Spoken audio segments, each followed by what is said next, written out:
A very warm and enlightened afternoon to all and all present over here. In this era where the winds of innovation meets the roots of sustainability, where business is not just about profit but purpose, we have gathered today to reflect, redefine and reimagine the future of marketing for a Viksit Bharat 2047, a developed, a empowered and self-reliant India. On behalf of School of Management, Dreams University, I take immense pride in welcoming you all to this plenary session on confluence of brilliant minds, insightful thinkers, and passionate learners who believes that sustainable practices are not just choice anymore, they are soul of tomorrow's growth. Today, as we walk towards the roadmap of Viksit Bharat 2047, marketing has evolved beyond product, price, and promotion. It is now about purpose, planet, and people. Sustainability in marketing is not just a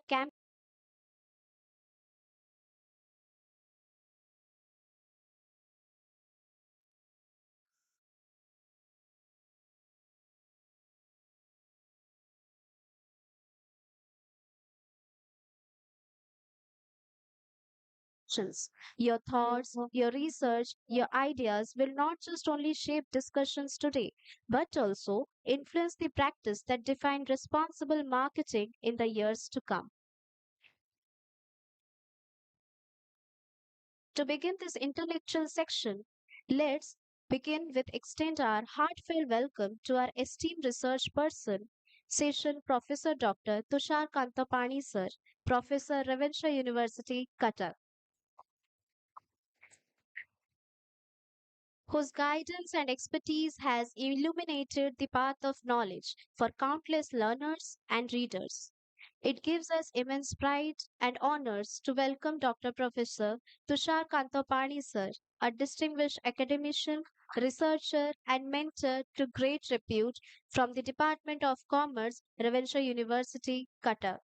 Dr. Prani is noted scholars in the field of marketing and management with a doctoral degree in marketing tourist destination from Utkal University. With over 2 decades of teaching experience and significant research contributions, he has authored several textbooks, reference volumes, and numerous research papers in reputed journals. He has guided 9 PhD scholars and continues to inspire many more through his rich academic administrative experience, having served as the head of Department of Commerce and Dean IC, School of Management at Ravenshaw University. A recipient of prestigious recognitions like the Best Professor of Marketing Management by ET Now and Best Writer for Cooperative Sectors awarded by Honorable Chief Minister of Odisha. Dr. Pani's expertise and leadership has made a profound impact on academia and business community alike. His presence in this national conference truly adds immense intellectual depth and inspirations, enriching the deliberations on sustainable business practices and vision of Viksit Bharat 2047. We are truly honored to have him with us today. Thank you, sir. Now, it is our distinct honor to welcome Professor Dr. Din Dayal Swain, Professor and Dean of Faculty of Management Studies at Sri Sri University. As a resource person, a visionary whose insights into dynamics of sustainable marketing have inspired many. With over 24 years of combined experience in corporate leadership, academia, and professional coaching, Dr. Swine brings a truly manifested expertise in areas including digital and social media marketing, branding, leadership development, services marketing, consumer psychology, and executive coaching. Prior to his current role, he worked in reputed organizations such as Tata BP Lubricants India Limited and Parle India Limited and has taught at top business schools across India. He has earned global recognition among many honors. He was selected one of the 18 top global contributors in leadership by Drucker Forum and featured among 75 most followed marketing professor on LinkedIn in 2020. His presence here today adds tremendous value to our sections on sustainable business practices, a roadmap to Viksit Bharat 2047. We deeply appreciate his willingness to join us and share his wisdom. Now, I would like him to please join on stage. Please, sir. Thank you, sir. It gives us great pleasure to welcome Mr. Debakanta Mishra Sir, Assistant Professor at Geeta Engineering College, Bhubaneswar, Khurda. With a strong academic foundation and dedicated engagement in teaching and research, he brings fresh energy and keen perspective on the fields of management and marketing educations.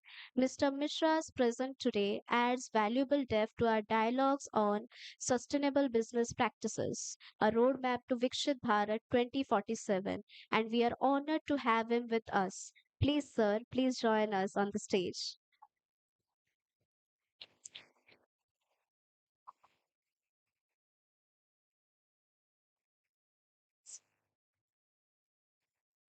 Lastly, with a lot of respect, I would like to welcome Ms. Pratiksha Tripathi, Assistant Professor, Geeta Engineering College, Bhubaneswar, as our moderator today. A dedicated academician and emerging researcher, Ms. Tripathi has been actively contributing to the fields of English and management, nurturing young minds with innovative ideas and a forward looking approach to sustainability and business ethics. Her participation in this national conference brings thoughtful insights and youthful dynamics, adding immense value to the collective disclosure on sustainable business practices and the vision of Viksit Bharat 2047. We are truly honored to have her presence with us today on our mediator. Please, ma'am. Let's express our collective gratitude with a huge round of applause for all our dignitaries, delegates, and participants who have joined hands to script the future of sustainable India that could redefine the future of marketing in sustainable world. Thank you, and please continue the sessions. Thank you.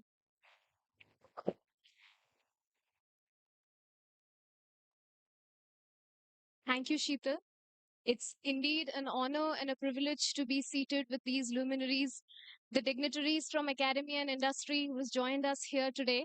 And I'm extremely glad that I get this opportunity to speak to all of you and to deliberate on several ideas on our topic, which is redefining growth, sustainable business models for India's 100-year vision. Now, we have already seen how immensely our dignitaries have contributed to their respective areas and domains. So, before any further ado, I request Professor Dr. Tushar Kantapani sir to give his opening remarks on this theme. Sir, please.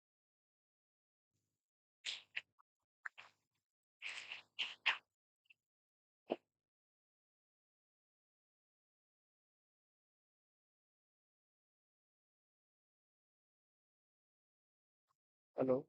Yes. Thank you very much. My esteemed co-panelists, Professor Dindal Swami and Mr. Devakant Mishra, plan for from corporate world, esteemed professors from different universities, institutions, students, research scholars who have come from different part of the country. After lunch, we are going to start the plenary sessions and as a giving for opening remark in this particular topic, redefining growth, sustainable business model for India's 100 years vision. Once famous Arthur Barker has said that vision minus action is simply dream. Action without any vision is simply time pass. So vision plus action only that can change the world. Whatever we are discussing, whatever your predicting what will happen after 100 years through this particular plenary session are based on the previous experience that we have experienced, and we think that the future lies in the hand of the youths who are sitting in this particular room, those who are participating in the seminar. If at least 1 to 2% of the students will follow, I hope we'll reach at our target during 2047, what our Prime Minister has predicted, that it will be developed nation. And during 2125, I think we'll be in a much, much better place. I think none of us can see that. No one of us will be survive at that time. I hope if you think that we'll live for 100 years maximum or 120 years maximum, no one will be there. But since business is a living entity, the country itself is a living entity. Like we plan for business, what will happen 100 years, 200 years, we make scenario planning. There is no harm in thinking big. In last few years, we have already witnessed the different kind of development that has occurred in our country, especially in recent Indo-Pak war. We all have seen the briefing of Colonel Sophia and Bhumika Singh. They proved that women of India can do wonders. Our technocrats, our engineers have constructed Chenab rail bridge. I think the highest rail bridge in our, and the chief architect, one of the chief architect was from Bhadrak district. So we have also great brain in state like Odisha. The longest tunnels, all these are being constructed recently in India. Only thing, when we talk of developed nation, it is not about GDP growth. We are talking of GDP growth every year, 7.8% like that. But we never talk of sustainable growth. In the inaugural session, the Vice Chancellor, Barampur University, ma'am, was saying in that context that quality of life index has gone down. In terms of corruption perceptions, we are far ahead of other good nations. So when we talk of sustainable world, sustainable business world, business has got all responsibility for ending poverty from this country. We are talking of India. Business should be responsible for ending poverty from this nation. I mean to say zero hunger. That should be the target. No one should sleep in an empty stomach. That is responsibility of every citizen. Every business should focus on that. Everybody should be educated, not degree holders. Not degree holders. Everybody should be educated. They should understand the life.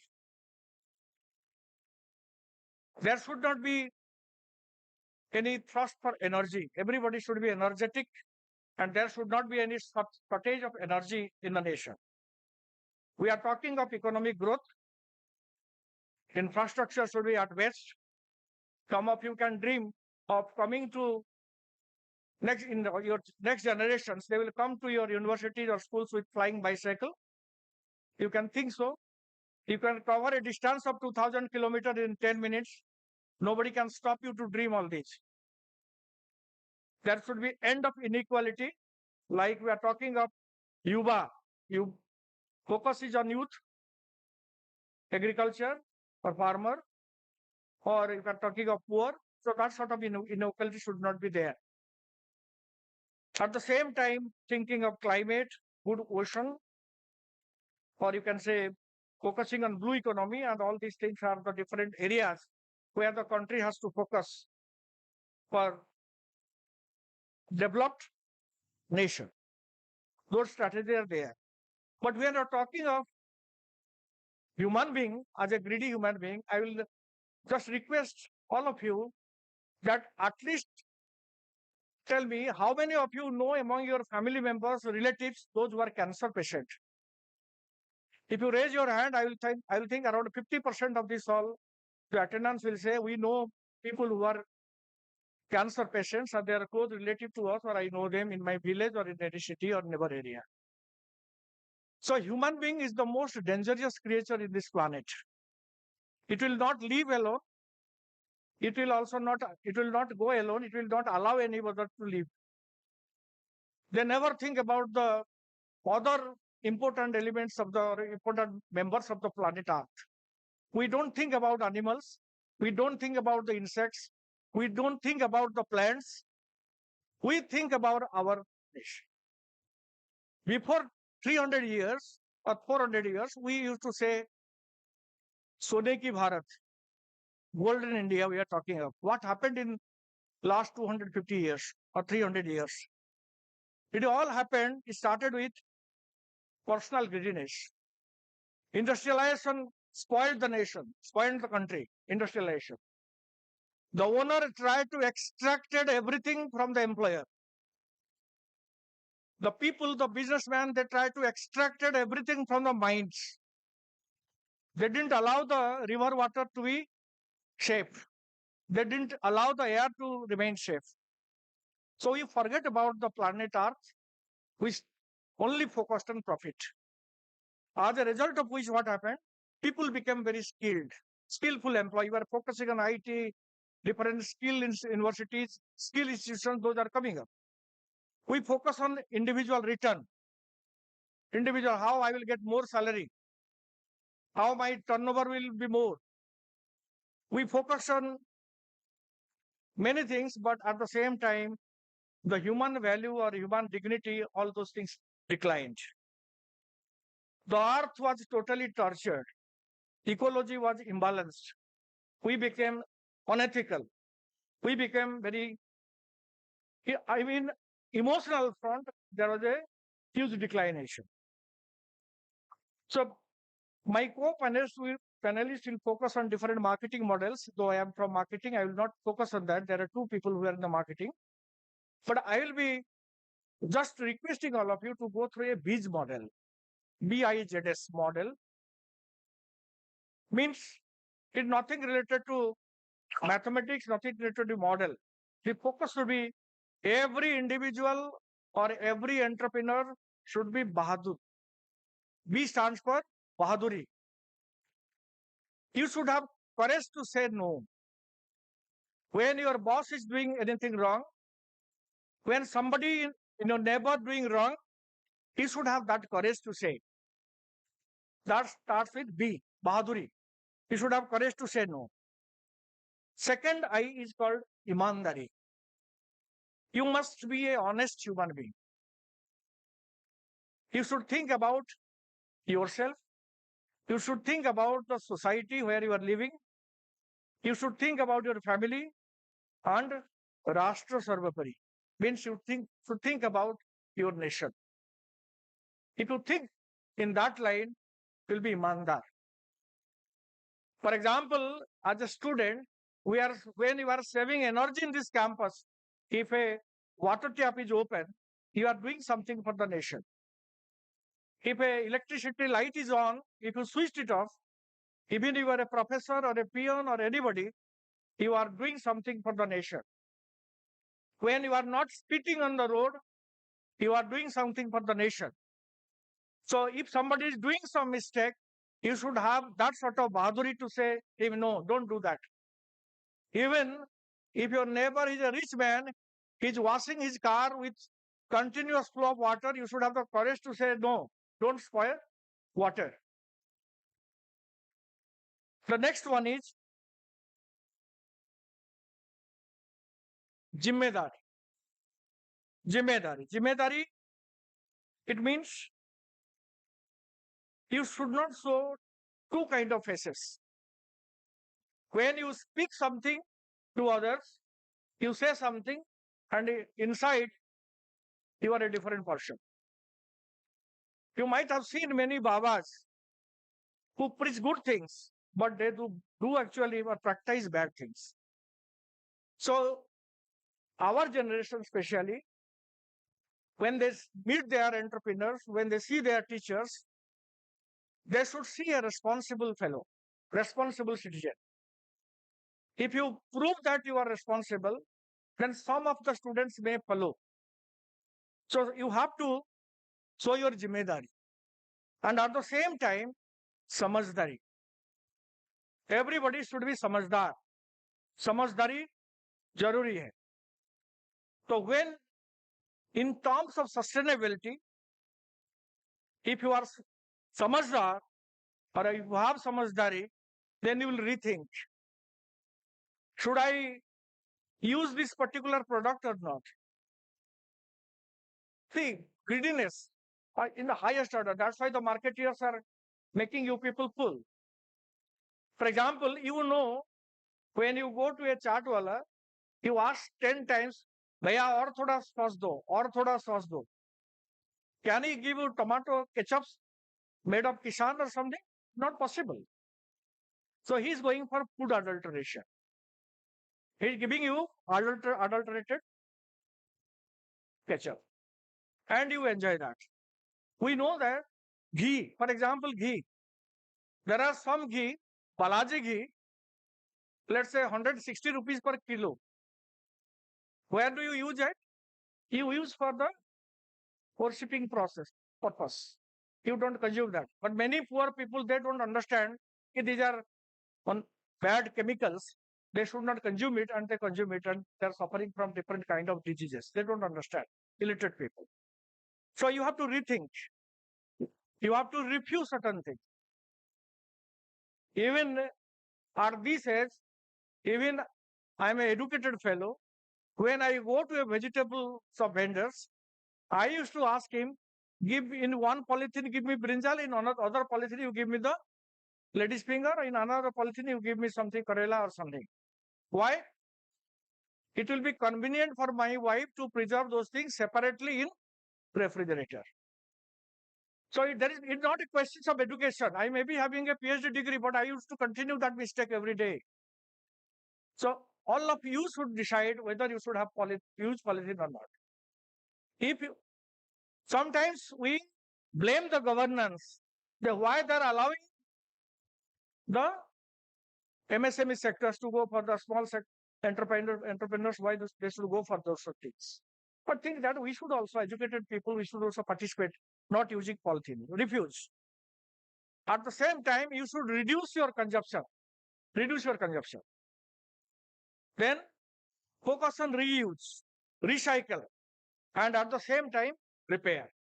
So my point of view is saying that we all should follow on these principles of BIZS. All should be Bahadur. People should be Imandar. People should be Jimmedar. And at the same time, people should be Samajdar. So if we follow this practice, I think we will have every courage to stop unnecessary use of materials. At least the basic requirement of life. I request all of you, please visit a cancer hospital. Every person sitting in this room, see at least Acharya Harihar Cancer Hospital. Starting from doctor to labor, thousands of people are standing in queue. You ask them what happened to them. It is the use of polythene, it is the use of chemical, it is the use of fast food, it is the use of excess amount of sugar, use of color. These are creating this type of issues. We are discussing few minutes back. We feel very uncomfortable without AC. But what happens other side? Chlorofluorocarbon, which is 1,000 times poisonous than carbon dioxide, is creating all kind of emissions. So your next generation, particularly our next generation, they must think 100 times. If you are talking of 2020, 2125, and you want to see your next generation, next to next generation, then you have to think about effective utilization of resources. What happened in Odisha in last 20 30 years. Iron ores. You are talking of Badbil, Joda, Kemjar. You will find after few years, all these things will be gaddas. Nothing will be there. Nothing. If anyone has not seen lakhs of trucks in one place, please go from Chandikhol to Paradip. You'll see thousands of lakhs of trucks are in one place. They are extracting raw materials from those areas and they were transporting, or you can say exporting to other nations. We don't think about our next generation. What will happen to our next generation after 50, 60 years? 60 years, there will be no resources. I belongs to area of Dhenkanal district. We were living very peacefully in that area. Because of industrialization in, you can say near Banarpal, NTPC, Coal India, even you can't get a clean glass of water in those areas. There are fatal accidents happening every day.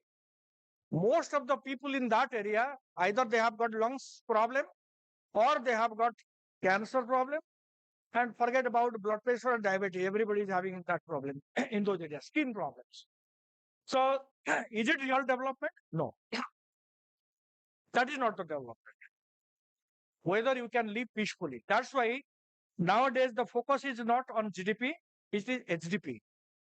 Human development, productivity, and whether human beings are living peacefully or not. In not employees nowadays, employees should be partner. Here all the students, the day they will feel that this university belongs to them, they are the owner of the university, they are the owner of the state, they are the owner of every machinery or infrastructure they enjoy. The next day the thing will change. I hope then we'll have a peace of mind. Our next generation will have little better life. Then we'll have a certain development. So we must focus on win-win-win approach. I will live, I will allow the animal or plants to live, and I will allow the planet to live. So we'll make this planet habitable for everybody.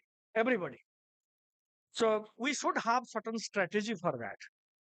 We should use technology in that direction. We should communicate what we want really from the next generation properly. And at the same time, we must finance in those areas, those who are really working in the field of sustainability. Then there should be strong legal framework. I don't want to criticize the human rights and others because we don't understand in what pressure they are working. Many people of us, in spite of our qualification and all these things, we are dreaded criminals. When a human being, irrespective of a professor, engineer, doctor, IS or OS, do some inhuman, he has no human right. He should be punished. Those punishments were there earlier. That's why people were afraid of making any kind of crime. So we should have a strong legal framework.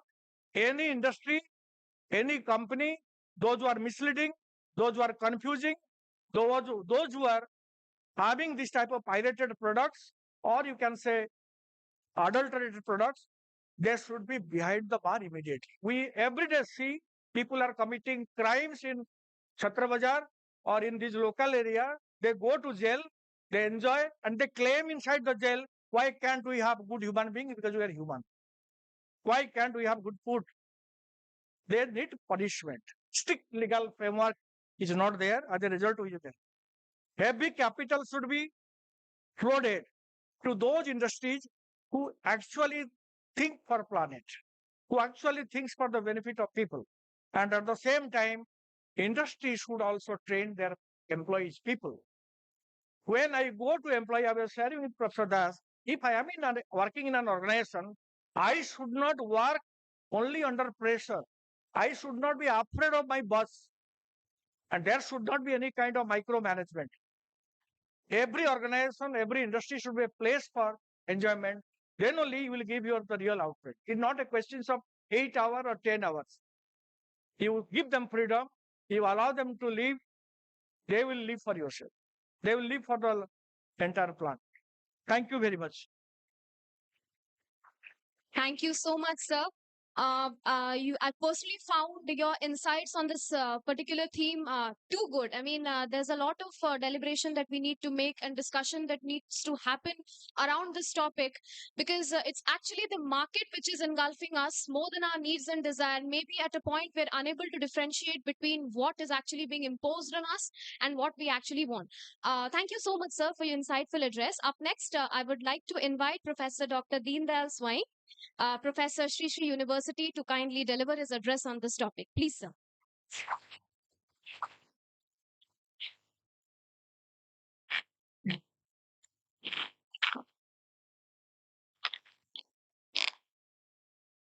Fine. Huh?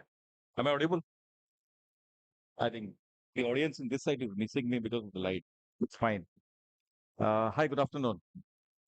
I'm very happy to come here because of three reasons.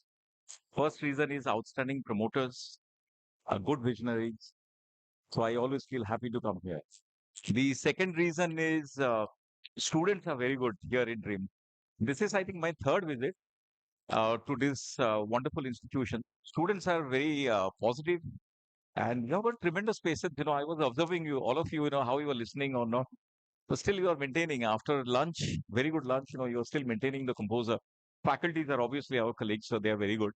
Third reason is Dr. Pranita. She is my sister-in-law. So I have to come. If she invites, then I have to come. And thanks to all colleagues, Dr. Durga and others, those who have coordinated, uh, my colleague on the dais, Professor Pani, Mr. Mishra, Dr. Tripathi, and all of you. Can we start the session with a yoga?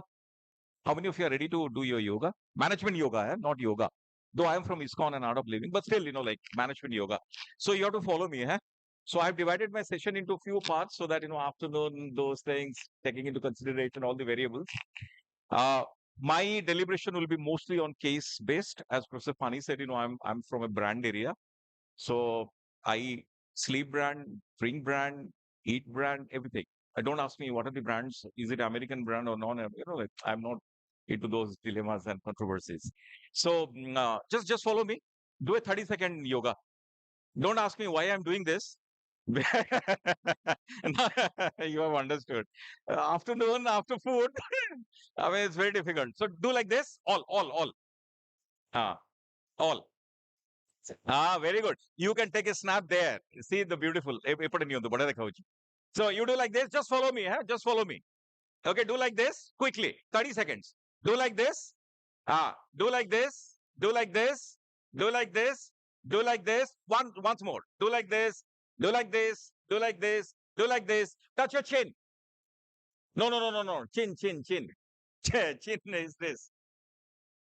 What went wrong? People follow leader by his actions, not by his words. You got it?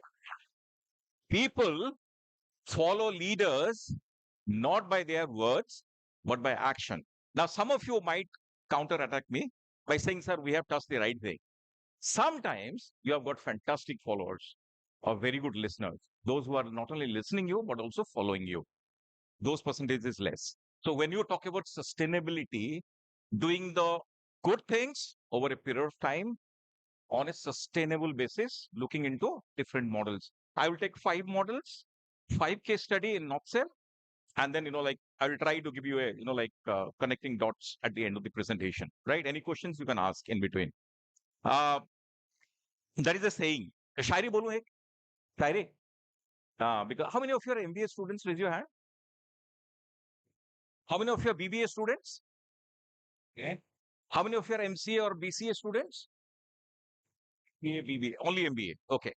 So that is a saying, मंजिल मिलेगी भटक कर ही सही. मंजिल मिलेगी भटक कर ही सही. गुमराह तो वो है जो घर से निकले ही नहीं. What does it mean?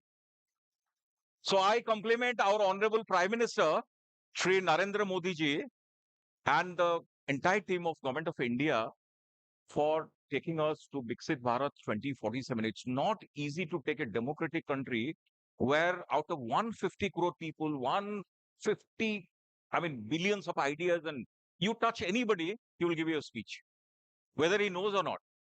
So it's very difficult. It's not China, it's not US, it's India. I mean, you have to take everybody together and move forward. So when you talk about sustainability, three things comes to my mind.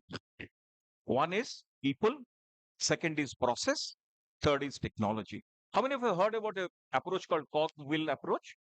Okay, let me test you so that I will modify my deliberations. So that is a cog-will approach. If anybody wants to know more about this, please read a book called CRM by Speed of Light by Paul Greenberg. MBA and BBA students can go through it. Very good book. CRM, Customer Relationship Management at the Speed of Light by Paul Greenberg. So he has given a model called cog-will approach. Any company, any country which wants to be sustainable enough in the long term should have people, process, technology focus. Alone technology will not be able to take you. Now I can give you a guarantee. After 10 years, 50% of the audience will be robots. You know that? 50% of you will be marrying humanoids.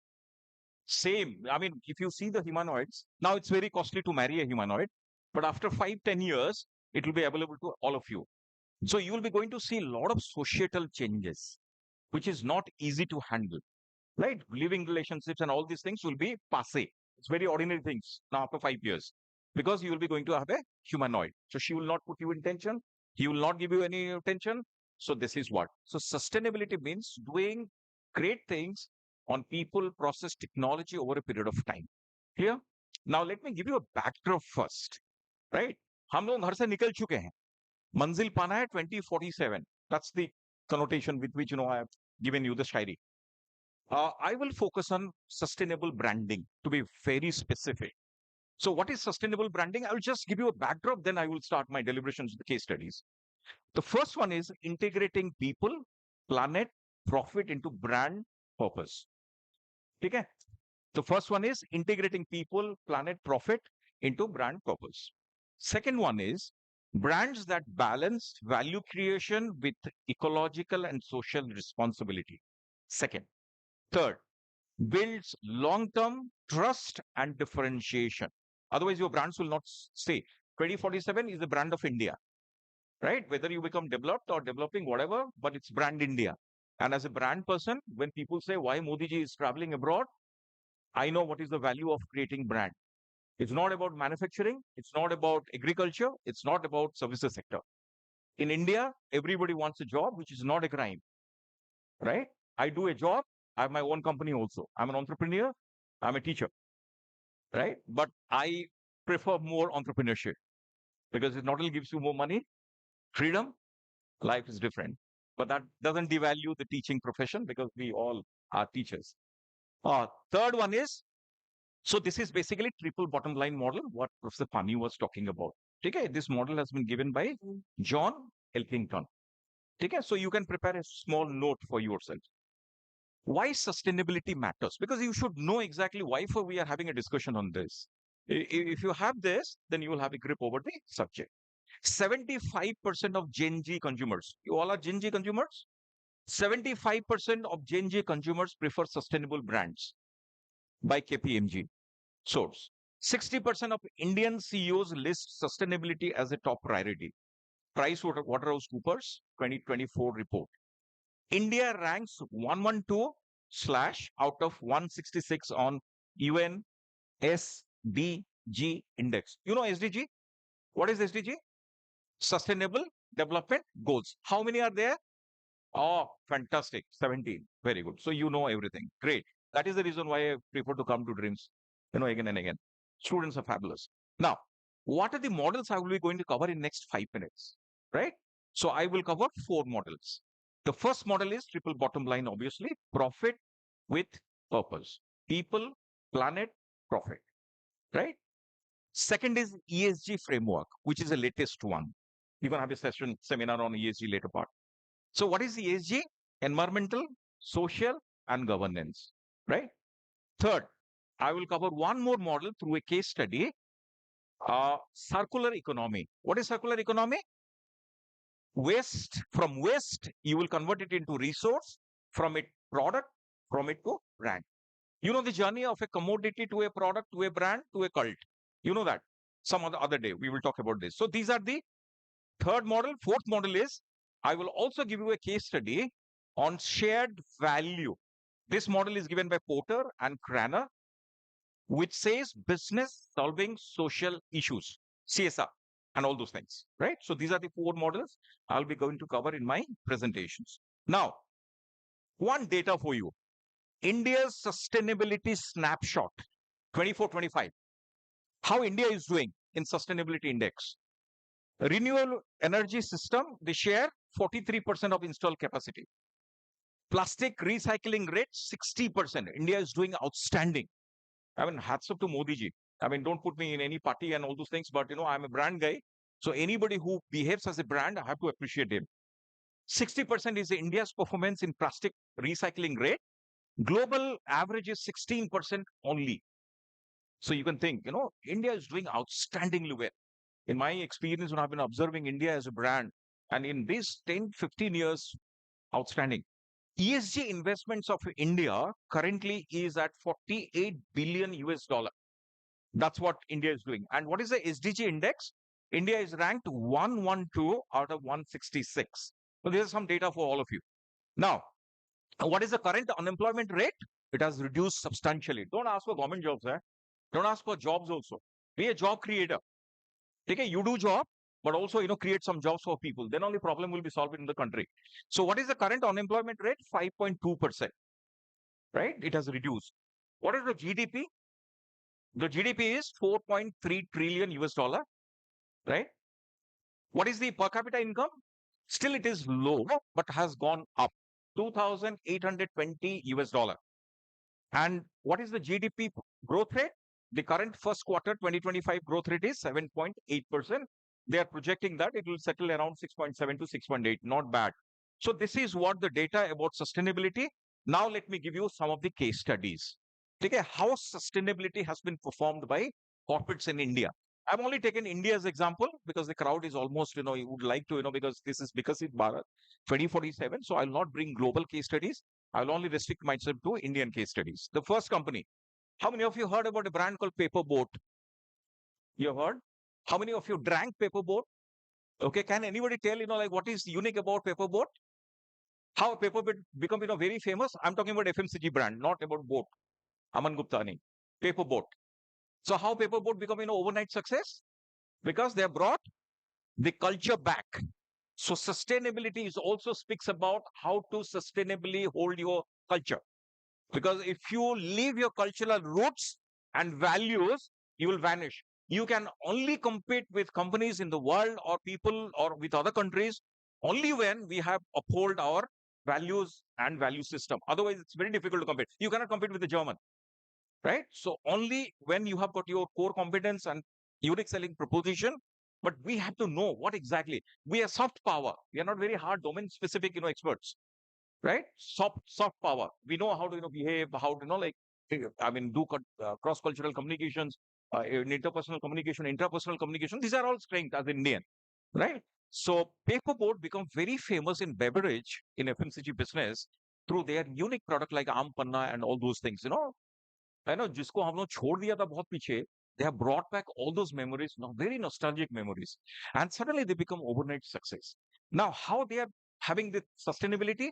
By holding to the value system of Indian culture and bringing Indianness into their brand strategies. That's what. So I will put it in nutshell so that time will be managed. Okay. Next. So what they do? They use natural flavor, minimal additives, packaging to reduce waste. Their packaging is very interesting. You have seen that, no? It's very, very interesting. And create brand trust in conscious customers. So this is how Paperboat is doing. I'm just giving you a short, brief presentation. That is, we have to save the time. Second, Himalaya Wellness. How many of you know Himalaya? How many of you are consumers of Himalaya? Many consumers. I'm also a consumer. So how Himalaya is practicing sustainability, and they are, contributing to Viksit Bharat 2047 vision of Honorable Prime Minister and the Government of India team. What they focus is on regenerative agriculture, right? 100% of their product uses renewable plant parts. Sourcing from plants that are 100% GMO free. You can Google it, GMO free, 100% biodiversity, 99% traceability on the source of herbs, 90% formulations to be 90% biodegradable. Now, this is how, because nature is very, very important. So, first case study is Indian culture. Second is biodegradable and solving the environmental issues because ESG model. Now, I can tell it better because I was just telling I'm a professional cyclist. So I do a lot of long riding, cycling, 200, 300 kilometers. So I will tell you, when I go by cycle, I feel very happy than when go by car. But obviously, car journey is more comfortable as you was talking about chlorofluorocarbon and all those things. But, that is comfortable. But the future belongs to cycling. And you will see, anybody who wants to be entrepreneur, start manufacturing cycles, right? It is not only EV cycles, but also good cycles, which are lightweight, carbon fiber. You start, put up a small plant, start importing products from China and other places, copy it, then remodel it, go for R&D and start your business. You will become a billionaire in 5 years rather than doing a job anywhere, getting, 5 lakh rupees in a month. Because jobs, I mean, I'm sorry, if I'm making a statement because I'm an employee also, your employer will ensure that your, तुम्हारा घर चल रहा है, but you will never become a crorepati or a millionaire or a billionaire for sure. Unless you are a person like Sundar Pichai, who is getting 1,250 crores an annum, including salary and bonuses. That is a different thing.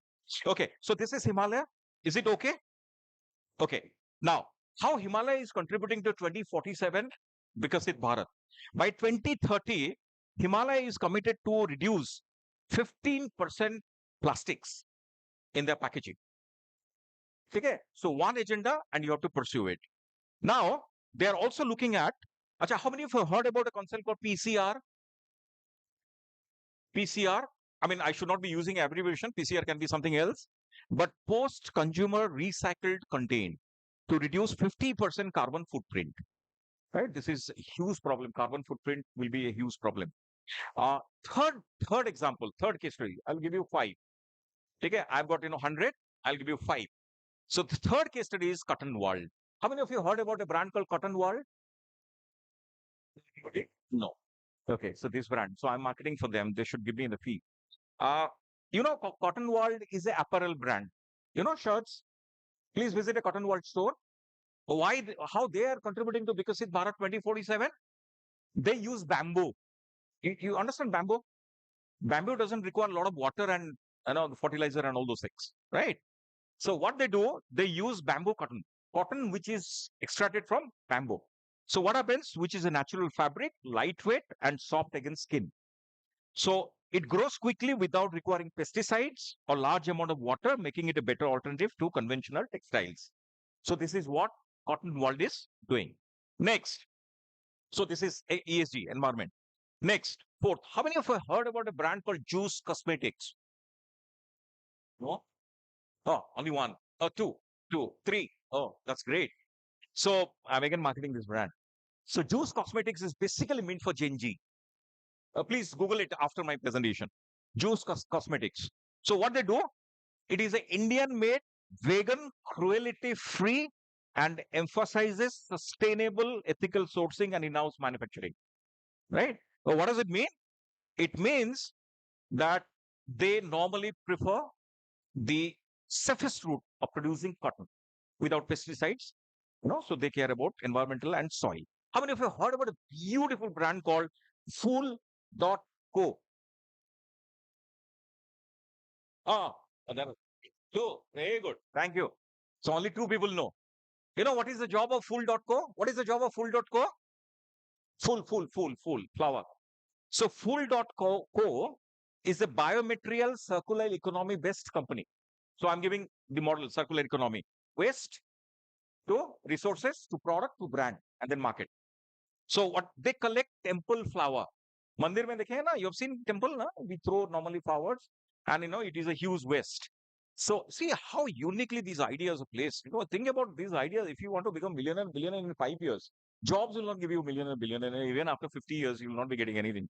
Hand to mouth. Okay, I'm not demotivating all of you to go to join. That is my personal experience. They collect temple flower waste, which otherwise pollutes rivers, lands, and converts into, you have seen the way we throw without hurting, our own sentiments. What they do, they collect from temples these waste flowers and they convert this into incense, cones, cone, not sticks, cone, and vermicompost. How many of you, is there anybody who is an entrepreneur in vermicompost? No, no. Start your companies, man. You are young. If you don't start right now, I mean, it's very difficult.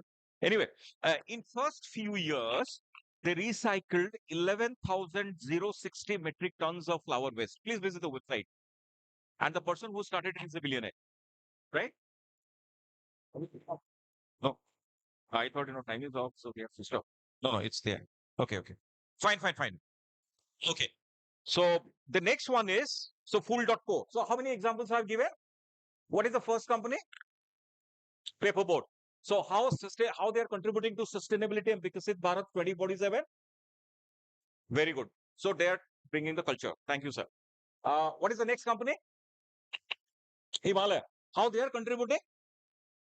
15% reduction in plastic packaging and 50% reduction in carbon footprints. Right? What is the third company? Eh? Cotton World. Very good. You are listening to me. I was thinking, no. So Cotton World. Cotton World is bamboo, cotton manufacturing, all these apparel. So using less pesticides. So they are concerned for environment. What is the fourth one? Juice Cosmetics, because that is your generation brand, so you remember it. Okay, Juice Cosmetics. What they are doing? Cruelty free. Okay. So testing and all those things. Cruelty free. Okay. What is the fifth one? Fool.co. What is Fool.co? Collecting waste flowers and going for maximizing the profit. Okay. I mean, see, from nothing, they are deriving business and still contributing to sustainability. That's what the latest sustainability model. Okay, my last company. Okay, my last company. I'm not going into Tata's. I was a Tata employee once upon a time. Tatas are always into environment, and 66% we give. I was working with Tata British Petroleum, not a full Tata company. It was a strategic alliance between British Petroleum. British Petroleum is world number 2 in solar. We are number 1 in energy and oil. We are number 2. And Tata, we have a strategic alliance. So we used to say, Trako Tata to Telo Tata Bibi. That's how we used to sell. So, because that time, like when I joined, 98, that time, Tata used to have 90% trucks. After Tata, Ashok Leyland, Volvo, and goes on. So Tata is always into environments. And but latest example is Mahindra. How many of you know what is that slogan of Mahindra? Live young, live free. Okay? If you start your entrepreneurship, you will live young always and you will live free. If you do job, you will also do the same thing. Okay. So what Mahindra is doing? Mahindra's sustainability contribution and model is they have planted 18 million trees till date and they have got 50 million trees more. That's a planning. And this is called Mahindra Haryali. Why? What is their contribution to Viksit Bharat 2047? Net zero auto plant at Ijatpuri. They have created net zero. This is one of the first automobile plant in the country with net zero. And if you look at Reliance, that's the last one. Reliance has contributed 75,000 crore investment in hydrogen and renewables. And what is their goal? By 2035, they will reach net zero. Okay. So I will stop here. So what is the conclusion? Who can answer the conclusion? What is the conclusion? Anybody? What is the conclusion? So let me just conclude it by saying that what is the first model? Local authenticity plus sustainability equals to competitive advantage. How many of you know competitive advantage? Competitive advantage is a theory given by Michael Porter. It's a generic competitive advantage. If you want to become a leader in any segment, you need 3 things: product differentiation, cost leadership, and focus. But now this is changed into, so what Paperboat has done, local authenticity plus sustainability equals to competitive advantage. Number 2, sustainability across entire value chain. I'm not going to logistics. I'm not going to supply chain management. A lot of things are there. Third, consumer demand is shifting. The example, your company. What is that? Personal care company. Impact beyond environment, social, and economical dimensions. This is where I will stop. I hope I have been able to communicate what I was trying to communicate. So what I will try, say at the end, that be a responsible citizen. You are all adults, including me, when I'm giving a speech. We know what is right and what is wrong. But people only follow leaders by their actions, not by words. Sustainability, till the time it is a word, it's very difficult for the country to have a because it's Bharat by 2047. It starts from basic civic sense. I'm not worried about, madam. I'm not worried about, the domain specific thing. We will grow. It's a young nation. You know, the demographic dividend, 65%, whatever it might be the quality. Quality is good, obviously. But what is important is the soft skills. You know, mental problem will go up. Neurological issues will go up because we are handling a radioactive device. So, the way we are handling this, health issues will go up. People will gradually become old. I mean, earlier, there was a age, but now at 25, 30, you'll become old. Third is relationship issues will be there. There will be productivity issues. Very quickly, people will leave their jobs and start something and fed up there and become, like something. So these are all soft skills. Family values will be going to losing very fast. So these are some of the soft things really stressed about. So I will request all of you look into all these holistic issues to become sustainable in not only personal life, professional life. Because if you are not personally sustainable, nobody expects you to do professionally sustainable things. You cannot do it. So with this note, I say thank you very much. Thank you so much, sir. Whatever you had to deliver had a very avant-garde inclination. I mean, of course, we are looking at sustainability as a different concept, as a commitment, but then your idea is that the intellectual invigoration that goes behind the way you have conceptualized this entire topic with brilliant case studies and real-life examples, that definitely needs a thought. Thank you so much, sir. Up next, I would like to invite Mr. Devakanta Mishra, GCC Relationship Manager, Tata Consultancy Services. Please, sir. Good afternoon. Distinguished members on the dais, Dean, faculty members of DRIEMS, media friends, students from DRIEMS University. Thank you very much for this opportunity. It's indeed a pleasure and an honor to be here amongst all of you to speak. You had two very distinguished people speaking. You must have noticed that they're very good orators, and it just flew. It just flew. And both Dr. Pani and Dr. Swami were mellifluous in their. I have a PPT. Okay. I come from corporate, and we are supposed to stick to what we have to deliver. So I will stick to what I'm to deliver. And this is slide. Okay, lovely. Slideshow. Yes. No. Slideshow.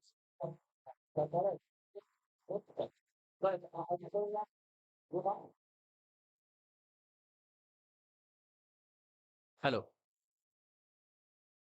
Asuchi.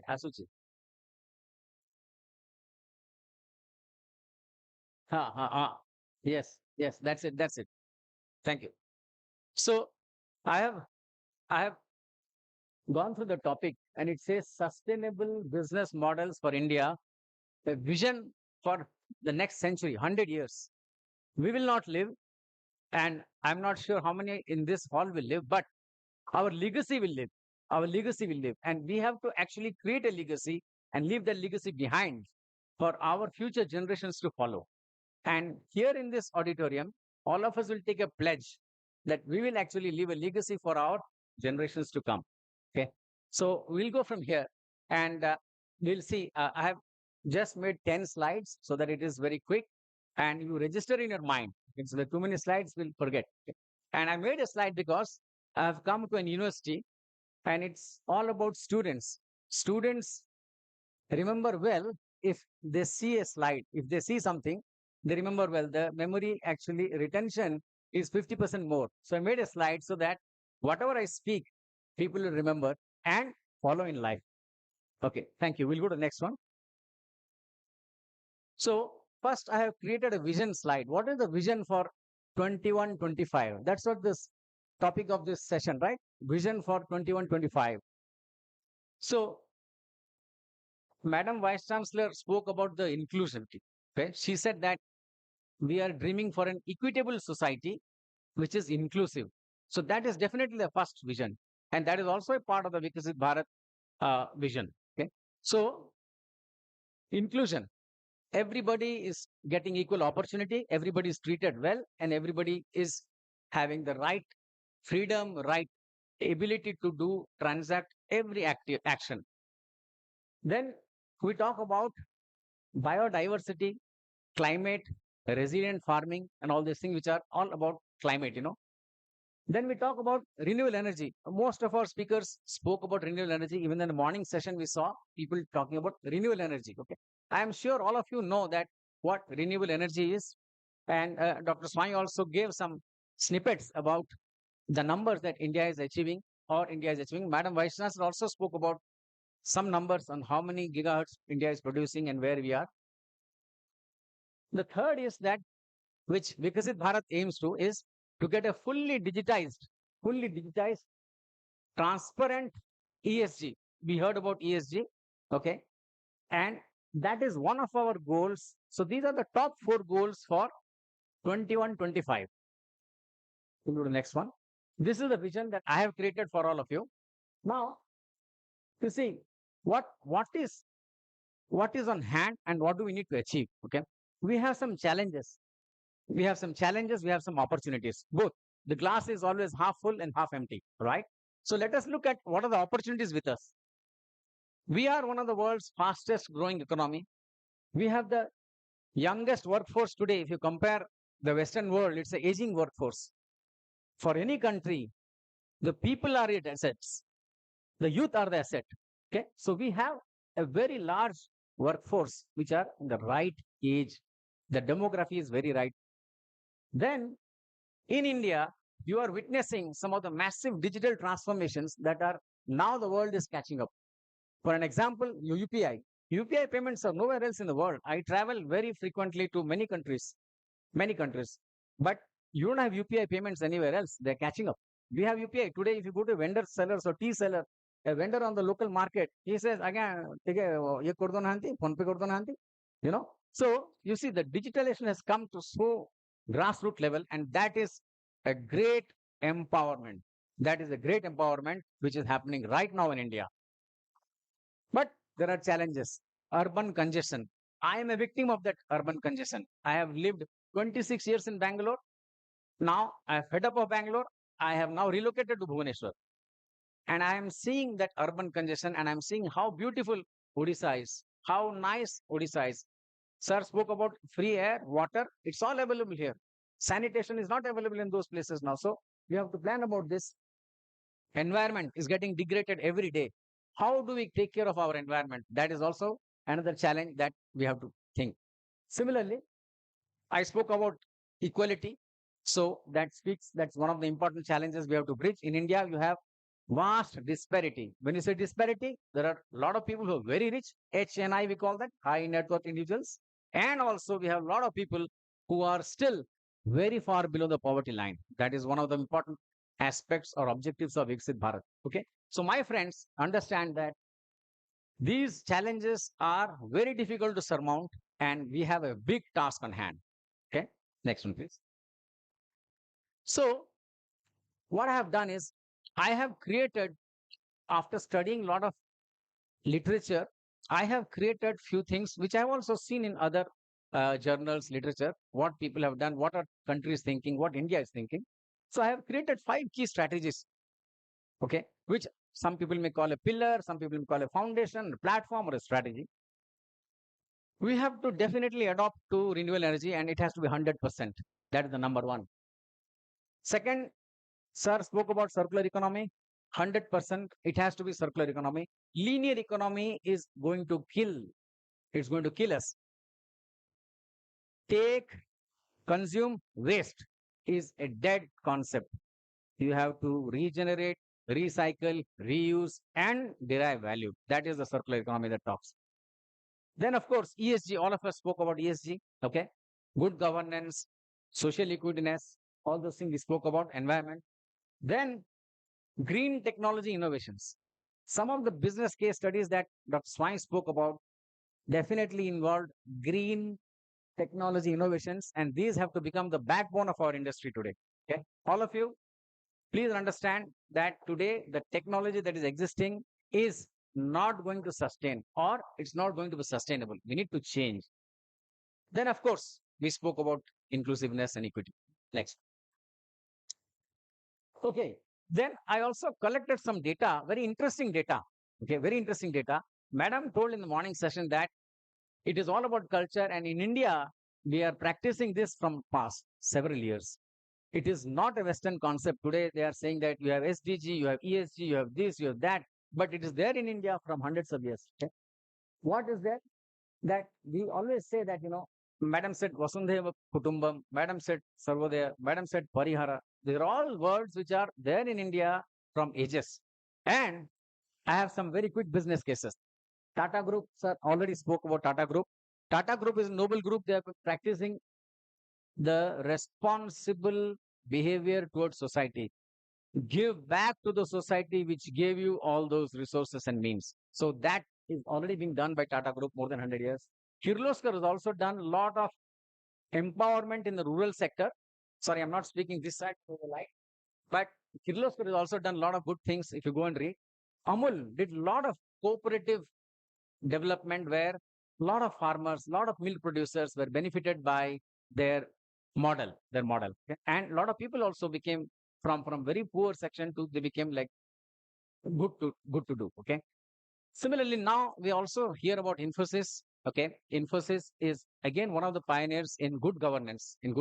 Although they are our competitors, my competitor, but still they are known for good governance. And Mr. Narayan Murthy is also known as an excellent, excellence in governance, excellent in what you call, sir told about imandari.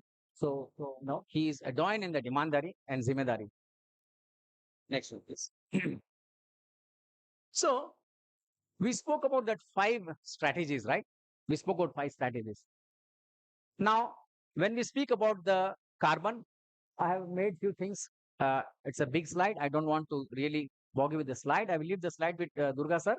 And if he wants, he can circulate with everybody. But low carbon energy transition is a must. We have to definitely all our actions, whether it's industrial production or a service, has to ensure that there is zero net carbon footprint. Zero net carbon footprint. For example, you can also do it. ସକାଳେ ଆପଣମାନେ ସକାଳୁ ଉଠିକି ବାଥରୁମରେ brush କରୁଛନ୍ତି, ପାଣିଟା ଟ୍ୟାପଟା ଖୋଲି ଦଉଛନ୍ତି, brush କରୁଛନ୍ତି. Please don't do that.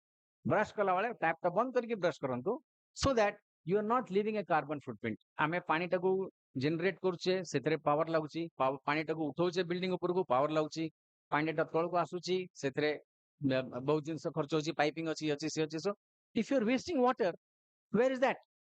So you have to practice what you preach. Then, of course, it can extend to industry, it can extend to any sector.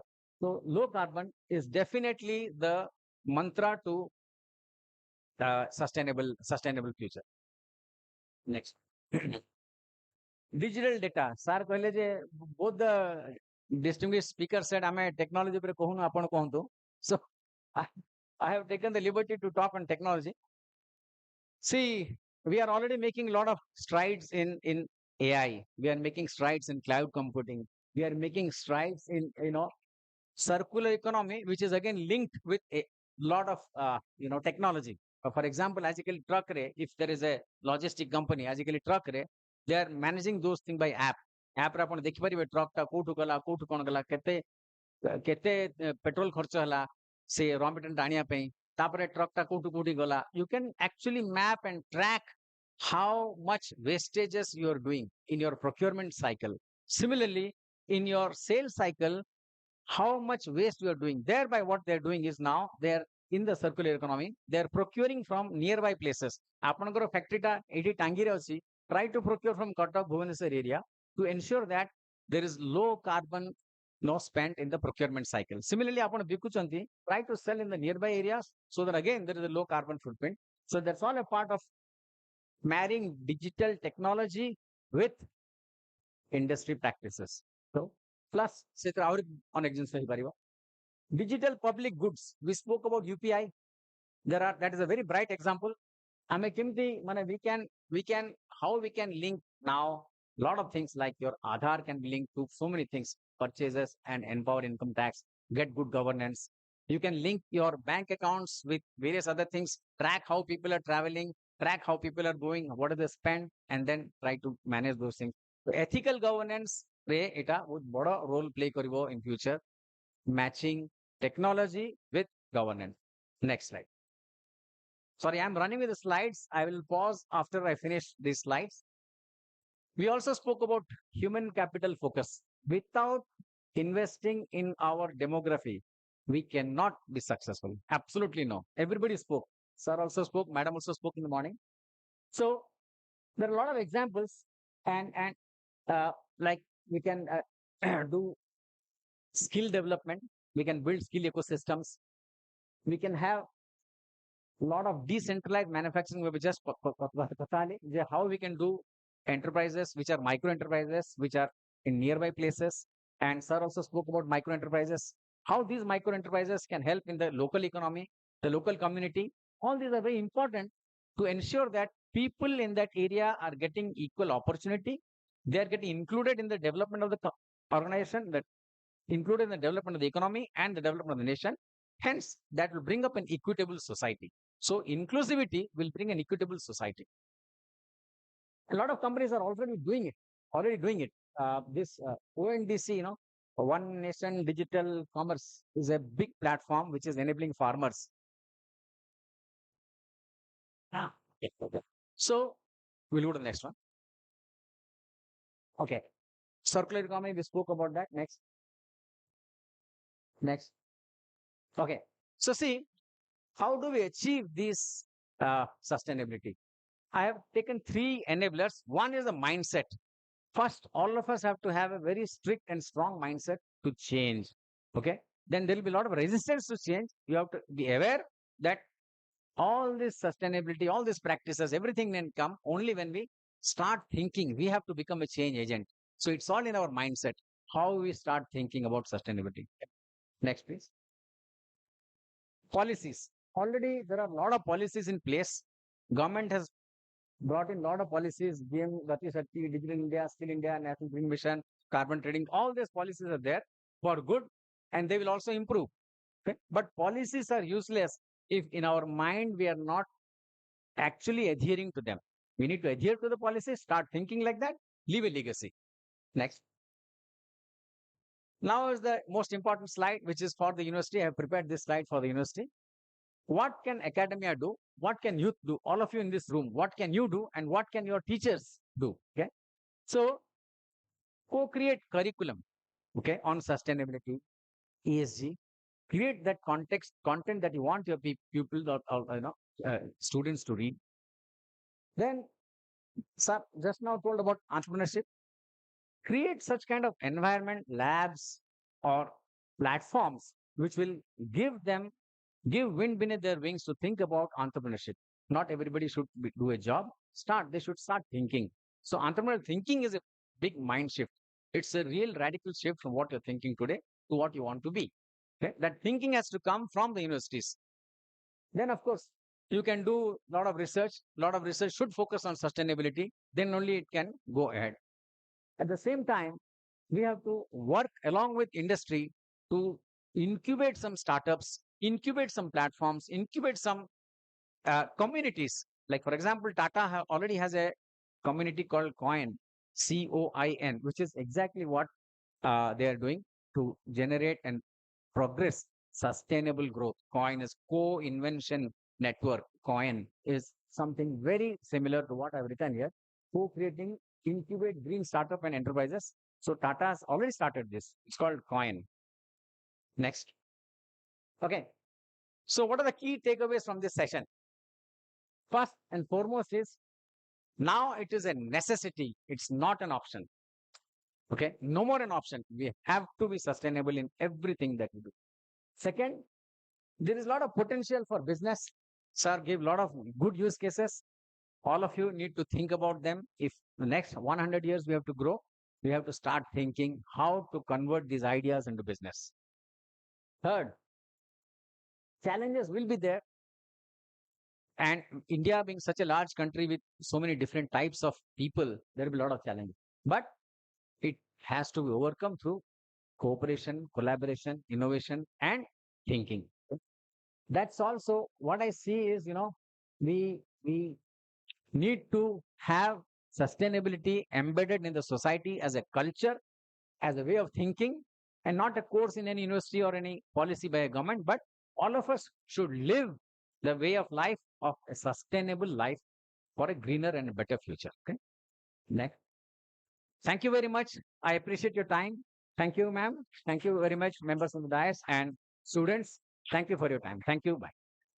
Thank you so much, sir, for your brilliant discussion on this theme. And we really apologize. I had to cut you in between because we're running short of time. So we quickly cover up some questions. Now, this happens to be a very vast area with a number of themes and sub themes, and it's next to impossible to summarize everything in one plenary discussion. But then there are some very dynamic points that all our very brilliant resource persons had to make. I'll pick some key points out of that, and I have one or two questions to ask you before we can move on to the audience, and we can take down some questions from the audience as well. My first question to Dr. Pani, being an experienced academician, he brings in a plethora of knowledge as much as he discussed today. I have noted down one major model that you talked about is the business model. I'm sorry if the pronunciation goes wrong, but then, sir, you talked about one particular fact, that is greed. And even sir talked about, Dr. Swami talked about the Gen Z mindset, the Gen Z culture. So, sir, you can, both of you can, answer this particular question. That do you think it's that easy to reorient the mindset of the Gen Z or the Gen Alpha generation in order to curb that greed after a particular extent? Because as you cited some examples, let's take for an example, India, where so many people are unemployed and people are still crazy, as consumers of an iPhone. So, do you think that this sort of a crazy marketing has to influence the minds of these people, and we as academicians and industry people can help bridge this gap in order to address this kind of a disease, if I may say? So, your take on that, sir? Yes, actually, we used to start everything from home. Right. Start from home. See, earlier, many of your teachers, they were scoring 60, 70%. I had scored 68% and I had stood first class fast. Today's generation, your parents, if you score less than 95%, parents are dissatisfied. Absolutely. Parents are even trying to go for any unfair means to score 95% of the student. Unfair means. So we start it at home. Marketers are making us discontent. Remember, if you are content, you are happy. If you are discontent, you are unhappy. See, you must have seen the advertisement, Hello Auntie. ଗୋଟେ young lady ତା ଚୁଟି ପାଚି ଯାଇଛି ତାଙ୍କୁ anti କହିଦେଲେ ସେ ଆଉ ଶୋଇପାରୁନି Absolutely. ହଉଛି ନା Yes. ମୁଁ ଗୋଟେ ଫ୍ଲାଟ ରହେ ମୋର ସବୁ ଫ୍ରେଣ୍ଡ ମାନେ they are around 75 80 ଆମେ ତାସ ଖେଳୁ ତ ଆମେ husband wife we both are schoolmate classmate ମୋ ୱାଇଫ କୁ ବି 60 ପାଖାପାଖି ତ ସେ ଯୋଉ 80 ବର୍ଷର ଲୋକ ତାଙ୍କ ବୋହୂ ମାନଙ୍କୁ ବି ହେଲାଣି 55 56 ତ ମତେ ସେମାନେ ଅଙ୍କଲ ଡାକନ୍ତି I don't feel bad ସେମାନେ ମୋ ମିସେସ୍ କୁ ଲିଫ୍ଟ କଲେ ଆଣ୍ଟି କେମିତି ନମସ୍କାର ଆଣ୍ଟି ମୋ ମିସେସ୍ କହିଲା ତାର ସାହସ କେମିତି ହେଲା ମତେ ଆଣ୍ଟି ଡାକିବା ପାଇଁ ତ ଏଇ ଯୋଉ ଜିନିଷ ଗୁଡା ନା we start at home ତ ମୋର କହିବା କଥା first we should feel happy we should content ହେଲା ତେଣୁ ଏଇ ଜିନିଷ ଗୁଡା ଆମେ ଘରେ ଶିଖଉଛୁ Right. educational institution ଆମେ ଶିଖଉଛୁ ଆମେ teacher we are responsible for students we want to make our student happy 18 number ରଖି ଗୋଟେ ପିଲା 20 ରୁ ଆସି କହୁଛି ସାର୍ ମୋର କମିଗଲା ଆମେ କହୁଛୁ ହଉ ନେଇଯାଉ 19 ନେଇଯାଉ ଆମ ସମୟରେ ଆମ ଟିଚର ଆଗରେ କହିପାରିବୁନି ଯେ ସାର୍ 35 କାହିଁକି ହେଲା ଗୋଟେ ନମ୍ବର ବଢିଲା ଆମେ ସମସ୍ତେ ମିଳିମିଶି ସୋସାଇଟିଟା ନଷ୍ଟ କରୁଛୁ we are responsible ଆମ ଛୁଆ ଗୋଟେ ଛୁଆ so emotional ଗୋଟେ 5ଟା ଛୁଆ ଥିଲେ ବାପାଙ୍କ କଥା କହ ଗୋଟେ ଛୁଆ ଆପଣ ଦେଖନ୍ତୁ ପିଲା କହିଲା ସକାଳୁ ରୋଲ ଖାଇବି ଯଦି ନ ଆଣିଲା ବାପା ମା ବାପା ଉପରେ ଚଢି ଯାଉଛି ଛୁଆ କହୁଛି ଖାଇବ ଗୋଟେ ଛୁଆ କାଲି ସେ ରୋଲ ଖାଇବ ତା ପରଦିନ କହିବ ଏହା ଖାଇବି ସେୟା ଖାଇବି ଯେତେବେଳେ ବଡ ହଉଛି ସେ ଯେତେବେଳେ କହୁଛି ମୁଁ ୟାକୁ ବାହା ହେବି ସେ ମନା କରିପାରୁନି। You cannot say no because Valid. you have only tried to fulfill her or his dream. ସେ ଯାହା ଚାହୁଁଛି ତାକୁ ଦିଆଯାଉ, ଲାଷ୍ଟରେ ଆପଣ ମନା କରିପାରିବେନି। ଏବେ କଣ କହୁଛୁ ଆମେ ଏଇ ଜେନେରେସନରେ?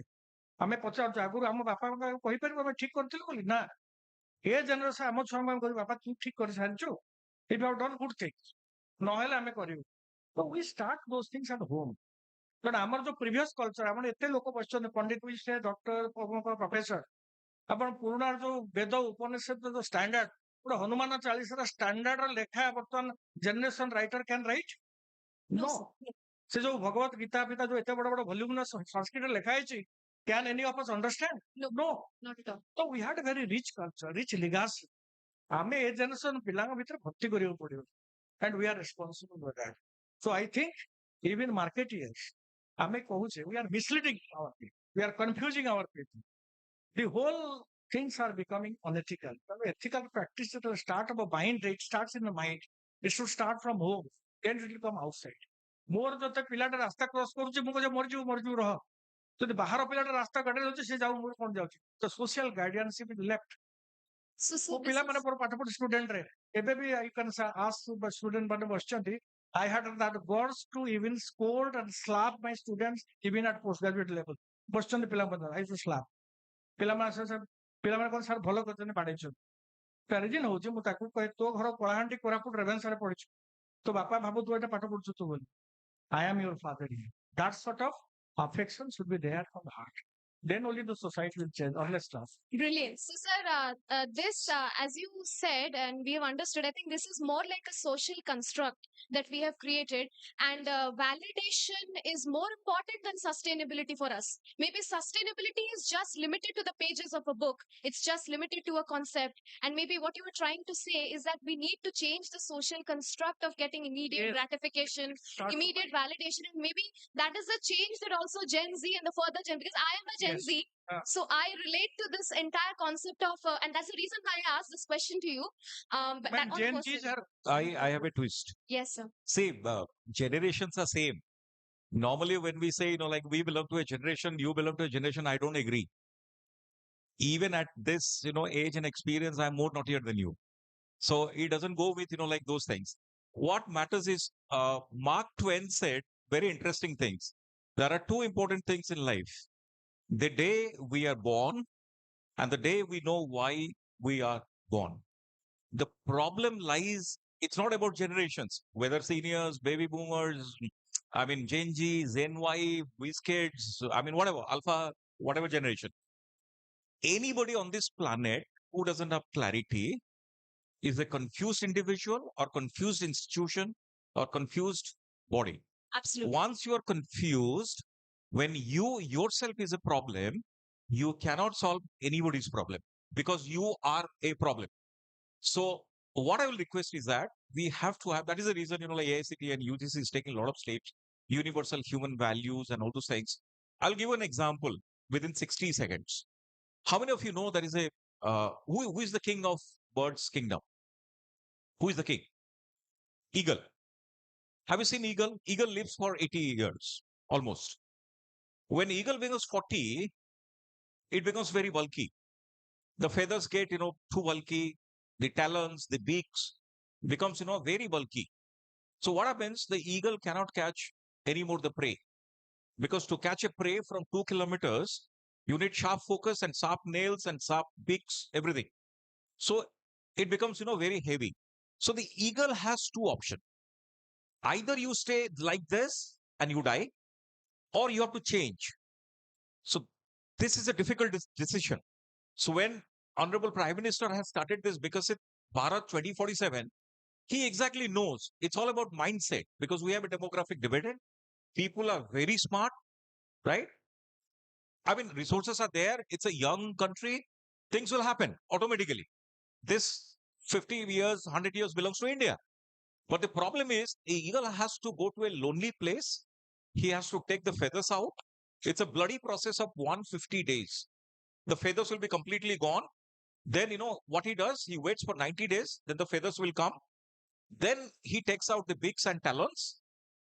So blood will be flowing throughout. It's a bloody process. So any of us who wants to be sustainable, whether you are an individual, you are a company, a country, society, culture, family, you have to change with the change. And if you don't change, you are done. So, like, I was talking about entrepreneurship. I'll request all of you to look at entrepreneurship. I don't demotivate you to do job. You do job, but become an entrepreneur and entrepreneur simultaneously. If you don't start a job, then what will happen? How many of you have heard about unicorns? You know, we have got 73 billionaires in India. Combined together, they control around 1,79,000 lakh crores. That is half of the GDP of the country. There's a lot of capital flowing in A there. lot of capital. We have got unicorns. How many unicorns? In India, how many startups are there in India? 2025 data, 1,83,000 startups. How many unicorns? You see, 73 unicorns. How many billionaires? 1,168. China is second, US is first. But India will be going to bypass some of the things, and China will become number one, India will become number two, US will become number three. So that's what the vision. India is doing fabulously well in agriculture. I mean, supply chain management, defense. I'm really happy to see the way India is manufacturing defense. India is not a manufacturing country. You know that. We are either an agriculture country or a service-oriented country.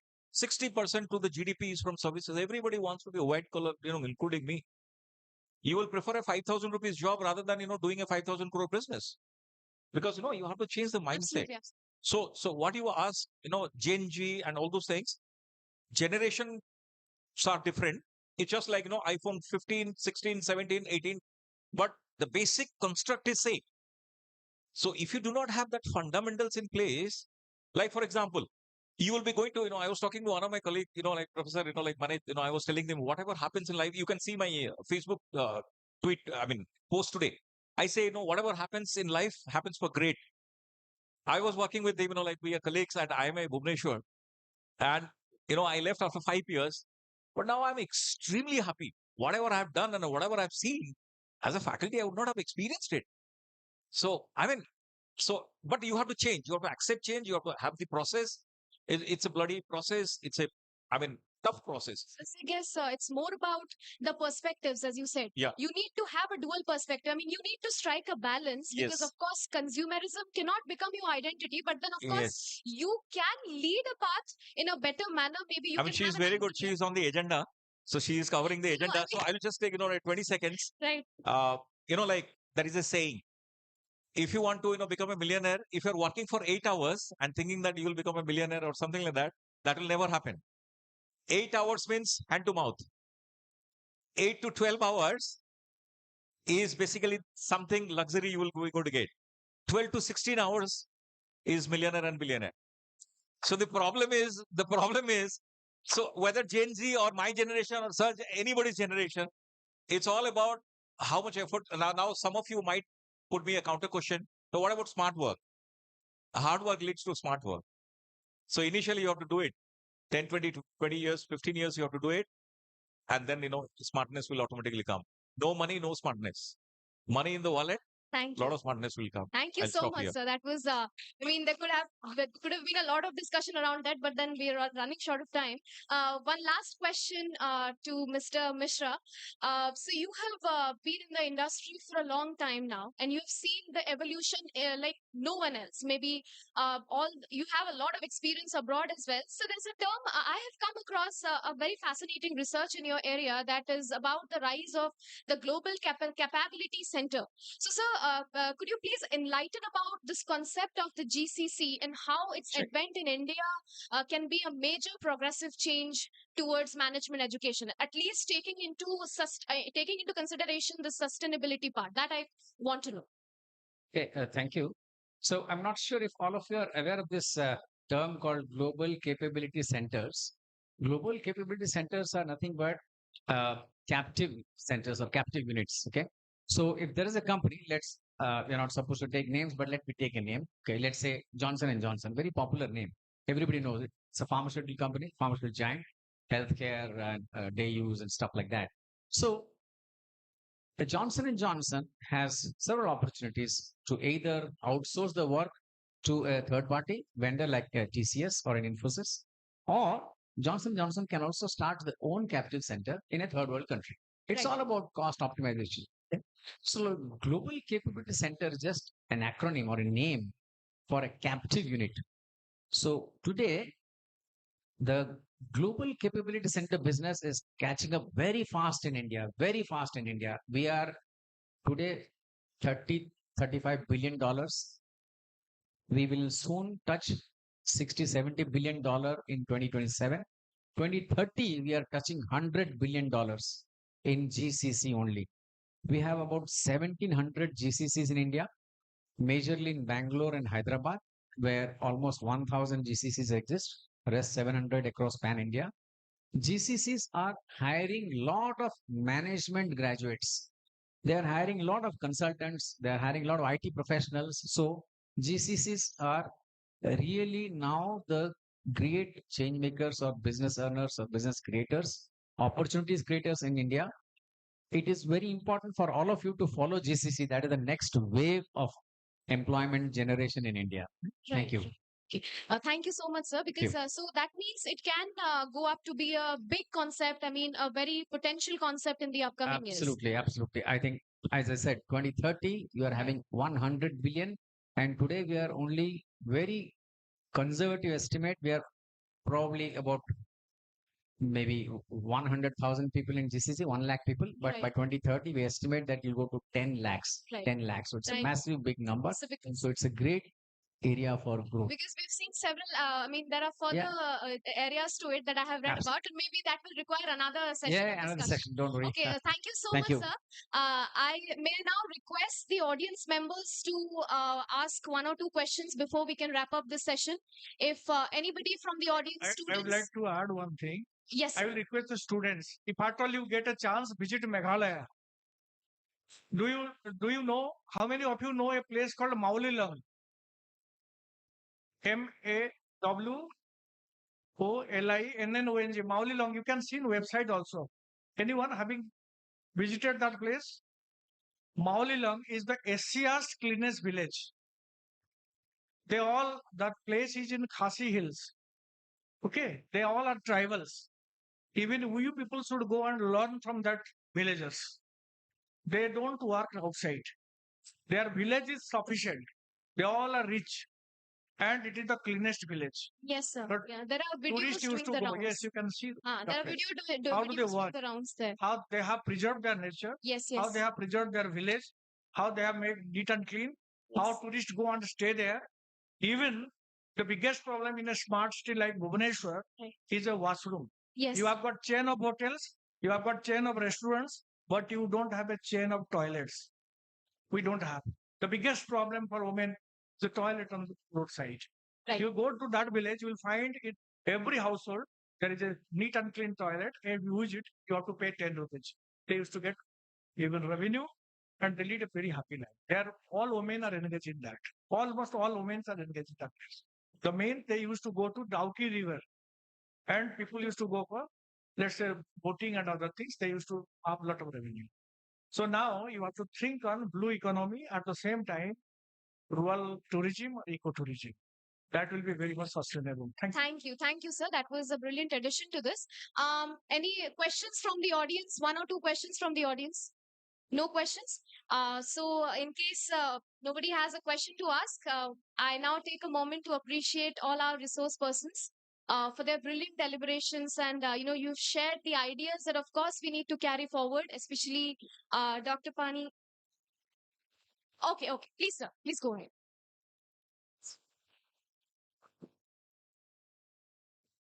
So, I request to keep it short.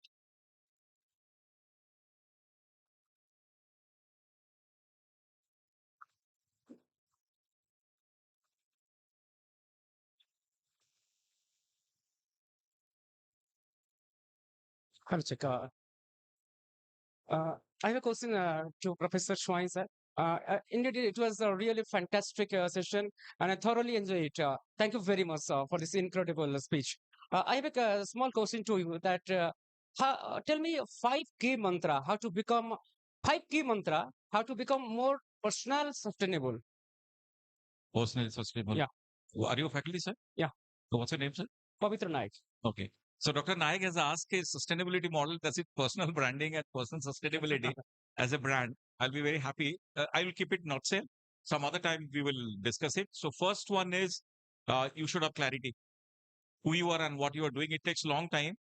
You might be doing very well. You might be earning good amount of money in life. You might be enjoying success, but it's very difficult to find out who you are and what you are doing on this planet. So that is one clarity. The second one is once you have clarity, then you should have a goal and vision. Once you have a purpose, there is no generation gap then. So because you're just looking at that. Second. And third one is you should have a courage. Many people have got tremendous ideas, including me, but executing those ideas is very difficult. Fourth thing is that you should have ability. All of us have got ability, but very few of us has got mentality. So you need to have ability along with mentality, and that is backed by courage. And the fifth one is patience. It takes a long journey. I mean, it's not a destination. It takes long time to harness and sharpen your skills. Keep on doing it. A day will come when people will appreciate you. So one side, sir, one side is, uh, are you going to the celebrity for a selfie, or people are coming to you to take a selfie with you? So these are the difference. So Wow. Thank you very much. Thank you very much. thank you. Thank you Excuse so me, much, sir. That was indeed a very witty answer. I mean, of course, one more the question. way. Yeah. Okay, okay. Yes, sir. To all the experts, first of all, thank you so much, sir. Wonderful to learn from all of you. Yeah. So the roadmap to Viksit Bharat 2047 looks like a hit Bollywood movie to me now. Looks based on true events. This is something that you can expect. But if this looks like a movie, then at what point we say we are ready with the trailer? According to you, looking at the Indian economy, we say we are ready with the trailer now. I mean, we are already there. When you see Rudram, when you say Akash, when you see the anti-aircraft system, when you see the laser technology, when you see the Honorable Prime Minister celebrating Diwali with the INS Vikramaditya, when you see MK1 flying to the sky, when you see countries like Israel and UK coming and asking for our drone and other systems. When you see a drone company from Odisha is building drones and supplying to Indian Army, Navy, and Air Force. So I think trailer is gone. Now you are in the advanced process. I think all of us will take it to the movie final. Thank you so much, sir. There can be more and more discussions, more and more, ideas coming up and cropping up on this area. I finally take a moment to thank all our resource persons on this day. Dr. Swai, thank you for your phenomenal, points on this. Yeah, yeah.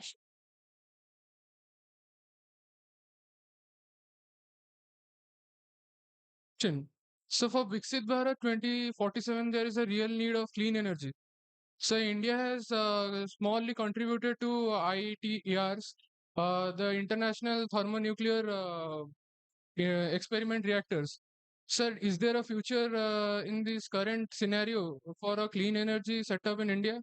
Or India has the people or the quality of technology that the country need?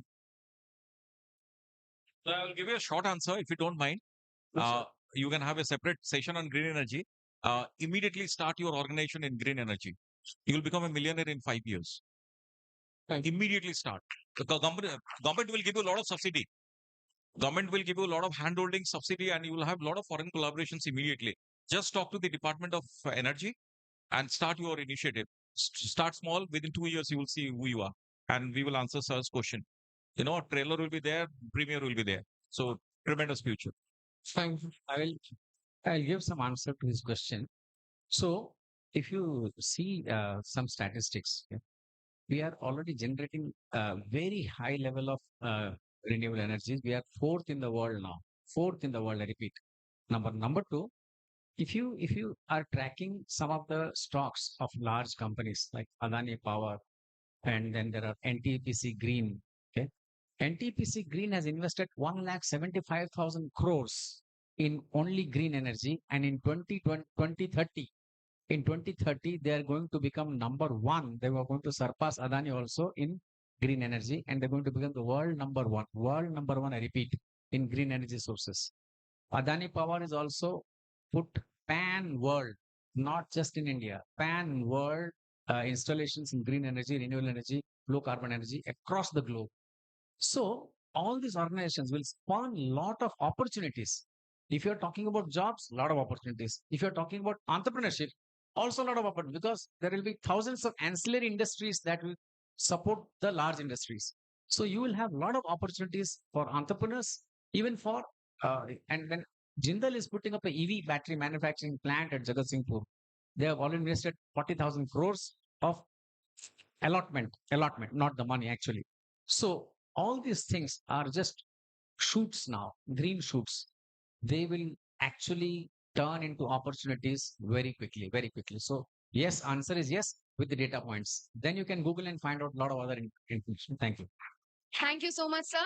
Thank you. A big thank you to the audience members for putting up their questions. And I don't think the discussion would have been any better. Thank you to our resource persons for having made this session a very wonderful and intellectually inciting session. Many thanks to Dr. Pani, Mr. Mishra, and Dr. Swai for making this session a truly interesting one. Thank you so much. And we look forward to more technical sessions to come up. Thank you all. Good evening. I now request all the dignitaries along with all the faculty members and audience members to come up for a group photograph. Felicitation. How many? Please, sir. Thank you, respectful dignitaries, for such an insightful journey to sustainability. Now I request our Dean, School of Management, Dr. Pranita Sahu ma'am, to join us on the stage to felicitate our resource person of the day. Please, ma'am.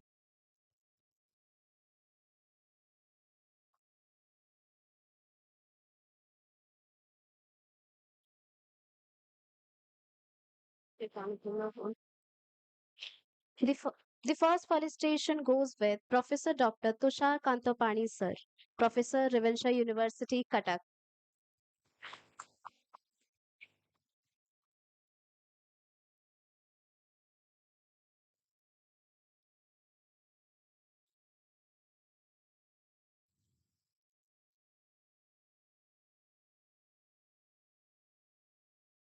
Please give a huge round of applause for this thing.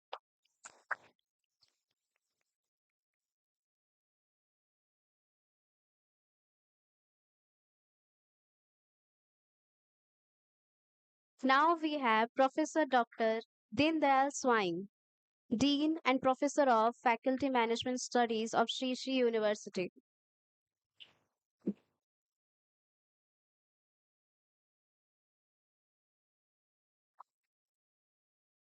Now we go with Mr. Debakanta Mishra sir, Assistant Professor at Geeta Engineering College, Bhubaneswar.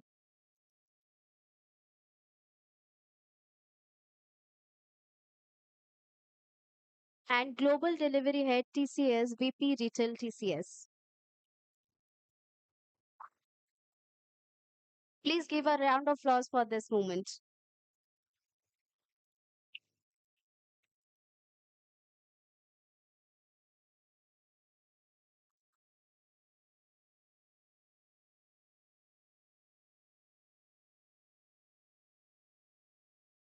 Now we would take a moment to felicitate Miss Pratiksha Tripathi for her work today.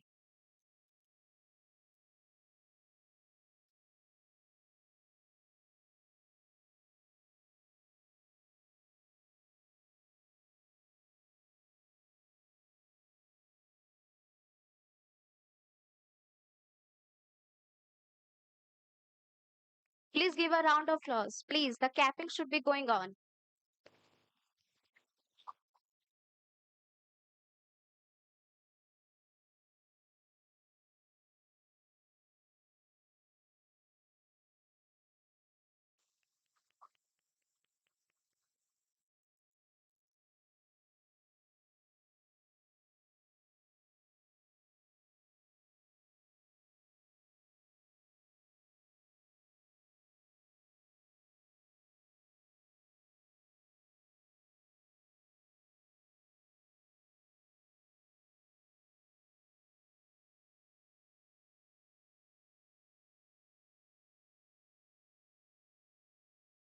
Please give a round of applause.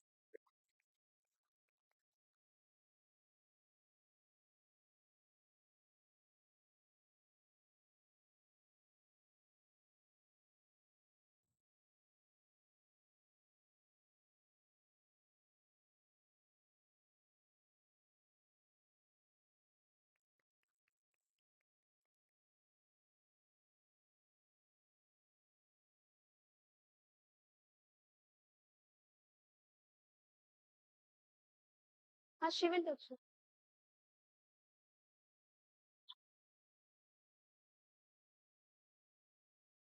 Now I would like to request all the dignitaries for a group photo, please.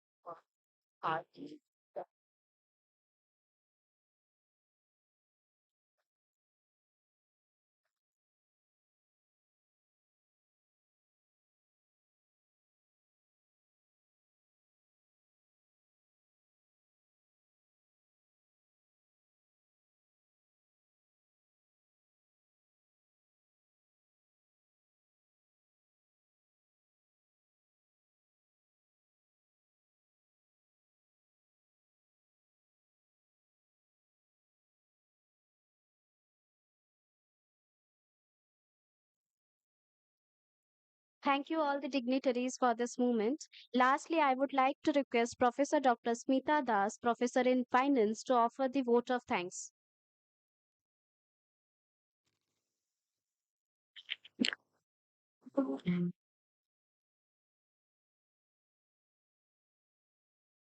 Good afternoon, all of you. It is both a honor and a privilege to extend a vote of thanks on behalf of School of Management for the enlightening preliminary session on sustainable business and a roadmap to Viksit Bharat 2047. At the outset, I express my heartfelt gratitude to our esteemed speaker and panelists who enlightened the path toward a more exclusive, ethical, and environmental responsible business ecosystem. Your participative have not only dependent our understanding of sustainability, but have also inspired us to reimagine businesses as a force of societal transformations. A special thanks to our resource person, Dr. Tushar Kant Pani sir, Professor Revansa University, Professor Dr. Dindayal Swain sir, Professor Sri University, Mr. Debakant Mishra, Global Capability Center, Tata Consultancy Service, for accelerating our compiling vision of how sustainability and eco growth can go hand in hand, anchored in innovation, equality, and long term value creations. Your words have set the tone for future ready Bharat. To our distinguished moderators and participants, thank you for your active engagement, thought provoking questions, and unwavering commitment to idea of and Viksit Bharat by 2047. Your presence reforms that the journey towards sustainable development is not a solitary endeavor but a collective mission. We are also deeply grateful to the organizer cover team, volunteers, and technical staff whose behind the scene efforts ensure the seamless execution of the sessions. Your dedication reflects the very values we see to promote, collaborate, and responsibility and excellence. As we move forward, let us carry with us the key message of today's session that sustainability is not a checkbox, but a mindset, not a constraint, but a catalyst for innovation and resilience. Let us strive to embed these principles into our institutions, industries, and individuals' choice so that by 2047, we do not just collaborate economic milestones, but also the ethical and ecological integrity of our truly developed Bharat. We deeply appreciate and renewed purpose. Thank you all once again. Thank you.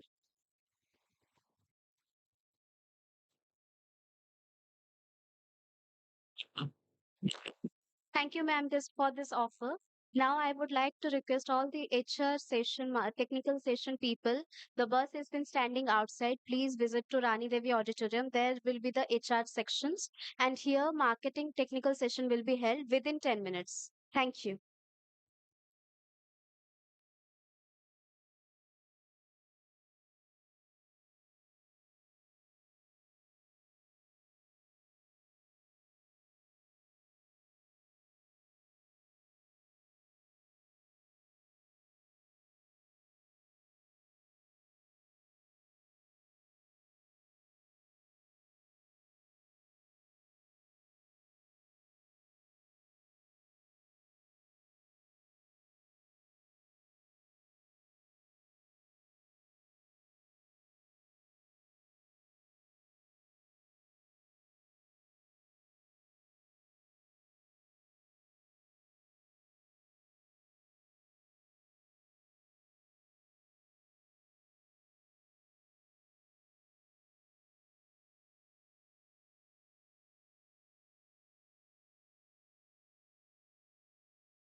All the marketing presenters, please come and check your PPT over here or submit it.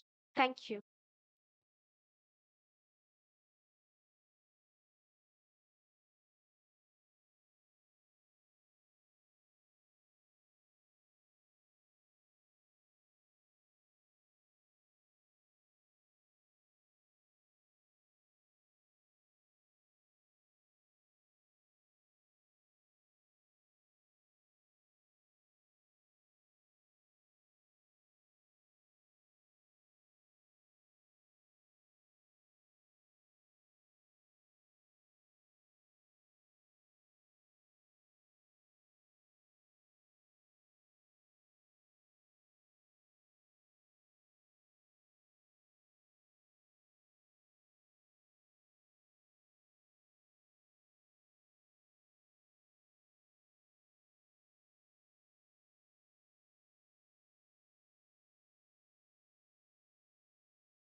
A very good afternoon, ladies and gentlemen.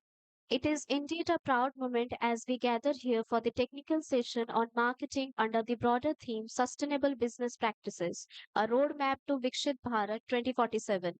As India marches towards her centennial of independence, the vision of Viksit Bharat inspires us all to create an inclusive, sustainable, and innovation driven economy that values not just profit but people and the planet. This session will illuminate such perspectives through thoughtful presentations and deliberations led by our academicians and researchers. We are deeply honored to have our session chair, a scholar of extraordinary depth, a name synonymous with excellence in management education, Professor Dr. Maneet Mishra, Professor of International Management Institute, IMI, Bhubaneswar. Sir is a distinguished professor of marketing and the dean researcher.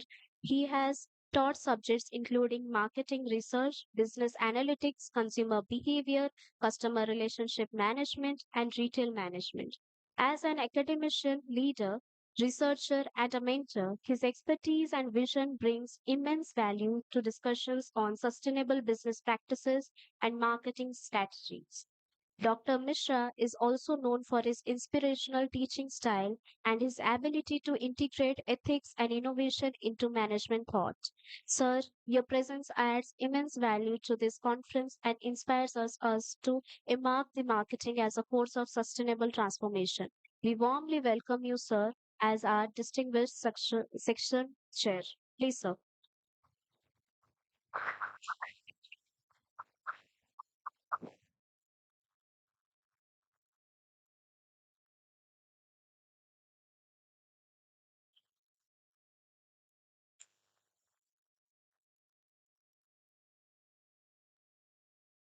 We also have Dr. Saroj Kumar Sahu, Assistant Professor, Department of Business Administration, Sambalpur University, who joins us as session co-chair. Dr. Sahu is a dynamic academician and a young researcher whose work focuses on marketing management, consumer customers, studies, and digital business practices. Dr. Saroj Kumar Sahu is an assistant professor, stage 3, with an MBA, UGC, NET, and PhD specializing in marketing management, strategic management, and general management. Dr. Sao is an active member of several professional bodies, including ISTD, Indian Commerce Association, Global Research and Development Service, and the American Council on Consumer Interest, ACCI USA. His academic journey reflects dedication and depth, having contributed valuable papers, participants in numerous conferences, and guided students to our innovating marketing research. We extend a heartfelt welcome to you, sir, and are grateful for your presence in this session. Please, sir, come and take your seat.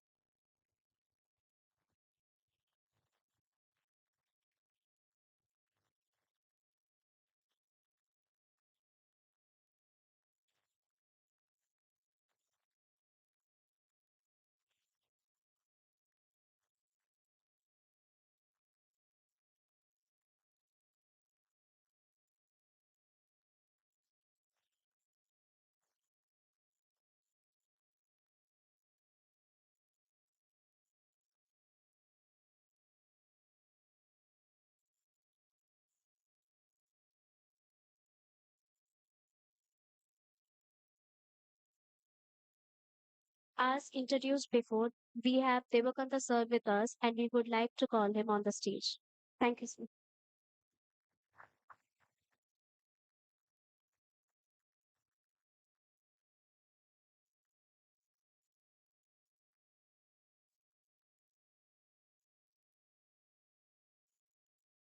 Now we would like to call Ratidev sir on the stage for the session.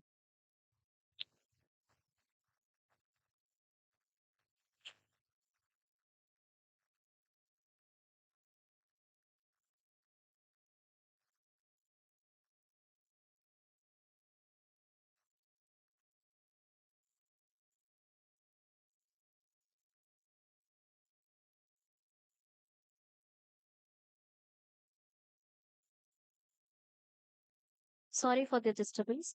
Today's paper presentation will explore the vital dimensions of marketing in the context of sustainability, from consumer consciousness to green branding. Now, we would like to call one by one the presenter for their presentations.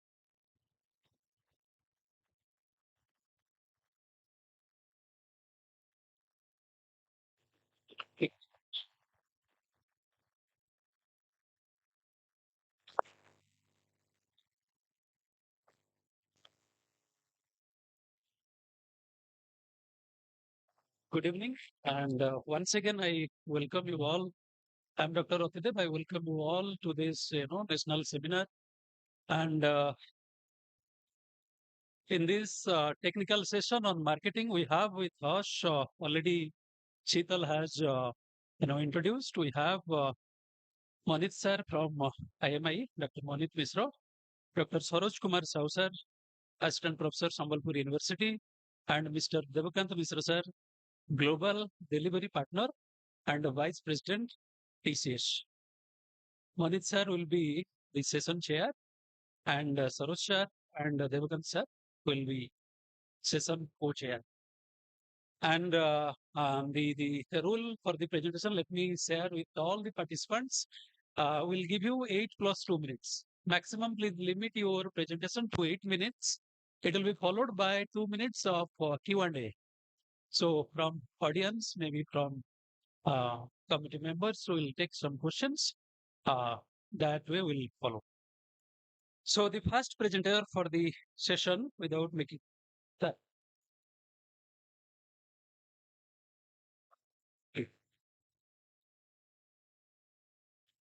If,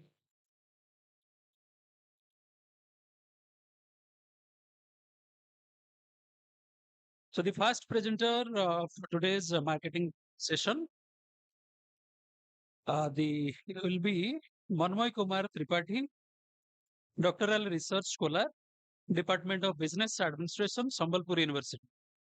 And the title is Enhancing Brand Equity in Tourist Destination Testing, the Role of Brand Image in Mediation Effect. Please, sir.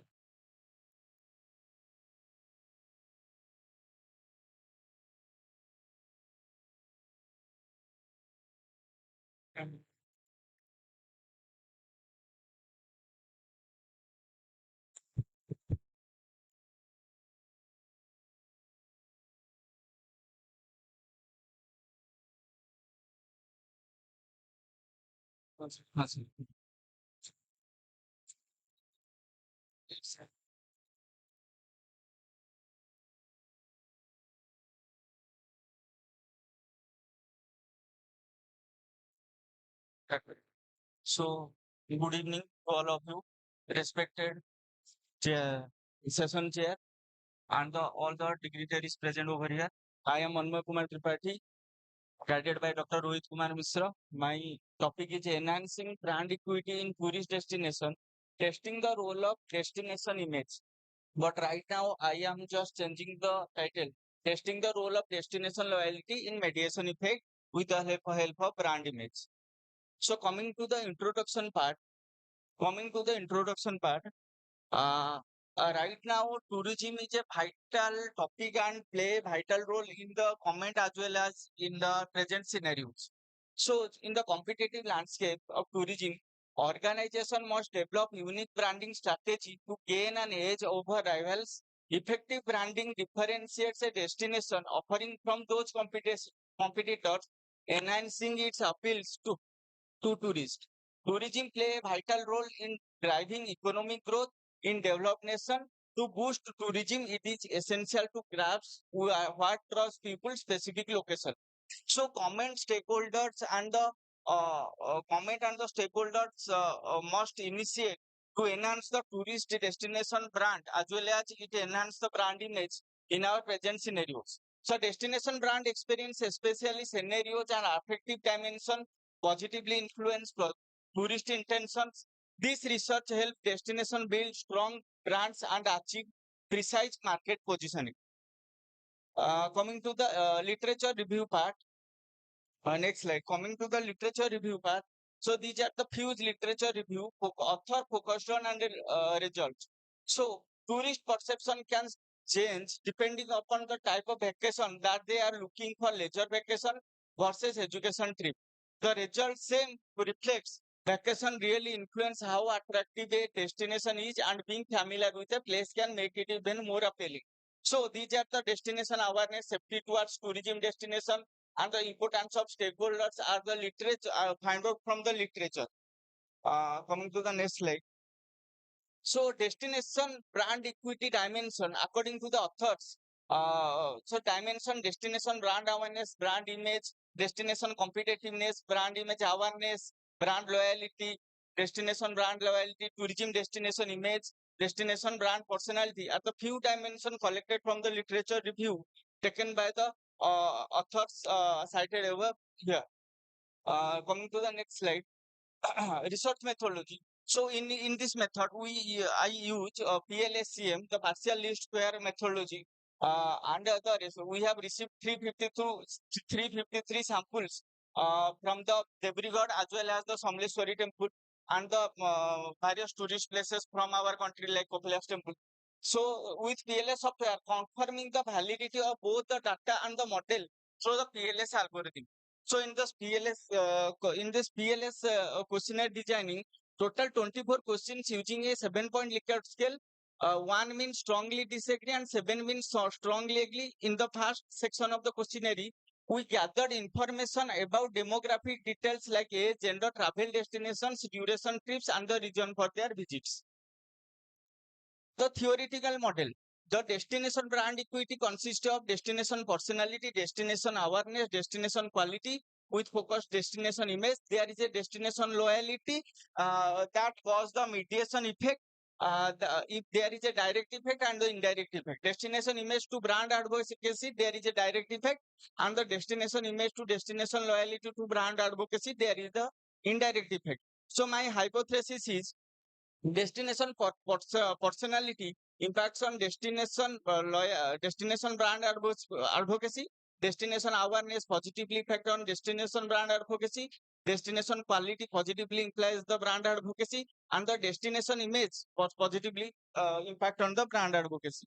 So hypothesis, these are the hypotheses I previously said that the measurement model assessment. First of all, I have to check the CMB, common method bias.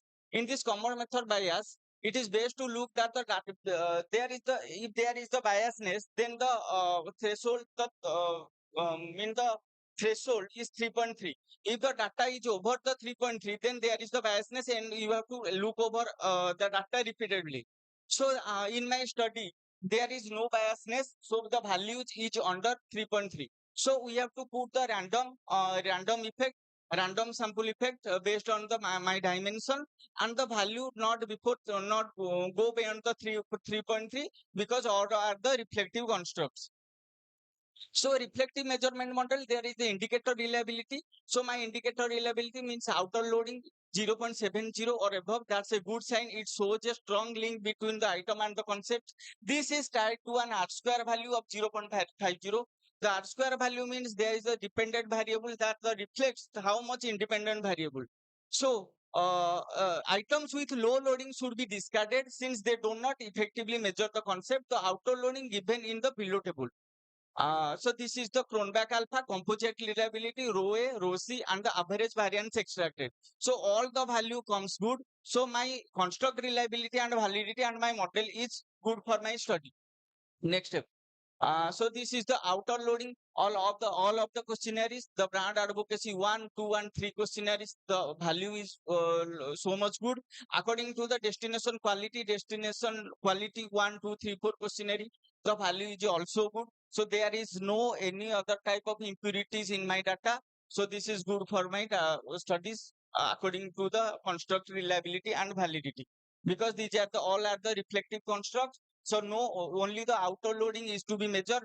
If there is some reflective construct, then the inner model is also be measured, because I have a reflective model.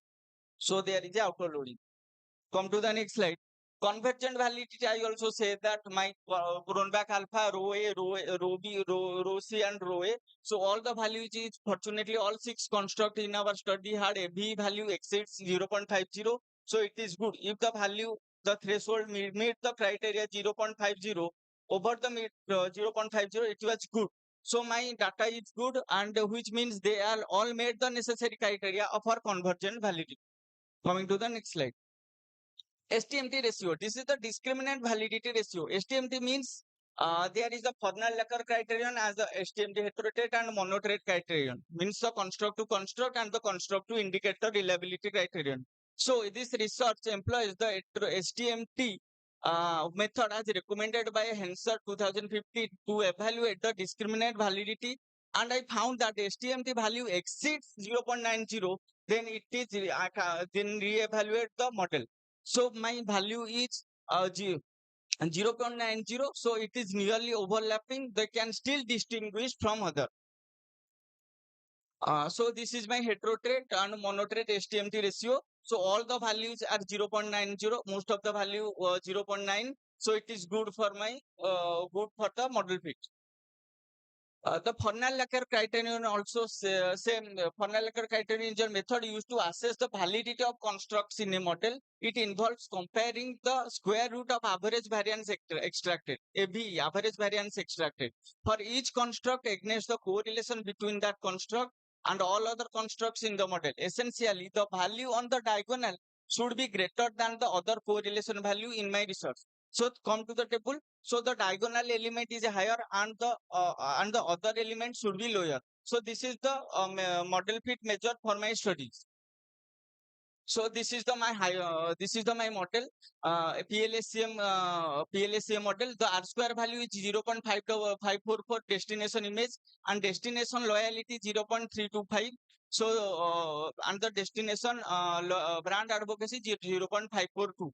So this is my path coefficient and the PLSQM result. So this is the before the result, that is for measurement model, and now we are going to the structural model assessment.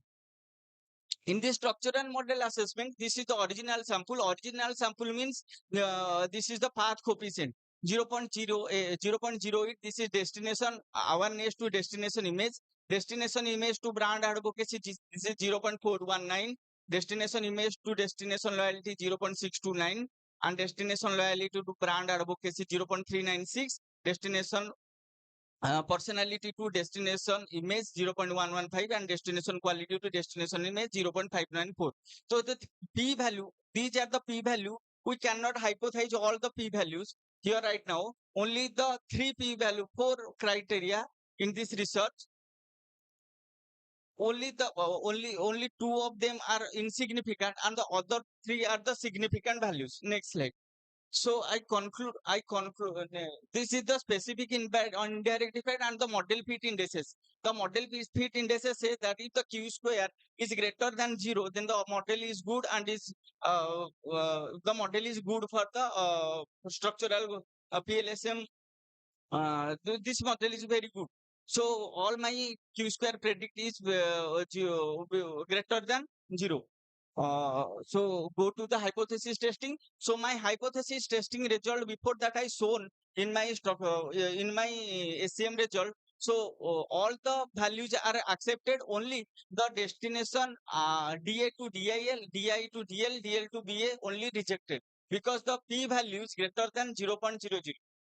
This is the hypothesis testing result. Because I have 4 hypotheses, only one hypothesis have been rejected. So conclusion, a conceptual model of the connection between destination personality, destination awareness, destination quality, and destination image, destination loyalty, and advocacy was created by the current study. The current study comes to the conclusion that destination image, personality, quality have a significant influence on the destination brand equity based on the empirical data. The study also demonstrated how crucial destination quality and personality are to developing a great brand equity. The findings are in line with other studies that shows that the consumer assessment of the destination brand experience. So this is the reference. Thank you. Thank you, sir. Now we are open for question and answer.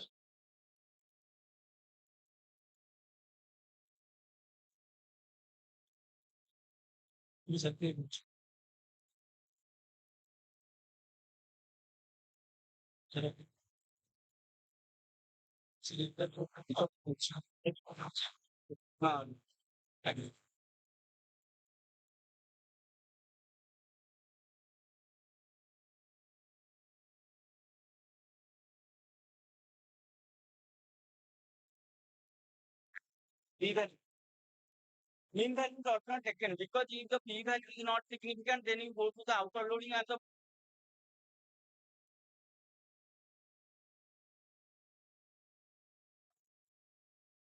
However, the one 7 point liquid if I reckon the 5 point liquid scale, the data was not sufficient for the measure. So the 7 point liquid scale is good right now in the PLSCM 4.0. So this is the regression model. This is the 7 point liquid scale is good. If you have taken the 5 point liquid scale, then there is some problem arising. Now the second question, if the mean median both you your outer loading and the inner loading was not good, then you go to the mean and you have to take the cross loading, then you get the data. Because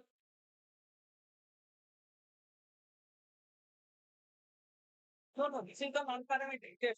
So it was, this is the not all the data are not scattered in the bell-like structure. So the mean median both are the in between the bell-like structure. If the p-value is not significant according to the hypothesis, then you go to the mean and the median or more. Then you have to check. Then the cross loading or inner loading. Only my model is the reflective model, so I go to the p-value. And because the model fit because we know that the p square is greater than 0, so the model fit index is 0. And the R square value means the dependent, how much the dependent variable reflects the independent variable.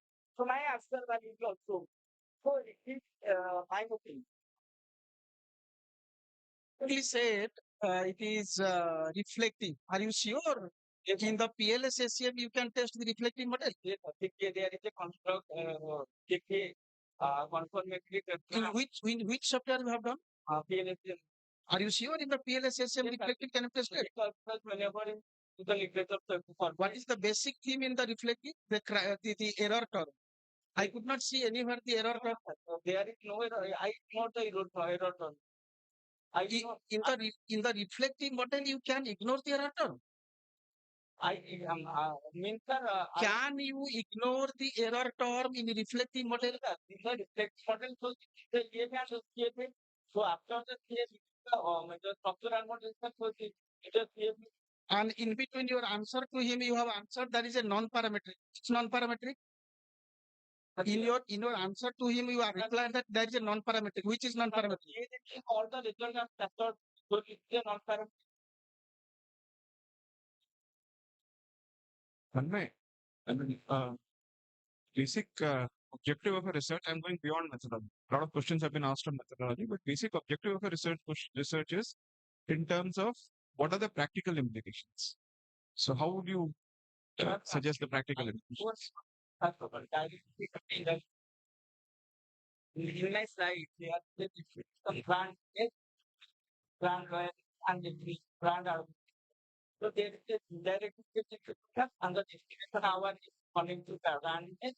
So there only the fee value insignificant only. The destination hour is destination to destination loyalty is to destination brand R on the hour is loyalty and brand R.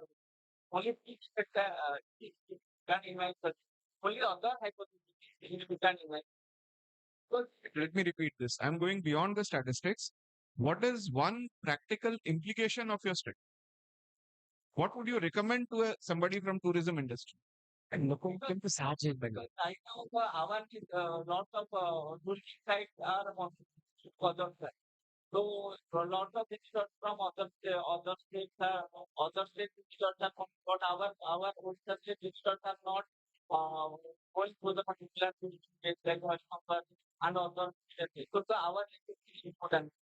So only our is right now from my contact. I have done offer. I have a very small question, 20 seconds. What is novel in your research? Just give me a 30-second pitch. But nobody knows right now the destination awareness is placed right now. The destination awareness among the people. You mean to say that less research has been done in this area? Less research. So you wanted to get into this. Thank you.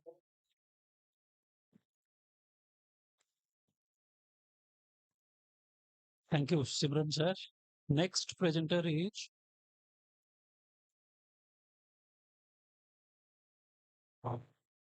Mr. Simran Babu, and its topic is a bibliometric exploration of greenness and rural sustainability through the ECCM lens. Sir, please. And I kindly request all the participants to limit your presentation within 8 minutes. And exactly at 7 minutes, I'll give you information so that please by next 1 minute conclude so that we'll stick to time, we'll finish in time. Thank you.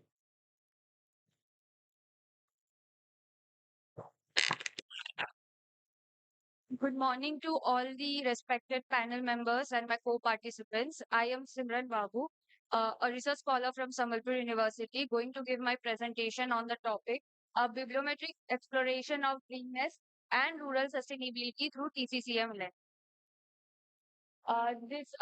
This is the flow of my presentation. So green-minded consumers have stronger preferences and willingness to pay for green products. Entrepreneurial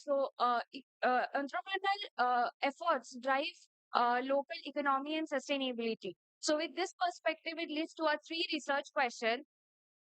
Next. That are, what are the key contributions regarding the antecedents of responsible rural economic development identified through a bibliometric review?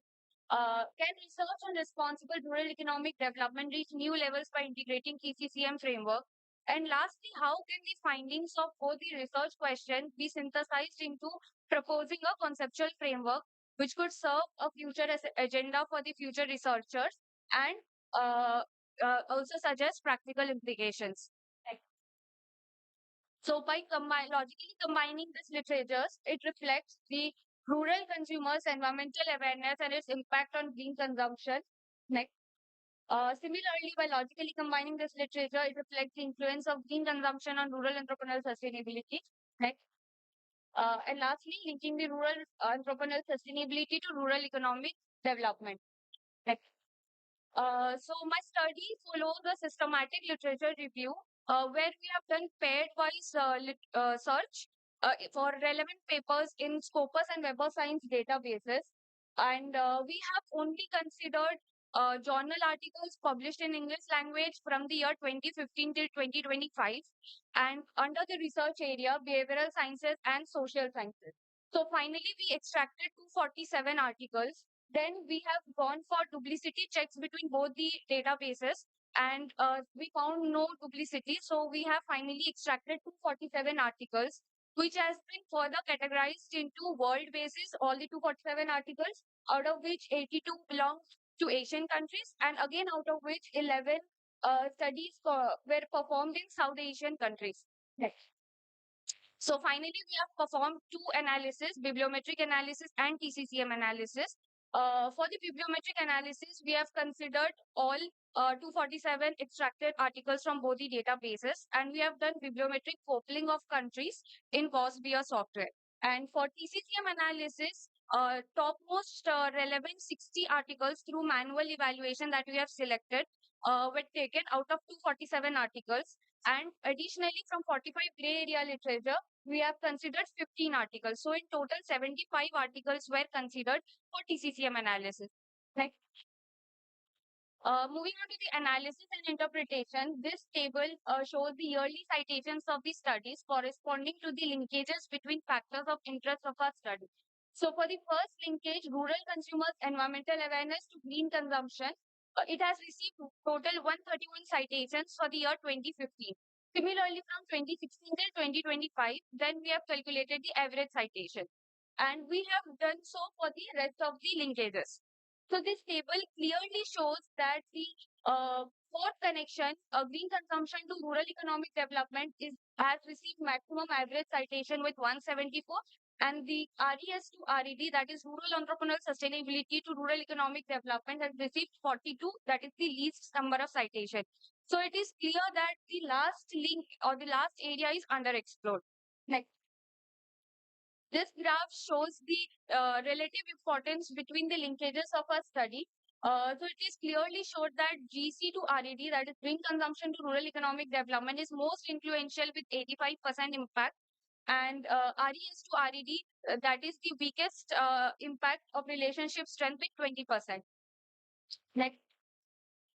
This figure further shows the citation trend of across all the linkages of a study from the year 2015 till 2025, where we can clearly see that the research activity in this particular theme have peaked in 2018 till 2020, post which have the studies have declined. However, the last connection RES to RED, the weakest connection have maintained a steady flow.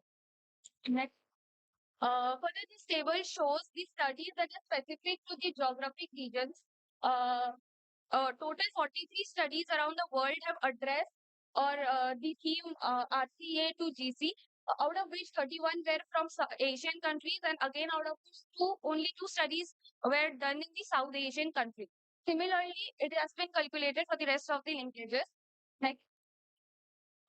This table shows the bibliometric maps of the literature extracted from both the databases, that is Web of Science and Scopus, which we have put separately according to the linkages of our study. The idea behind this analysis is to highlight and understand the research connection and the collaboration patterns among the countries, and also to help the researcher Please identify. conclude. Madam, please conclude. Yes, to address.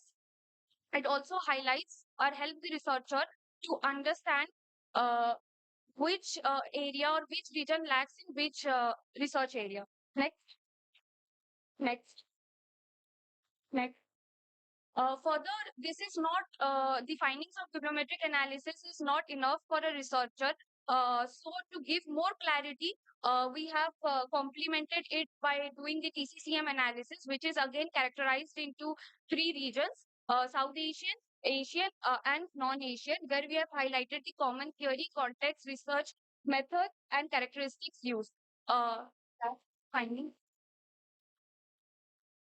So the overall findings suggest for bibliometric analysis is that most researches in this rural sustainable theme has been done in Asian region. However, very little research has been done in South Asian region, where it is very crucial.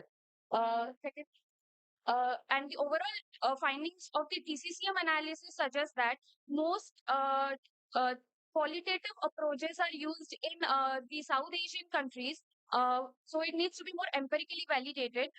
While the studies in the other rest part of the world were more quantitative approaches and have more diverse theories.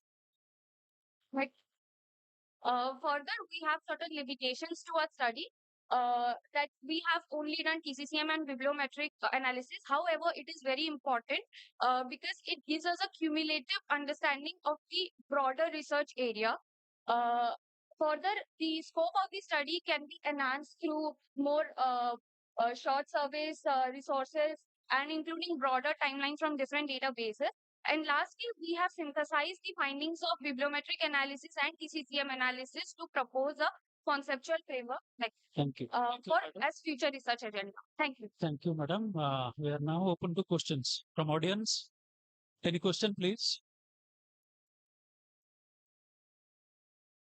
Sir, please go ahead with your question.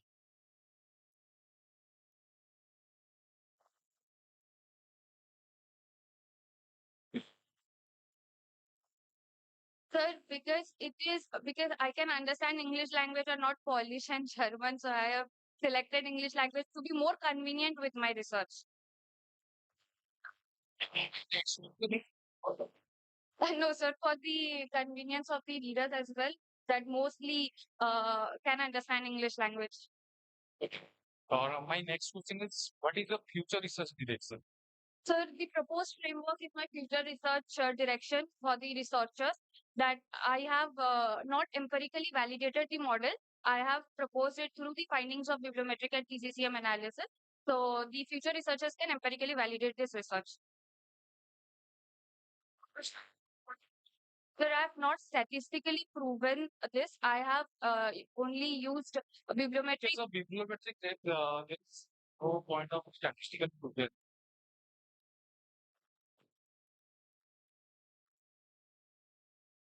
Sir, I'm suggesting that this model that I have proposed needs to be statistically proven by the future researcher. Uh, Sir, the various methodology can be used to study this, such as structured equation modeling. By using it, Yes, sir. what is your practical implications of your particular? Sir, the most important practical implication is that the entrepreneurs need to integrate environmental awareness in the rural consumers, so that they could create green business models, especially in the areas such as farming and agriculture. Thank you, sir.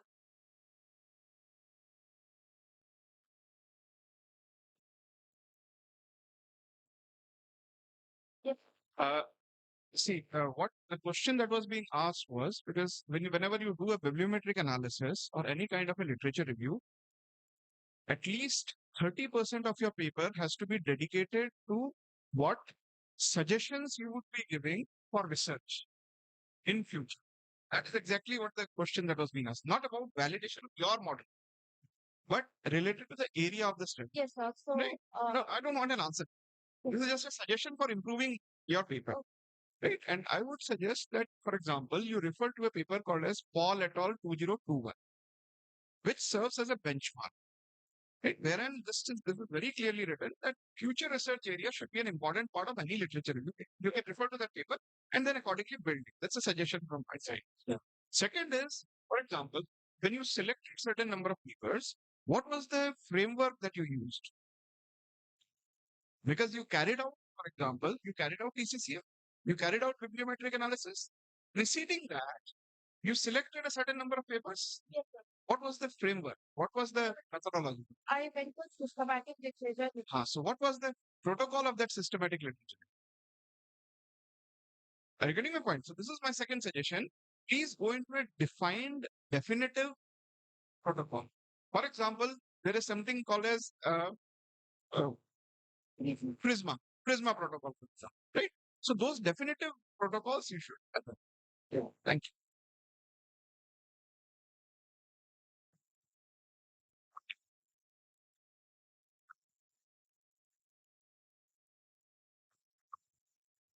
Thank you. I think it was good. So as both sirs have suggested, focus a little bit more on how you can enrich your study. Huh? Your presentation was good. Your PPT was also good. I can understand you have good confidence and prepared well for this session. Well done. But improve your areas where sir has suggested. Huh? Thank you. Thank you, ma. Next presenter is Bhavani S. Mohanty.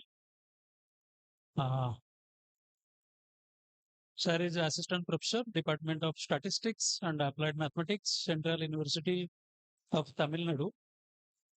And the topic is AI strategies for sustainable growth in Bollywood box office revenue forecasting. Sir, please. Good evening, everyone. Respected session chair, co-chair, dignitaries, and all the presenters. And actually, my topic may not be best fitted for this paper, but it is fitted for some constraints. The topic name is AI strategy for sustainable growth in the Bollywood box office. I am working as a assistant professor in the Central University of Tamil Nadu in the Department of Statistics and Applied. So, the abstract of just I am explaining the abstract. I will not go for in detail all the techniques and etc. The technical background I will not say. Only we will discuss what is incorporated in this paper. Actually, we have taken the data of last 2000, 2005 to 2022. And we applied several models. That is some of the models from machine learning technique and some of the one model from traditional model, that is a multiple regression model. And we compared that model and evaluated that model. Then we found that one of the model is the best model out of there. So nowadays, you know that there is a sustainability issue in the box office about their revenue and etc. due to different platforms are there. So entertainment source from box office it is nowadays it is very difficult to get. So here in this paper, predicting box office revenue for a Bollywood movie, and we applied key success factor, that is the exhibit, and another model, that is multiple regression model, random forest model.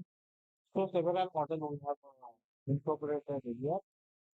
But in this paper, that is so many papers you can find a similar type of paper. They have applied multiple regression and etc. But the main important thing in this paper, we have around we have taken that 19 parameters, which is very difficult to assess all the parameters. That is next. This is introduction. Next, uh, this is the model of whole paper, that is predicting opening and lifetime revenue using ML. And then the objective is to predict the revenue guide decision. And the models we have used to multiple regression, decision tree, random forest, and exhibit. And the data source, we got the data from box office and IMDb. And the evaluation we did using RMSE and MSC. And the conclusion is better prediction we got from exhibit model. And the challenges is how we will sustain that is what is happening with Bollywood, and there is a favoritism is losing in Bollywood. Then next,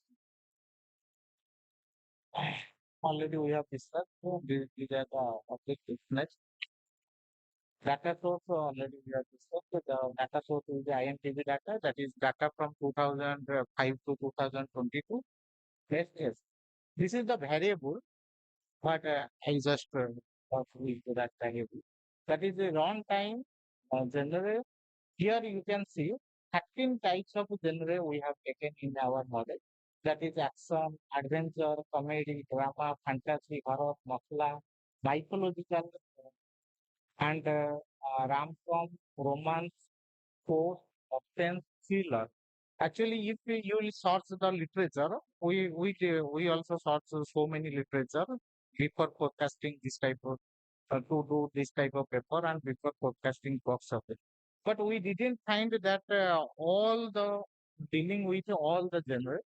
So we try to dealing with all the 13 types of genre, excluding this genre, and the runtime, number of screens, IMDb ratings, IMDb vote, and the release period, budget, revenue, new actor, new director, whether there is any franchise, and whether there is any remake, that thing also we have taken care. So this is a huge study, and this paper, when we wrote, that is nearly 40 pages paper, so it is not possible to incorporate here.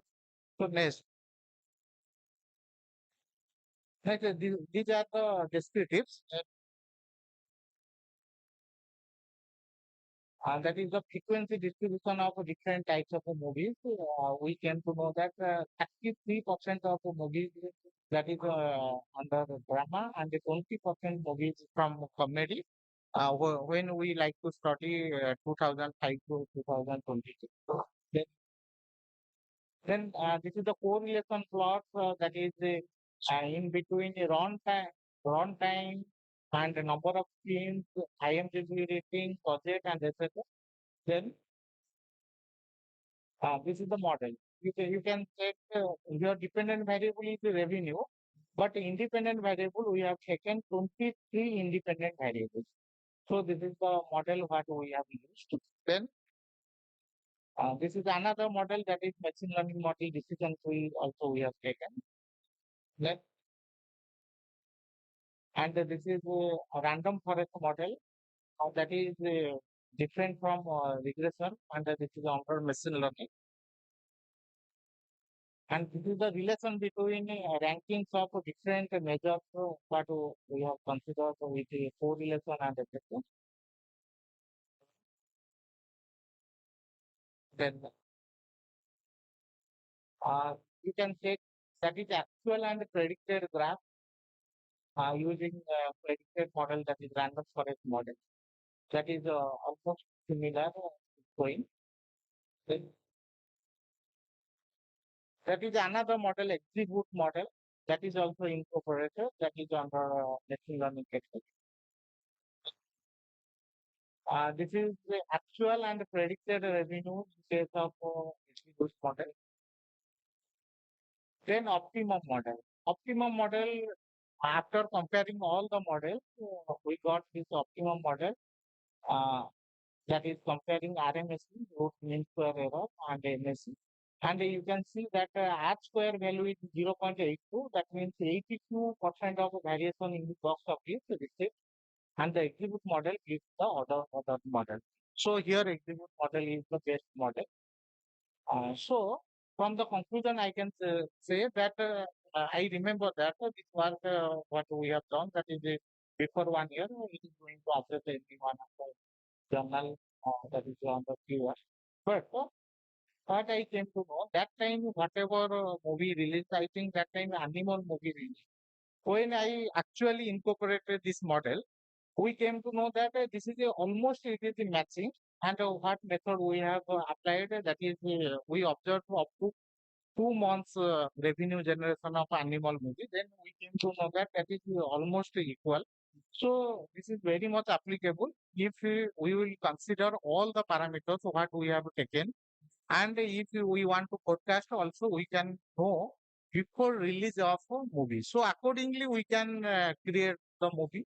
That is customer preference is which type of genre is it better, and what genre we are using.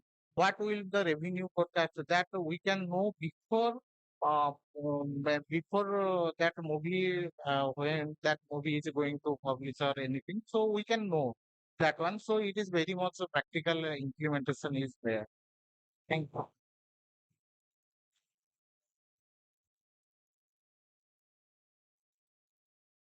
Yes, sir.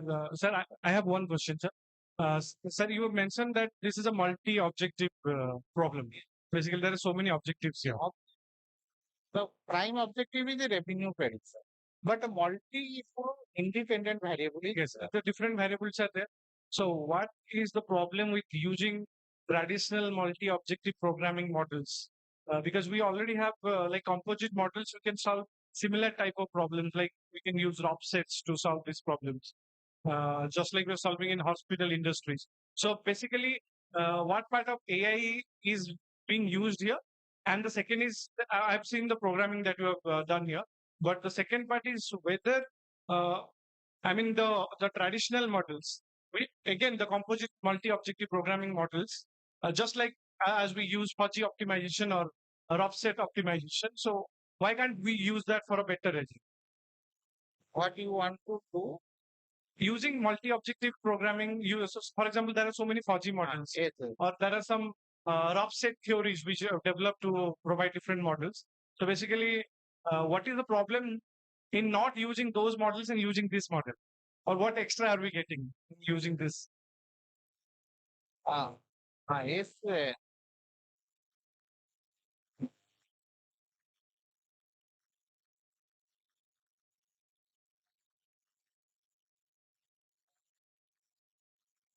No, actually, you should remember the background I like to speak. Everybody want to ask that this model is appropriate or not. I will tell very simple model, that is linear regression. So many people have used linear regression. This is very common model. But when we are going for teaching, this is separate thing. In teaching, we are creating hypothetical data, then we are applying that model. Okay, then yeah, one sentence answer is behind the model, there is some assumption. First, you check that assumptions. Okay, suppose in the linear model, do you know there is 10 assumptions? If 10 assumptions it will satisfy, then you go for linear model. But here, whatever model we have used, first we check the assumptions. I didn't mention that assumptions. So I am telling that when you are thinking about other model, you check if assumptions are meets its requirement, then you go for model. Okay, otherwise you don't go for that model. Thank you, sir. Yes. Accuracy is execute accuracy. I think random forest accuracy is more.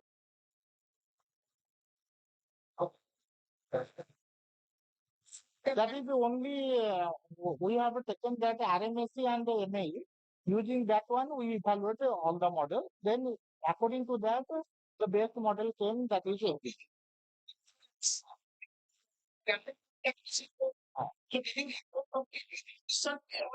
No. We finally we came to the conclusion that execute is just so. Okay, and the other model is also preferable. You can prefer the other model. So whether it is actually logistic regression, it is final data is there, then you are going for logistic. But you have different types of data. Yes, you can do one. Yes, yes. I just have a very simple question. What was the size of the data that you worked on? Quality of the data actually, I think that. No. What was the partition of the But data? we have taken all the number of, I think, some thousand. What was the partitioning of the data? Partition of data. Oh, yeah. Yes, sir. We- that is 70%, 70, 30 will be. 70% training and 30%. So this, whatever result you have given, is it out of training data or test data? No, that is fresh data. That is Fresh data. new data. That means we segregate that is 70%. So total 100% data is there. Then 70% data we train the model, and the 30% we kept for prediction. Then Okay. So from 30% data we did prediction. Then later on we waited for a few 3 months, whatever we came. Then again we also evaluate that. Okay. Got it. Thank you so much. Thank you, Bhavani sir. Next presenter is Milan Mahapatra. Next presenter is Milan Mahapatra, doctoral research scholar from IBC Shoa University. And the topic is comparative study on Gen Z and millennial perspectives on sustainable consumption.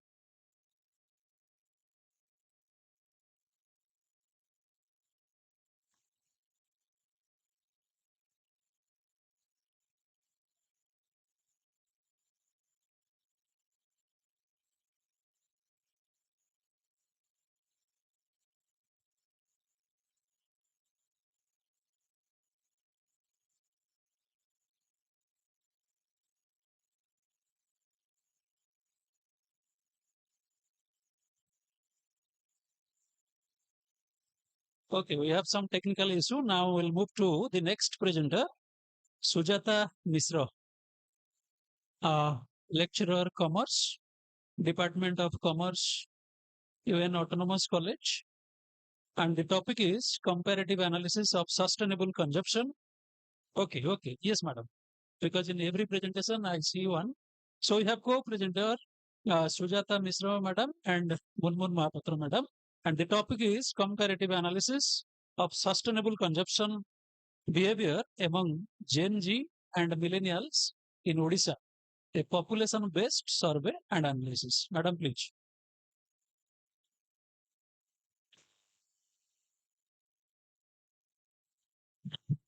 Very good evening to one and all present over here, esteemed chairpersons of this session, and all the respected dignitaries present over here. Our paper is a comparative analysis of sustainable consumption behavior among Gen Z and millennials in Odisha, a population-based survey and analysis. I am Sujata Misra, lecturer in commerce of UN Autonomous College of Science and Technology, along with co-author Ms. Munmun Mahapatra, going to present our paper. So all of us know that nowadays there is a slogan of sustainable consumer behavior. That means so nothing. It's the Gen Z and millennials are playing a key role in sustainable consumer behavior. That means they are not thinking of themselves, but also they are thinking of their future generations and switching over to use various renewable sources of energy, so that we will not only be selfish, that we will save the planet, we will save our mother earth, and we will save energy for our future generation. So come to our introduction.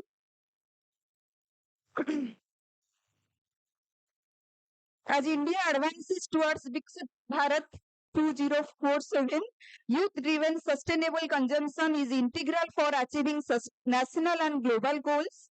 Odisha represents a microcosm with vibrant socio-economic and geographic diversity. This study expands beyond the college context to encompass Gen Z and millennials resident from urban and rural backgrounds, professional sectors, homes, and businesses, reflecting broader realities and driving forces shaping sustainability in daily life. Next slide. Next, please.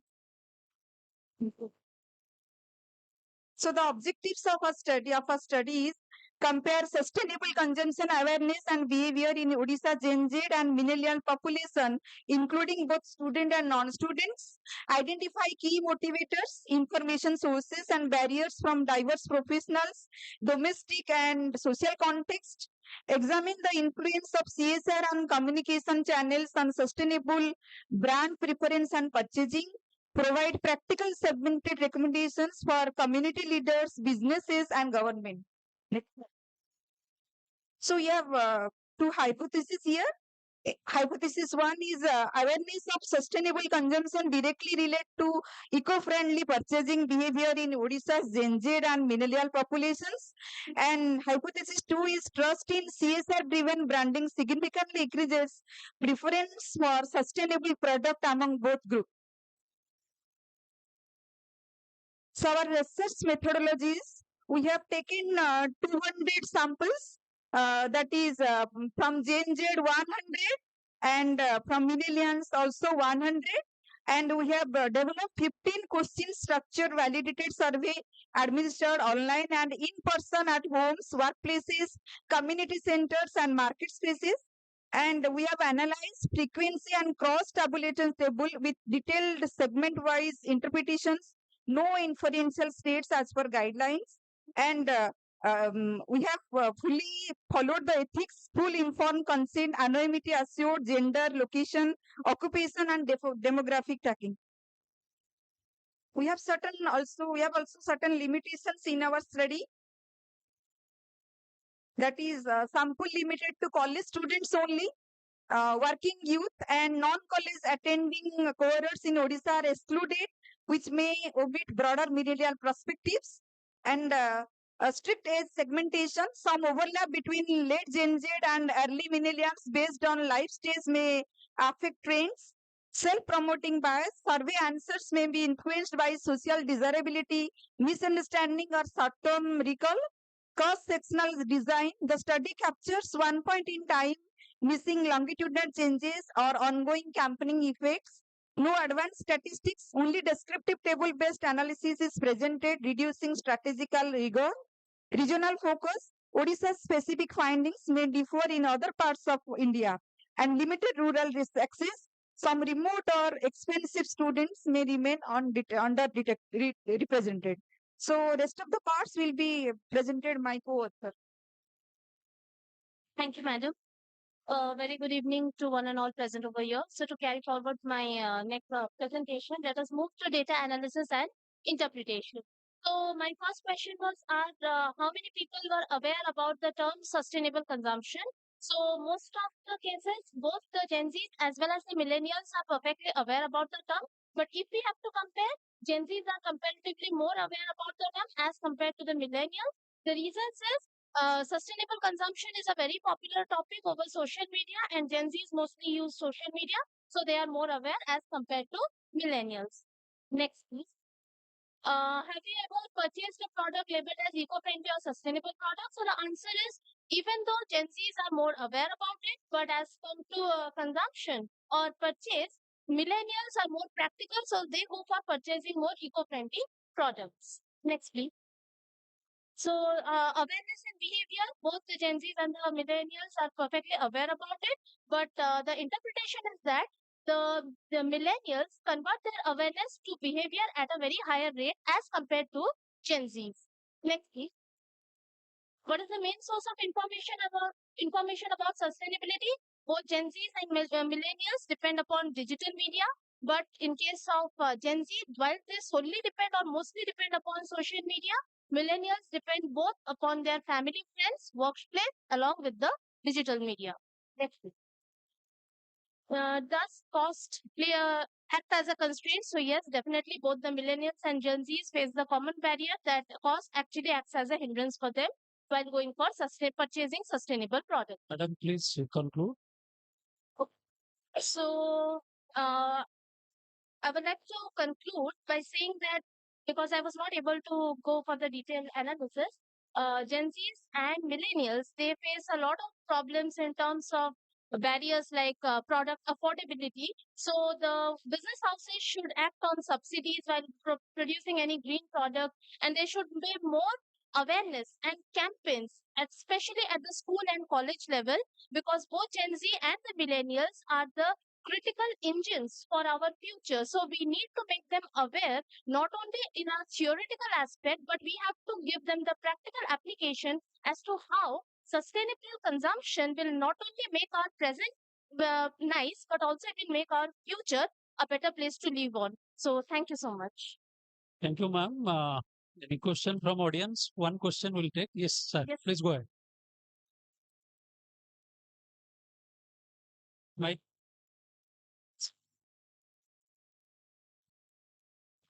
Yeah, thank you so much. Ma'am, just can I ask three part of question if that's okay with you, sir? The first question is, ma'am, I believe the four objectives that you have selected is basically not for a study. I think that is for a doctoral study. That is for a PhD thesis. Ma'am, have you pilot tested your questionnaire? That's the second question. And the third question is, ma'am, what was the criteria for you to select the 15 constructs or 15 variables for your study? Sir, actually, due to very shortage of time, we were not able to conduct a thorough research. That is why we have said that we have gone for descriptive analysis instead of going for advanced statistical uh, research methodology, right? So, if we could have gone for adopted any statistical method, we could have gone for a detailed description. And that is why, yes, it is indeed a pilot study. But the future scope is always that if we will be given an opportunity to explore on this topic in future, then we will definitely go for more advanced questions, not only these questions, because we were focusing mainly on Gen Zs and millennials. The major factor was Gen Zs will not be able to answer very critical questions about sustainable consumption. The reason is they are not aware about the implication of sustainable consumption. So that is why we have formulated very simple questions that will be easily understood and answered both by the Gen Zs and the millennials. Considering the Gen Zs, mostly we have answered framed the questions.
I have one question. Have you understood what research you're doing and why you're doing? What's the objective? Have you understood? Explain that to me, or in Odia also you can tell. What is the objective of the research?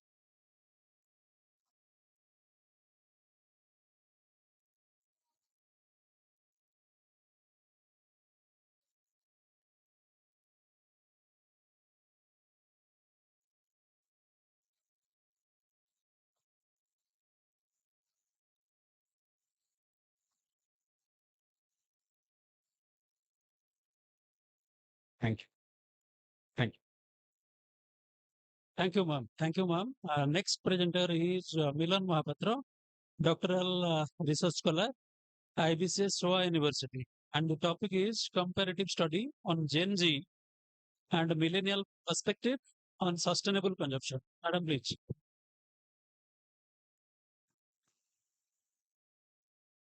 A very good evening, everyone. I am Milan Mahapatra, a research scholar at SOA University, and I'm joined by my guide, Professor Dr. Jyotiranjan Das, SOA University. Can you go? Yeah. So, the core premises of our paper is to focus a comparative study on Gen Z and millennial perspective of on sustainable consumption.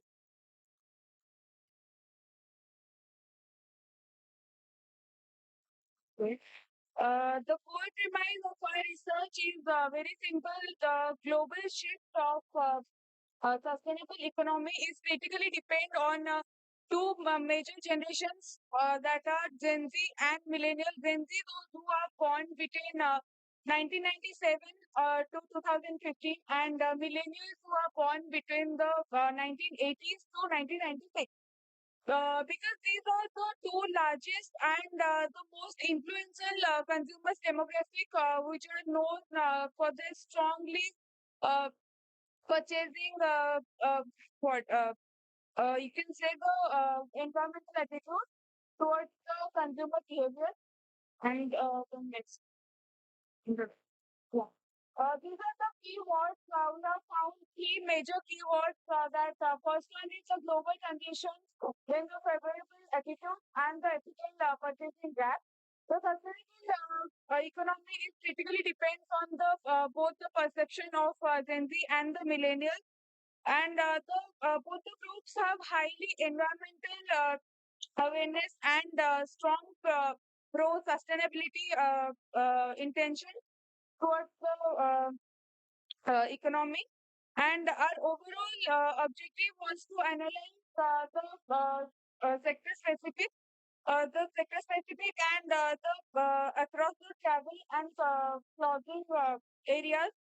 And then coming to the literature review, after reviewing a lot of articles, over 30 to 35 articles, journals, and books, we have considered a few related papers, and we have concluded three major parts that sustainable consumption defines the use of goods which we can reuse or resource of the goods and the waste and the pollution across the product's entire product life cycle.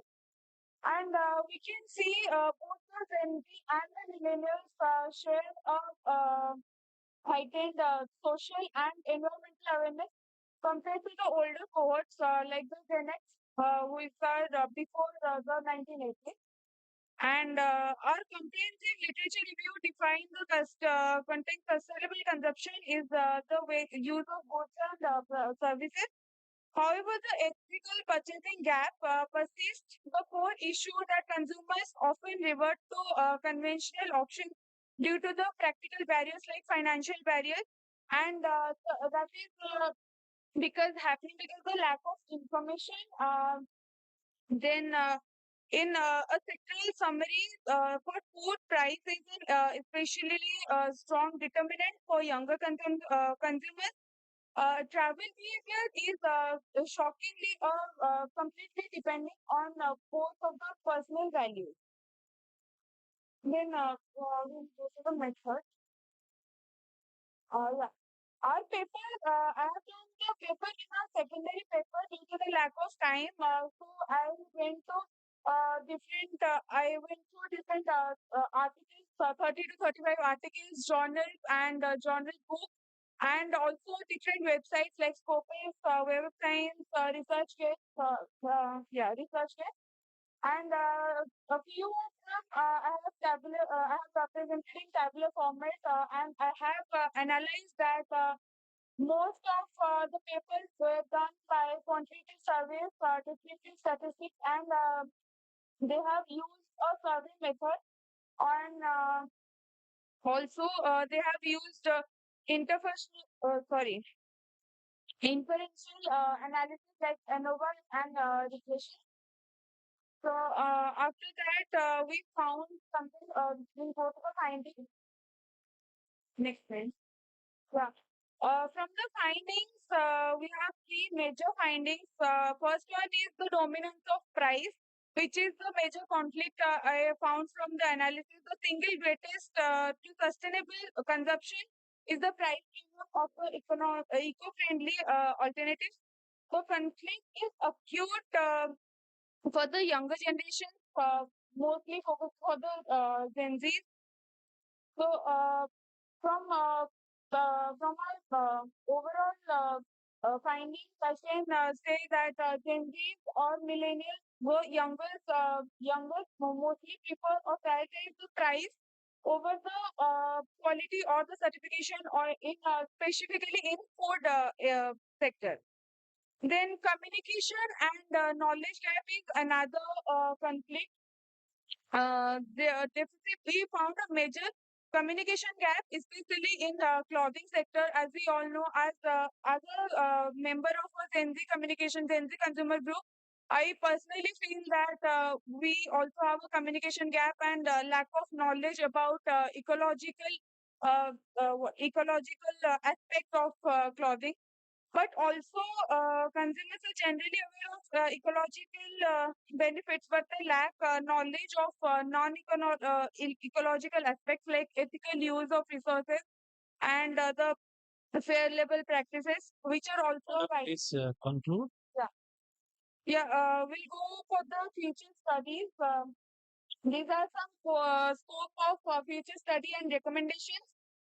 Basically, there are five strategic recommendations to bridge the gap between both of the generations: financial career reduction, targeted activation for focused on Gen Z, and value activation and holistic transparency. So, overall, if I will suggest or I can say that future researchers should focus on testing business models that reduce the financial penalty of sustainable consumptions and investigating the long-term effective efficiency of various behavioral nudges of Gen Z and the millennials. And they should investigate and interact with more people of both the generations so that they can go for better values or better analysis. Okay. Thank you, madam. Any question from audience? One question. Go ahead.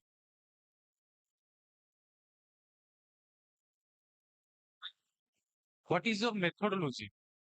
So actually, as I said, this is a secondary paper. I have just went through different articles, different journals. The previous used methods were quantitative methods, survey methods. Basically, they have surveyed, they have interacted with 600. Is it a review paper? No, it's not a review paper.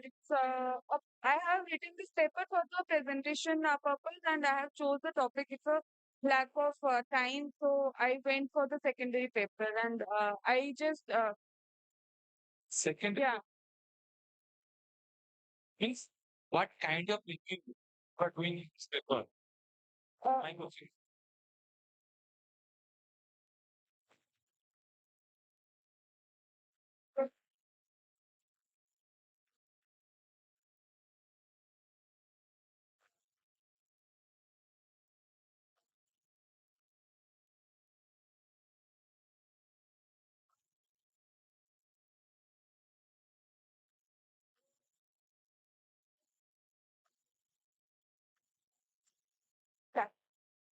Yeah, sorry, sir.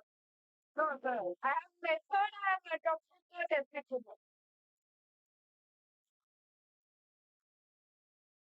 Thanks. Understood. Yes. Understood. Yes.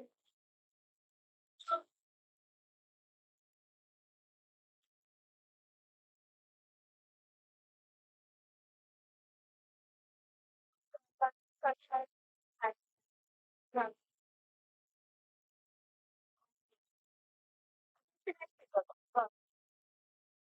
Right.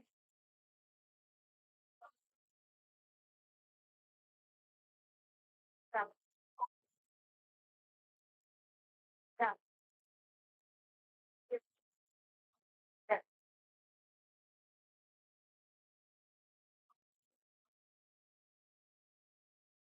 Thank you, madam. Thank you. Next, thank you, madam. Next presenter, it's co-authored by Jyotisman Das Mahapatra, Chandan Kumar Singh, Ravi Kumar Gop, uh, and the topic is digital capabilities and governance mechanism for sustainable innovation ecosystem in India, examining the role of sustainable supply network agility from C.V. Raman Global University.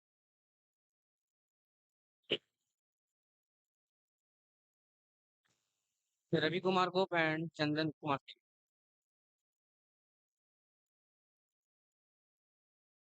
Good evening, everyone. Respected.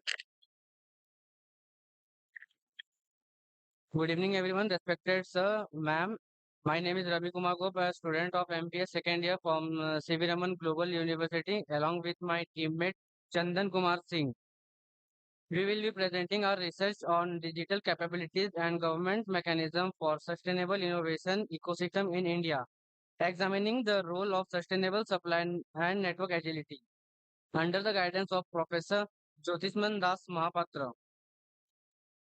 These are the outline.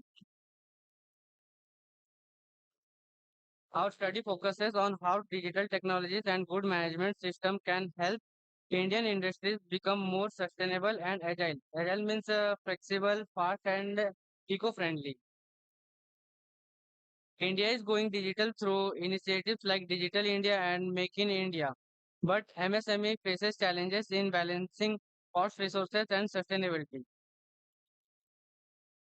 Here's the background and the context.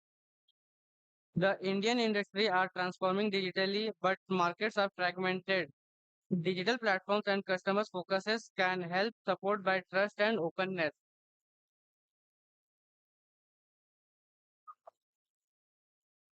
So the problem statement is the most of our studies are on developed countries, and we are focused on Indian MSMEs where digital and the digital trust and agility uh, are less being studied. So these are the research questions we have taken. The first one is how digital platform capabilities influence sustainable digital innovation ecosystem in India. The second one is how digital customer orientation enhances SDIE. And the third one is what role the digital openness and digital trust plays in enabling the SSNA. The fourth question is how does SSNA mediate and link between the digital uh, intelligence and the SDIE. So these are the two theoretical framework we have taken. The first one is resource-based view by Padmini in 1991, which states that the firms gain standard sustained competitive advantage through the vulnerable, valuable, rare, ini- inimitable, and organized digital resources. The second one is complex adaptive system theory by Wilson ETL in 2021, where the firms and network adapt through the interaction and self-organization in dynamic ecosystem. They are the key concepts, and So, here is the conceptual framework by the authors. Here, these are the DPC and DCO are the independent variables, and the SDIE is the dependent variable, and the DO, DT, and SSNA are the mediating variables. We have developed 9 hypotheses linking this construct to test their relationship.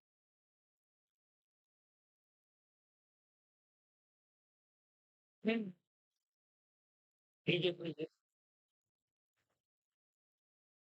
Hola. Please conclude. Ah, for every time.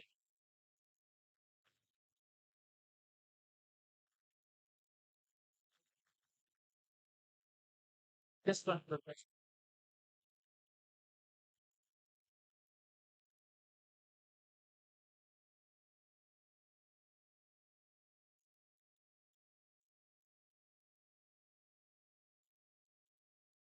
So at the conclusion, if we're going to conclude that the digital capabilities and governments together derive sustainable innovation, and the SSNA, Sustainable Supply Network Agility, is a new concept showing agility's importance. Future research can compare countries or study long-term effects. Thank you.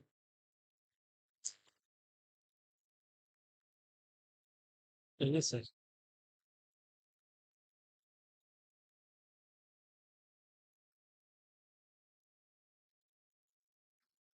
Yes.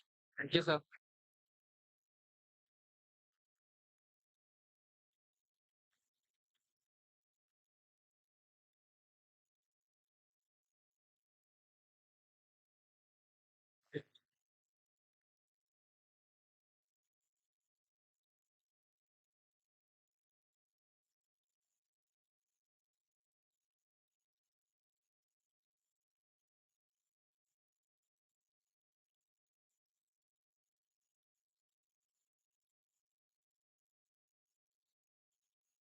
Yes, sir.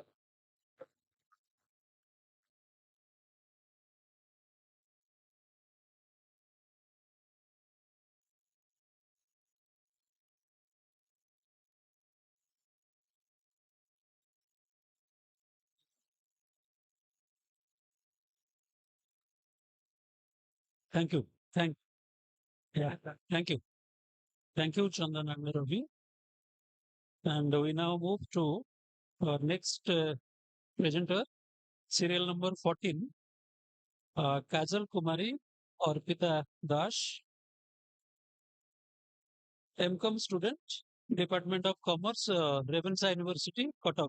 Topic is awareness and preference for digital equal label in online shopping among Gen Z. Please.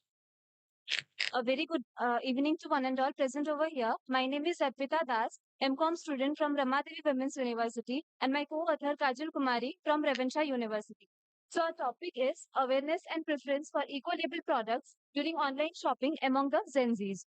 So, when we talk about eco labels, so eco labels are basically the certifications or the digital tags or symbols uh, that shows whether a product is eco-friendly or sustainably made or energy efficient. Efficient. So nowadays, the environmental awareness is increasing due to the rising environmental concerns, and nowadays consumers are more aware of what they are buying, or they're more conscious about their buying behavior. So this study basically focuses on their awareness, preference, and their willingness to pay for the eco label products among the generation Z. Generation Z. So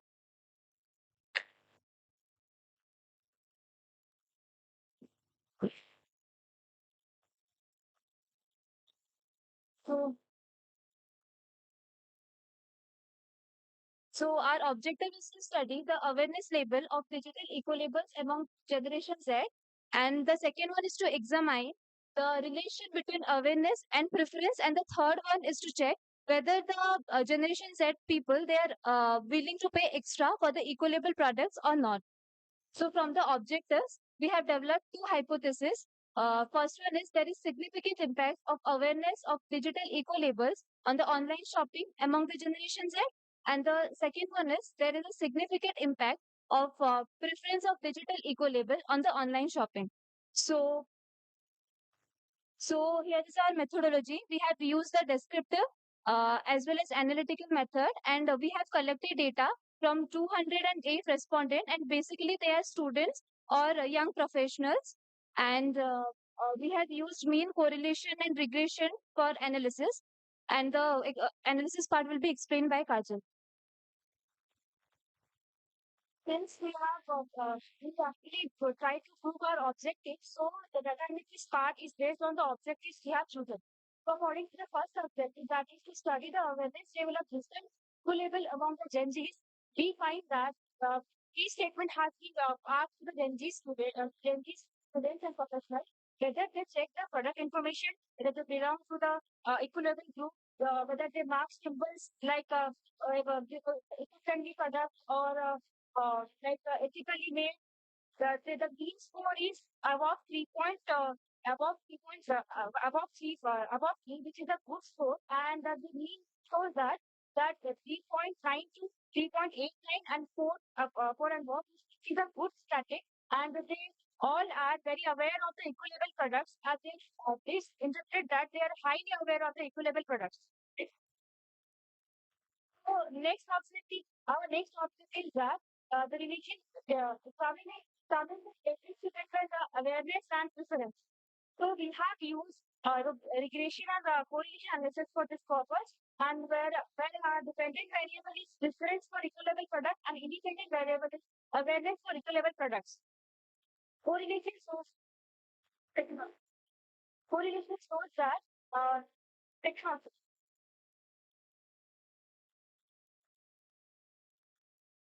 Correlation show that there is a 75 correlation correlation coefficient is 0.73, which is a very it is a very strong positive relationship between the two variables, independent variables, and the regression coefficient is 0.67, which reflects that there is a good relationship between a dependent and independent variable. It shows a strong and positive relationship between awareness and preference of eco-level products among changes. Our last objective is to show that whether they are willing to pay extra for the eco-level product. So we have two sessions for them to start today. That first is whether they check for the eco-level products if the cost of the product is high, and if the cost of the product is little high, whether they are willing to pay. The 3.69 and 3.67, which is a very good mean score. And this shows that there is a high willingness to pay among the Gen Zs, which the product mark, in which the product mark eco-level product. So we can conclude by saying that Gen Zs are aware of the eco-level products, and they are also fit for the eco-level products, and they are willing to pay a little more extra cost for the eco-level products. Is there any question? Thank you. And this is the first who completed in time. Before time. I don't know if the people who presented before this team are present in the hall. I'm not sure. I don't see the faces here. But this is a very young team, just MCOM students. And it is a model how they have presented. I like the way they have made their slides. Okay. Very precise, to the point, not verbose. Slides should not be verbose. You will get lost. Very precise to the point. They have included all sections, right? From research, literature review, or model or methodology, conclusion, findings, everything they have put. And that's the young people. She's standing here and talking that in front of preliminaries like you, that is itself is a courage. And they were precise. They finished on time. That is a highly regarded attribute among all people who are going into a professional life. Okay. You must respect time, be on time, finish your activities on time. Okay. Your employers, your bosses will like you very much. So thank you very much. Appreciate it. Sirs will give more.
Thanks, Kajal and Arpita.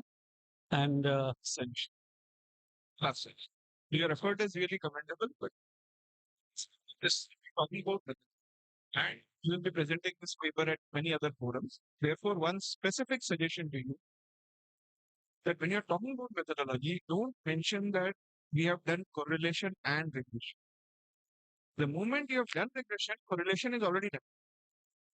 Right, so just mention that we have done a regression analysis. That is sufficient. Thank you so much.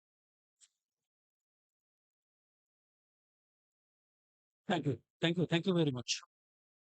And our next presenter, Sitakant Biswal, Sai Smita Dash, Dipti Ranjan Sabot, Research Associate, Assistant Professor, Srushti Academy of Management and Technology, Bhubaneswar, FMS Sri Sri University, Cuttack.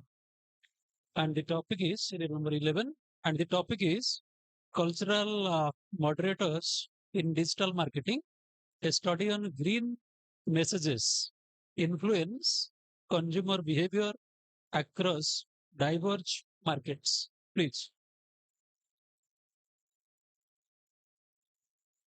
Yes, sir.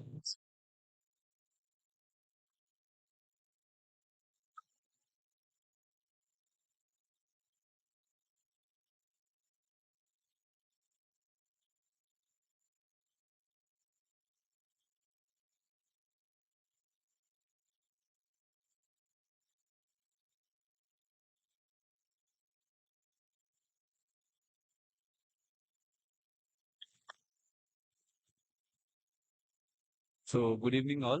I'm Sitikant Visal from Srushti Academy of Management and Technology.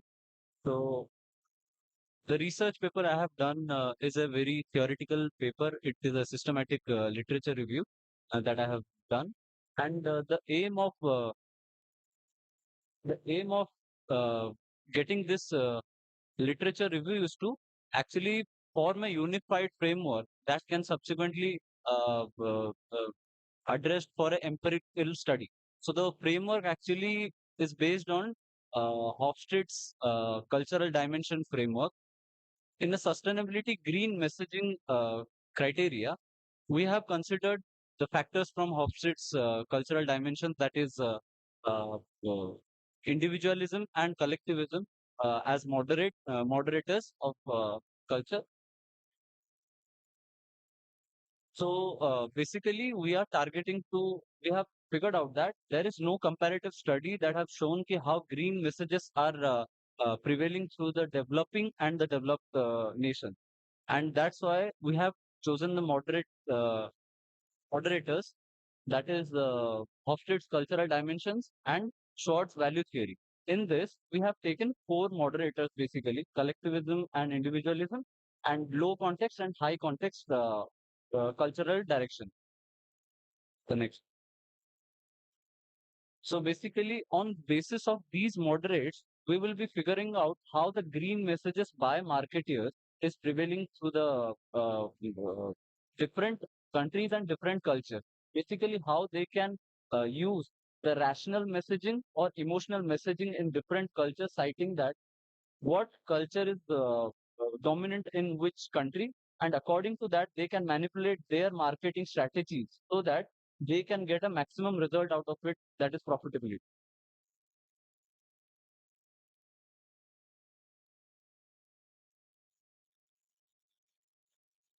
So basically we have figured out that gap, that there is no comparative study of how in developing countries and developed countries the cultural messages, green messages being flowed down. So in this framework we have figured out these are the different moderators that can be utilized to create a unified framework that can be subsequently made into empirical studies, that is SEM after creating this whole paper. So this is the gist of a literature review paper that we have conducted.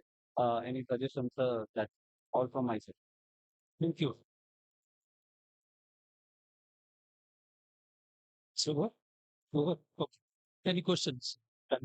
Please. Yes, sir. Yes, sir. I have just passed my MBA right now, so I am going to pursue my research for after that.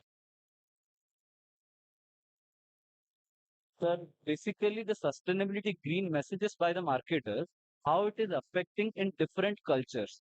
And defining those cultures, we have four moderators, like I have told, low context models, high context models. Like the people in a culture like China and Japan, they are very emotional oriented, while the USA people are very rational.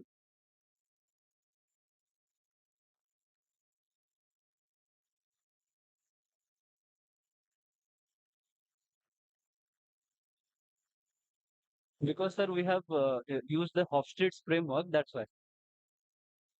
Okay, sir.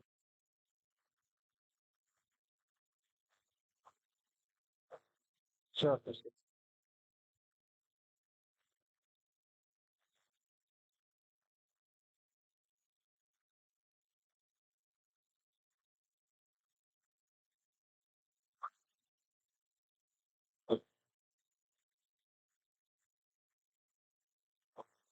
So while doing the literature review, we were not able to find that particular aspect in any research. So that's why we thought that could be a gap that we can cater to.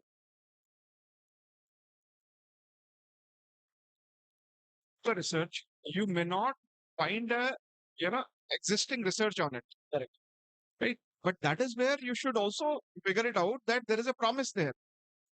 Probably nobody has done it. Probably you could be the first one to do it. Exactly. Now, how do you justify it? Logic. Is there logically, is there a connect? For example, when you talk about this consumption, probably one of the cultural factors, which is cultural dimensions, Hofstede's dimensions, which is related to this is, for example, whether we spend freely or we do not spend freely. Correct. So purchasing Yes. behavior. Yes. So that is also one of the important dimensions which is connected. Maybe nobody has explored it because that is one of the latest dimensions to be proposed by Hofstede. Right. So please think about it from that perspective. That's Basically, I have to figure out a logic that suggests you why we are using those two particular moderators. Exactly. Either existing research.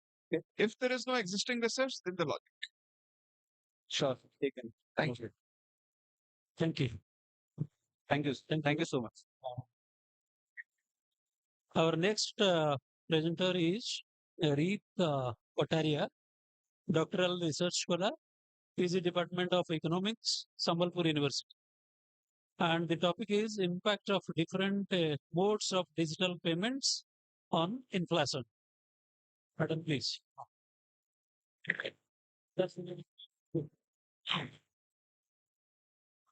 Good evening, respected chairpersons on the stage and the audience. Myself, Reet Kataria. I am research scholar from PG Department of Economics, guided by Dr. Lopamudra Mishra ma'am. And today I am going to present my paper on the topic impact of different modes of digital payment on inflation. Before I come to my topic, I want to just give a basic background of how digital payments in India. As we know, like India is performing globally very well when it is coming to digital payments. UPI has just created a model where even the global stages like Singapore, Brazil, they are also accepting that UPI model of India. So the basic background, like how India has revolutionized this payment system in it globally. So it started, this is basically timeline. The timeline started with 1980. In 1980, India got its first credit card. In 1990, the BSNet, the internet trend, from where we started the internet penetration in India, and from there we started the internet banking, and so on. Next, 1994, 1996, this decade, from 1990, 1995, this decade has appeared as the internet penetration into the economy. MSCI best check clearing was introduced, clearing houses were introduced. Then the 2000. The 2000 was basically the era of e-commerce platforms like what we are using currently, Amazon, Flipkart. So e-commerce basically came into the picture with 2000. After that, after 2000, we came with the real time payment systems, NEFTs, RTGS with 2004 and 2005. Then 2010, the decade that started from 2010 was a game changer for Indian economy. The GEM priority, Jan Dhan Yojana, Aadhaar and mobile penetration, and thanks to Jio, that gave us the cheap internet access to which we went more too much into the digital platform due to the cheap internet availability with us. After that, in 2008, NPCI was created by RBI, and this new body, National Payment Corporation of India, this body is behind the payment system and the UPI system into the country. And in 2016, the UPI was introduced. Now, UPI was basically UPI was introduced as a green initiative to convert India into a cashless economy and decrease the cost of printing money into the economy. Viksit Bharat 2047, we aim for cashless economy. And recently, central bank digital currency in 2022 is introduced. 2016, demonetization. The higher value currencies were removed from the economy. That acted as a catalyst for adoption of this digital payment. And next, digital payment index. This digital payment index basically shows the adoption of digital payments into the country. We can clearly see the trend has been increasing. Recently, in March 2025, March 2024, the index shows 445.5, whereas in March 2025, the index stays at 493.5, which shows the penetration. We have been adopting QR code and UPI. So this rising trend of UPI gave me the idea to study because somewhere the cash is being withdrawn from the economy, but the velocity, the rapidity of the transaction is there into the economy. Next, number of transactions has increased. My review of literature suggests that although cash is not there into the economy, but the rapidity of transaction has been increased. When there is rapidity into the transaction, the velocity of money increases in the economy. Next, my literature, some literatures that have been studied, they are studying one of Nathan. It is in the Nigeria, in the developed country. It's concluded that the auto ATM machines and point of sale machines have positive and significant impact on inflation. My another study that comes from Indonesia, again a developed country, credit card transaction does not have a significant impact on inflation. Debit card also does not have a significant impact on inflation, but the electronic money transactions have a significant impact on the inflation. Next, one more study is from Tangi. Again, it is a developed country. Shows that both volume and the number of transactions affect the inflation dynamic.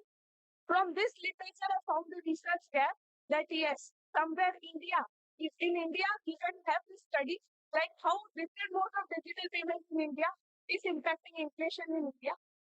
Next. So this was basically the objective of my study, where to examine the relationship between the different modes of digital payment and inflation, for which I took CPI as an index. Now the source of data was it is all the secondary data. The data is taken from monthly data, 2016 to 2025, and my CPI data is taken from MOSI website. Now my variable consumer price index is a dependent variable.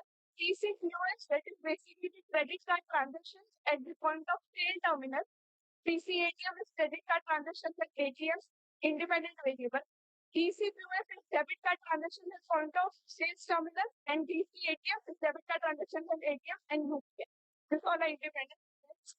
And my result, basically, that was my model specification. My result shows that UPI has a strong positive impact on inflation, which shows a linkage between digital payment and inflation. Whereas my CCATM shows that it has a significant but negative impact on the inflation. This was the conclusion of my result. Next. And concluding, India's payment ecosystem has evolved into a point where the real-time mobile-based digital payments, UPI, is a major contributor to the inflationary dynamics by boosting consumption and accelerating the transactional liquidity. This underscores the need for policymakers to consider the unique inflationary impact of real-time digital payment systems when setting monetary and financial stability. So, thank you. Thanks for completing in time. Question, please. Yeah.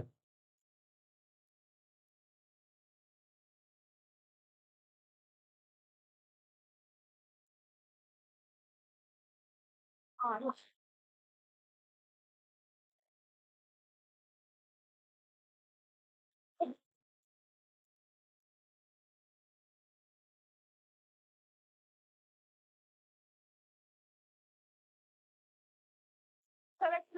on the early stage of my research. I have currently just started another methodology I will be working with robots or something and maybe having a comparative study with robots. Robots, so maybe incorporating that method. Yes.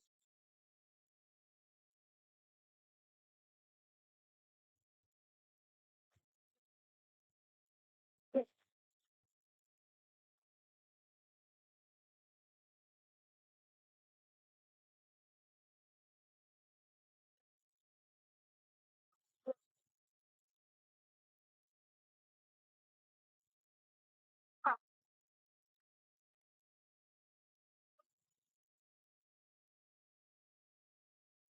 yes.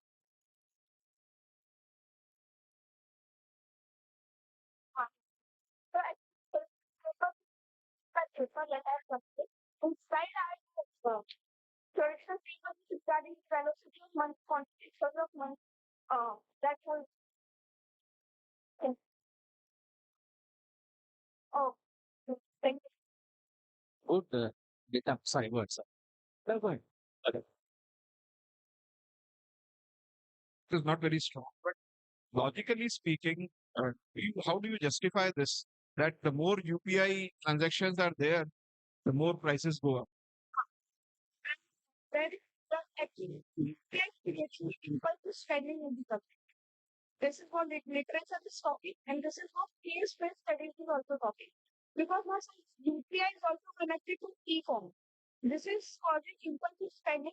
When there is impulsive spending, demand is more. That is creating the inflationary pressure into the economy. And that area, aggregate demand is basically increasing due to the UPI. But is that aggregate supply also increasing? Why should there be inflation? No, sir. So that depends.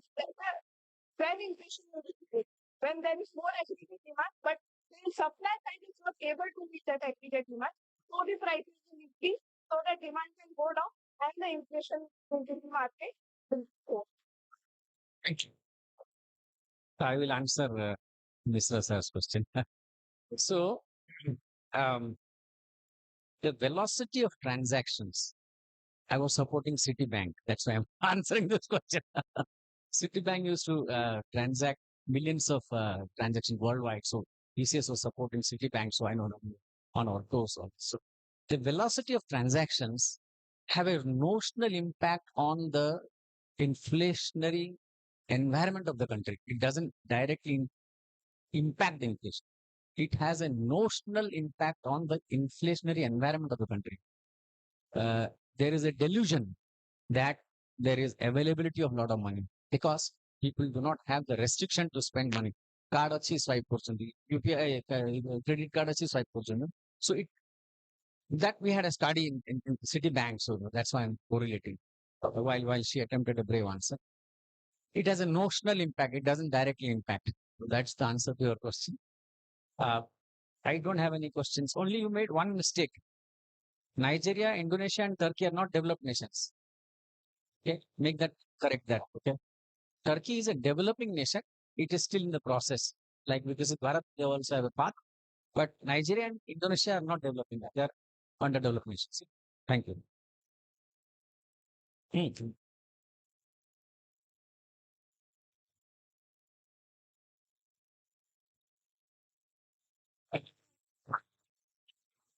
Thank you, madam.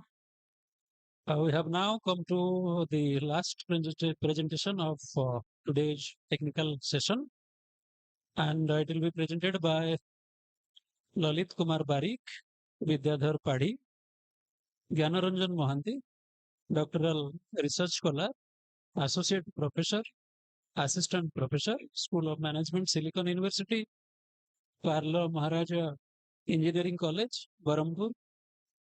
And the topic is corporate social responsibility as a catalyst for entrepreneurship development towards Viksit Bharat 2047. Please. Good evening, all.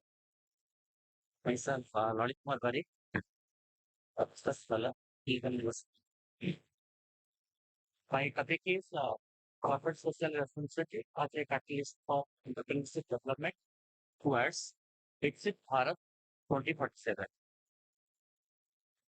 So, the contents are introduction phase are in India, policy and practice, entrepreneurship development, MSME and startup, synergies between CSR and entrepreneurship, CSR expenditure in India, entrepreneurial impact on thematic, CSR entrepreneurship linkages, and conclusion of this. So, the ambitious Viksit Bharat 2047 developed in India 2047 vision lays out a plan for India to develop into a powerful, independent, and inclusive country on a global scale. So, as you know, so actually 2047 is the vision of India. So, now the GDP is, before that, the speaker told that it is 4.33, uh, 4.33, now, yes, yes. So, so we have to achieve 30 trillion US dollar by 2047. And there are some major focuses like uh, young or the youth development, poor and women empowerment, healthcare, and educational development. So CSR directs corporate resources towards important social, economic, and environmental issues and is required in India under Companies Act 2013, list of corporate act 2013. So actually in India, it is implemented in 2014 April 1st. So it is a CSR is a philanthropic topic. Actually, it is mandated in India first. So in India is the first country who implemented the CSR in corporate. So CSR in India policies and practices. So as you know, this is actually section 135, and the companies have to spend 2% of their profit and to in the and towards the development of the social or the economic development of the country. So CSR funding continues to prioritize projects that focus on health, education, and sanitation with fewer initiative directly linked to the mission. So CSR is funding also achieving the 17 goals, the SDG of India. So this is the entrepreneurship development, MSME, and startups. So it's a synergies between CSR and entrepreneurship. How CSR actually entrepreneurship is the leadership quality of the entrepreneur. Actually, how CSR and entrepreneurship is linked with each other. So it is mentioned establishing training facilities and assisting locally launching business are two uses for CSR funds to reduce financial risks. This money can be paired with private or public funding through their supply chain enterprises can assist small businesses. Next. So these are my literature reviews. Yes. Next. So research tab. There are four research tabs. So there are few empirical studies that look at the direct causal relationship between the quantitative improvement of entrepreneurial metrics at the national level and record CSR expenditures. And second research, the second gap is research does not fully grasp how CSR can be statistically used in increase the entrepreneurial capacity in rural and non-metropolitan areas, which is essential for balanced regional development. Next. This is the objective to conduct the empirical analysis of the causal relationship between the mandatory CSR expenditure and the development of entrepreneurial at the national level. And these are the points of the objective. So methodology, the study applies a quantitative approach actually. So I have taken the data on the CSR expenditure and entrepreneurial indicator gathered from the government database, annual reports from the different conference papers and different actually different secondary data I have taken. Let's a review also. The result and discussion. Next. So this is the table. This is the table actually. The CSR expenditure in India. The CSR spend in education, skill development, and livelihoods. they expect number of startups. And the last column is key initiatives example. And here wise, I have mentioned starting from 2015. So until CSR, since it is implemented in 2014, so I have taken 2015 to 2023. The total CSR expenditure in the course and the CSR spent in education, skill development, and livelihood only. Uh, so here, 38% at 2015 to 16, then 2018 to 19, 41%. So 2021, 37%, 21, 22, 45%, and 22, 23, 48%. Up to 23, I have taken. Next. So on this table is sectoral allocation of years the first. So I have mentioned only the particular year 22, 23. Education, healthcare, rural development, environment, skill development, and livelihood, and others. So in percentage wise, education is the 37% height percentage expenditures. Then healthcare, rural development, then environment, like this. Next. So on the previous table, I have mentioned that education is the pie chart. The education is the highest expenditure in CHR in India. So it is particularly for 1 year. 1 year expenditure I have observed. So in the next please. So this is entrepreneurial impact on key metrics. So in this table, I have in this graph, I showed you that without CSR support and with CSR support is the entrepreneurial impact on key metrics. And this is the graph. 5 years actually last 5 years CSR. How entrepreneurial effect with CSR and without CSR support. So this is 2022 2024. So with CSR support and without CSR support. Yes. CSR and entrepreneurship linkages. So CSR activities like skill and vocational training. So support to entrepreneurship aids talent pipeline, improves employability, release grants and market linkages and procurement, infrastructure, and these are the supports. Then coming the list. The information shows that entrepreneurship and CSR are complementary pillars of the Viksit Bharat 2027. So growing from 9,500 crore to 49,000 crores in India, mandatory CSR model has produced a strong and steady capital shift. So entrepreneurship and CSR are complementary tools for structural change. India can move closer to Viksit Bharat 2047 by utilizing these two pillars. Thank you. So, these are my references. Thank you, sir. Thank you, sir. Question from audience. Any question, please? One question will take. So how you statistically justify the association between the CSR spending and entrepreneurship? So I have taken actually the secondary data. So only through the tables of the graphs I have showed you the. No, no, sir. No, sir. No, sir. I have not applied any respects. No, no. No, no, no. Not. No, no. What's the implication of this particular thing?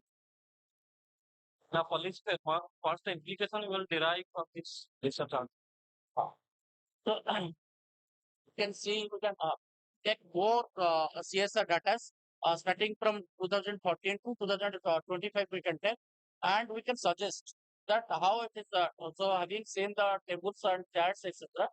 So you can suggest that this 2% will be increased to 5% or 6% like this. That's the complete. Then, so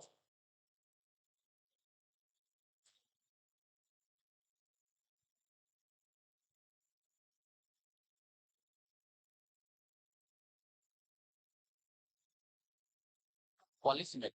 Yes, sir. Policy. We suggest the policy maker. That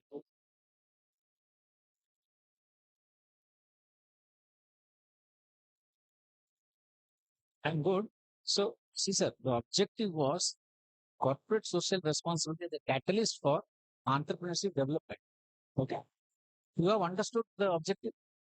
But by the end of this session, we could not see you establishing your objective.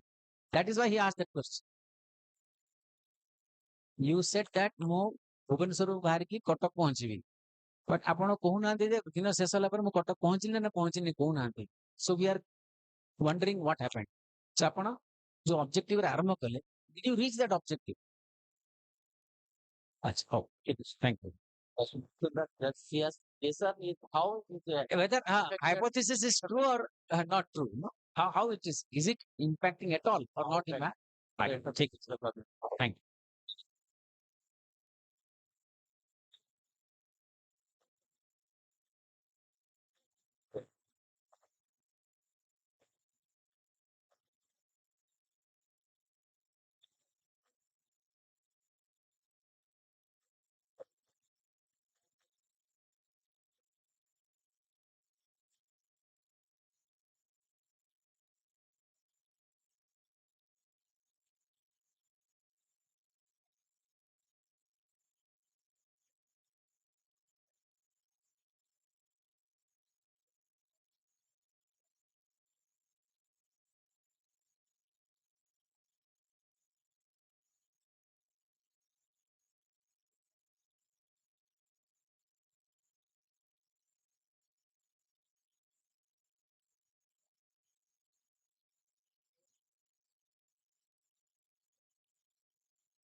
Thank you, sir. Thank you.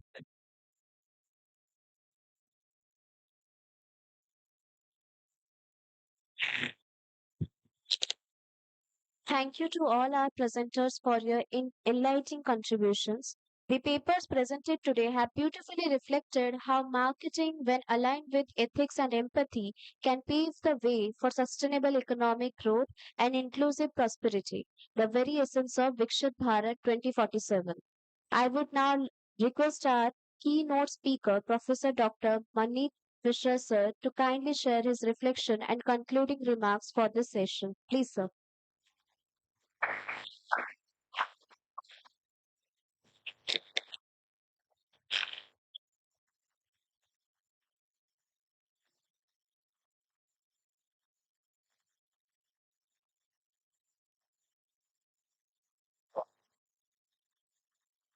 So good evening, everyone. Dignitaries on the dais, off the dais, faculty members, scholars, and students. So by now, I'm sure you're absolutely saturated with sustainability. So I don't think I'll stretch your patience anymore. I'll completely skip sustainability. Right. But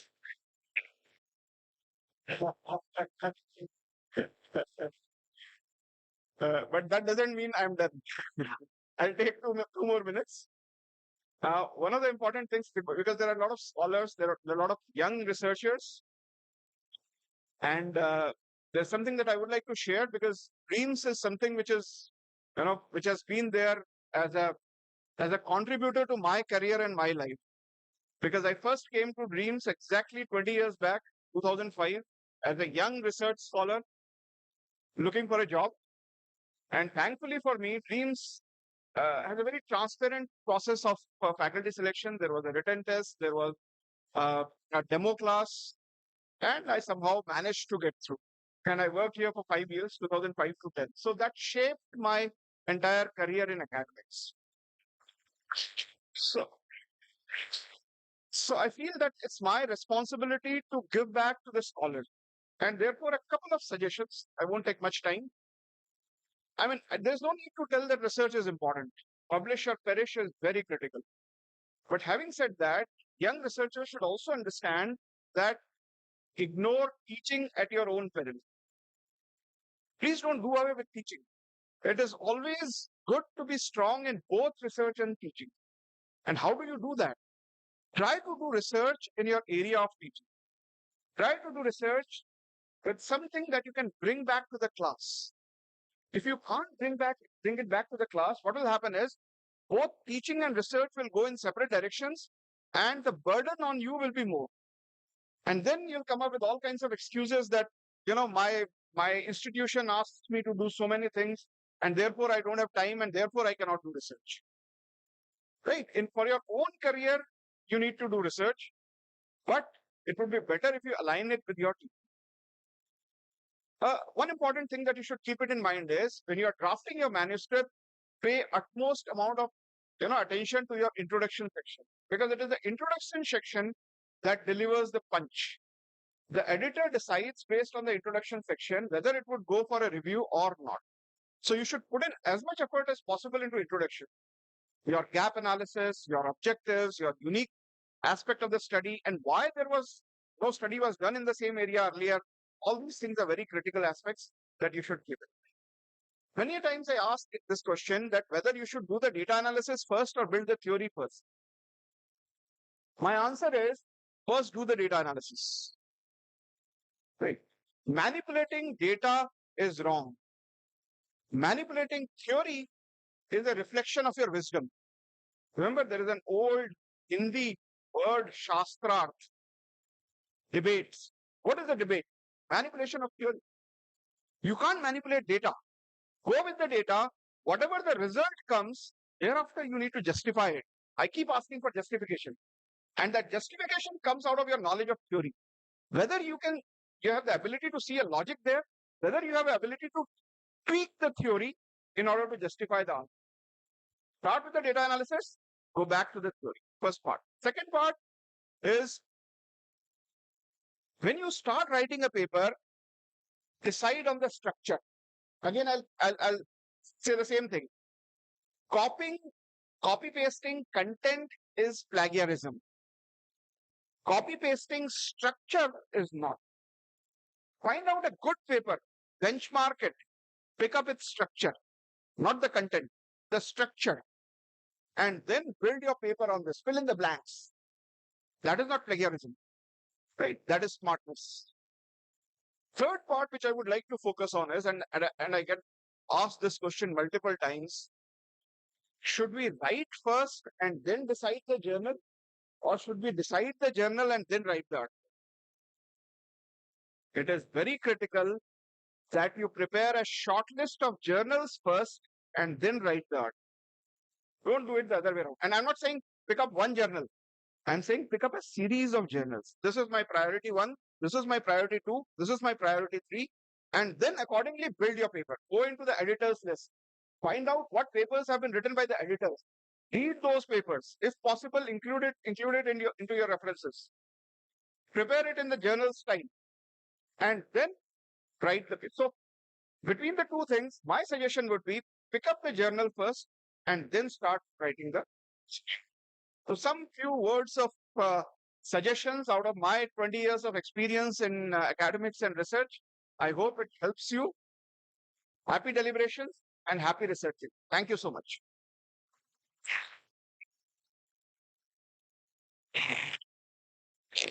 Thank you so much, sir, for your valuable ideas and inspirational speech. Now I would request Dr. Saroj Kumar Sahu, sir, to speak on this occasion. Please, sir.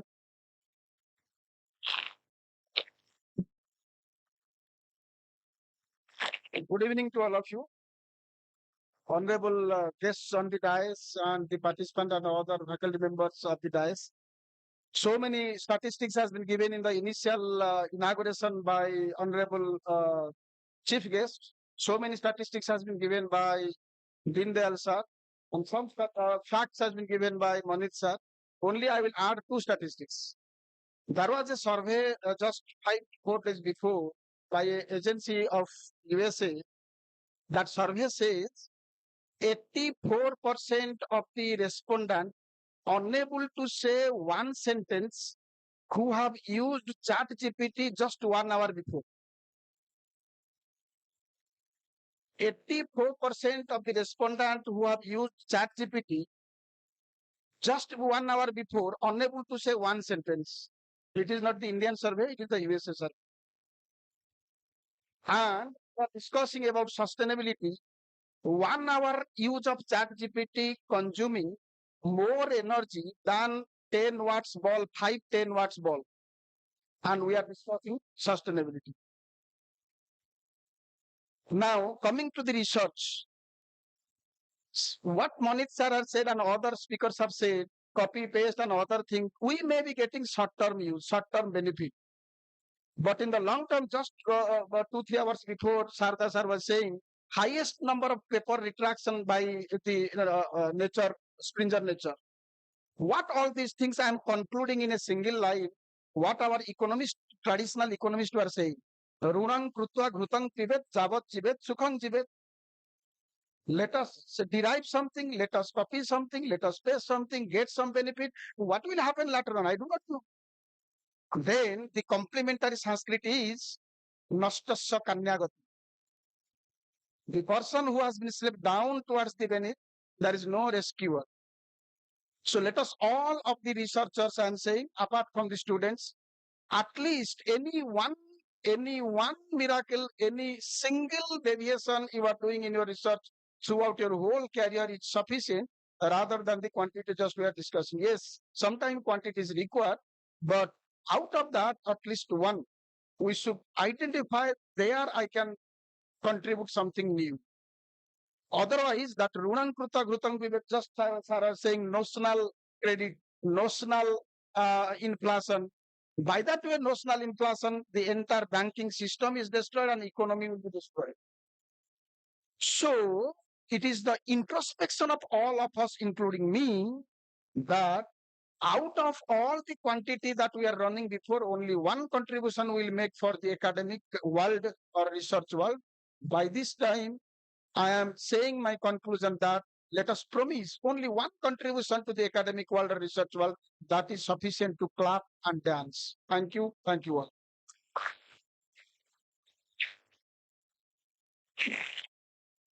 Thank you so much, sir, for your valuable insights. Now, I would request our co-session chair, Debakanta Mishra, sir, to speak a few words on this.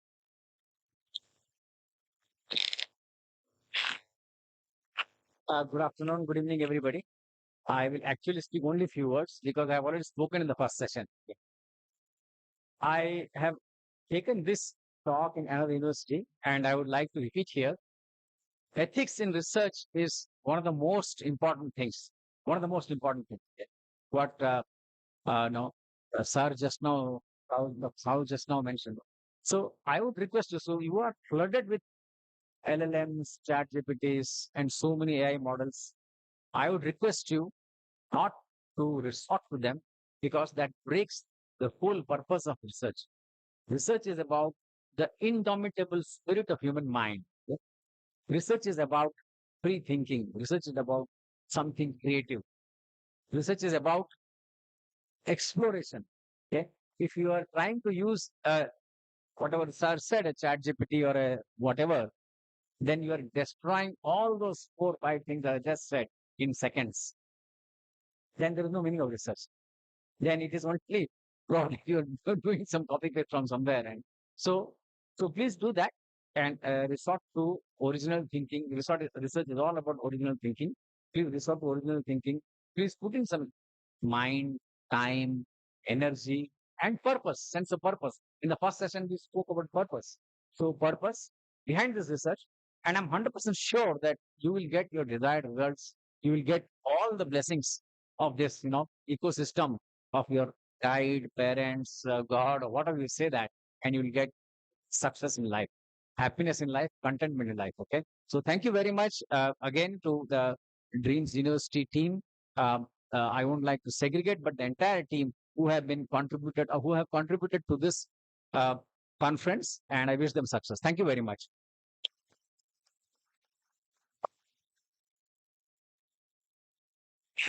May I now request Dr. Ratidev Samal, sir, to present the reporter's report. Thank you, Chital. Let me keep my rapporteur's report before you all for today's technical session, sustainable marketing. So we have received more than 50 research papers in this marketing area to be presented both physically and some online, including both days, today and tomorrow. So out of which we have shortlisted 26 papers to be presented. And in today's session, 10 papers have been presented from various universities, both inside the states and outside the states. C.B. Raman University, Shiksha Anushandhan University, then Central University, Tamil Nadu, and Revensa University, and some other universities are also there. So that is all about my rapporteur's report. And I'll not take much time, only 2 sentences I'll speak about my take on sustainability. So sustainability should be every individual's responsibility. That means it should not be only in words. Rather, it should be, in terms of actions. Okay, it should really go into the heart and mind of every individual. Then only developments will happen. Plus, another angle I'll keep here, mostly since I am also from marketing background, there is a concept we say whenever any organization wants to increase its customer base, two things are important. One way, addition of new customer is important. That way, we are increasing our market share. Plus, at the same time, we need to check that our existing customers do not churn out. They do not leave us. Similarly, I feel, and I hope the entire hall will feel, it's important. We should work additional things to, add towards, sustainability. At the same time, we should not forget, we should procure sustainability. That means whatever, sustainability is already existing, we should not harm it more.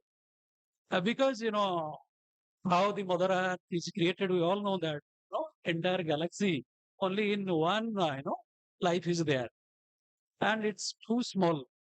If we continue, getting engaged with such kind of wars, Pakistan, Afghanistan recently, maybe, your Russia and the Ukraine.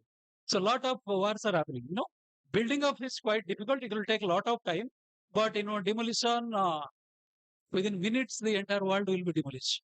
So that's why let's take into heart at maybe any level, grassroots level also, let's try to contribute, and whatever is existing, let's not spoil it. Thank you. Thanks, everyone.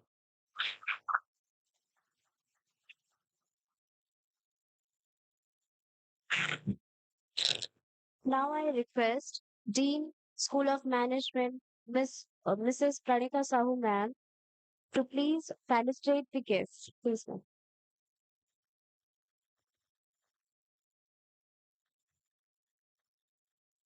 First, we go with Mansi Mishra. We move to registration. I now request Saroj Sahu sir from Sambalpur University. Sir will present a book written by him to our Dean School of Management. Sir, please.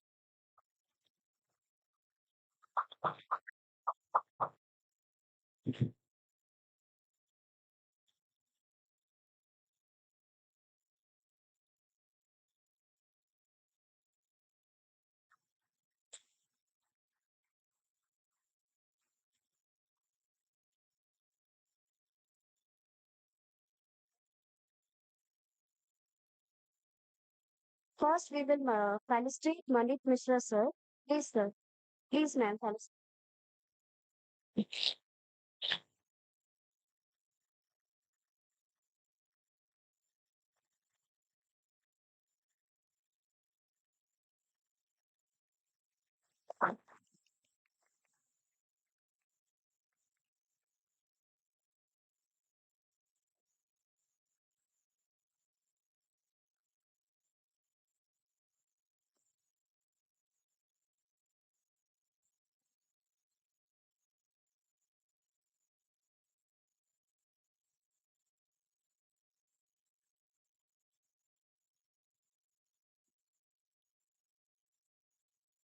Next, we are going to felicitate Saroj Sahu sir.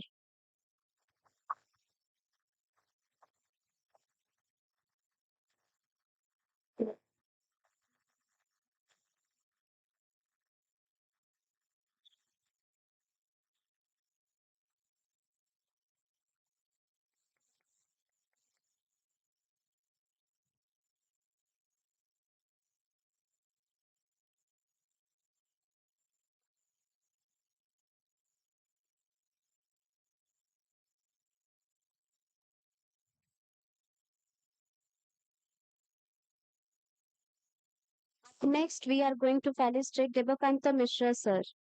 Please, sir. Please, ma'am.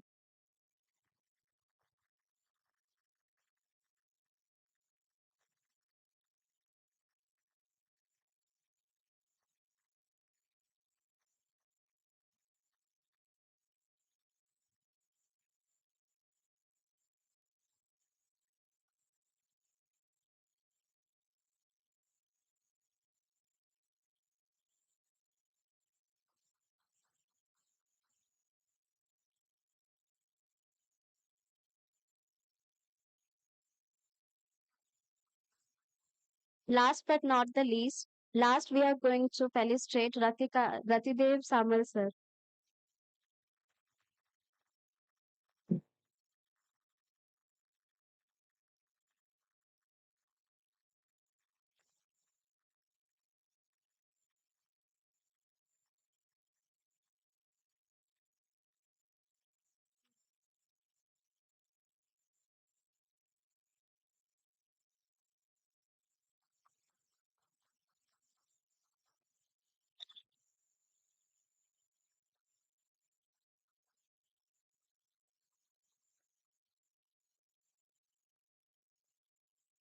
May I now request Assistant Professor Subrajita Swai ma'am to offer the vote of thanks. Please, ma'am.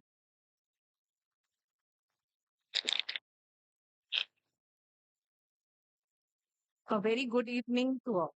As we come to the closure of this insightful technical session on marketing, I, Professor Subrajita Swain, extend a heartfelt vote of thanks on behalf of the School of Management, DRIEMS University.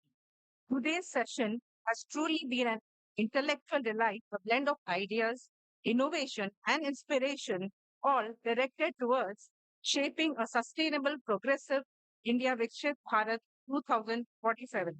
First and foremost, we express our deepest gratitude to our session chair, Professor Dr. Manit Mishra, Professor of Marketing and Dean Research and Accreditation at IMI Bhubaneswar, for your gracious presence, expert guidance, and enlightening reflections. Sir, your words have reminded us that marketing is not just a tool for profit, but a philosophy that connects ethics, empathy, and enterprise. Your emphasis on sustainability driven marketing has truly enriched our understanding. Our sincere thanks also goes to our session co-chair Devakanta Mishra sir, Global Delivery Head, VP, Retail TCS. I also offer my gratitude to Dr. Saroj Kumar Sahu, Assistant Professor, Sambalpur University. The sites provided by both our dignitaries would definitely encourage our young researchers. A special note of appreciation to our paper presenters and participants for their thoughtful and engaging presentation.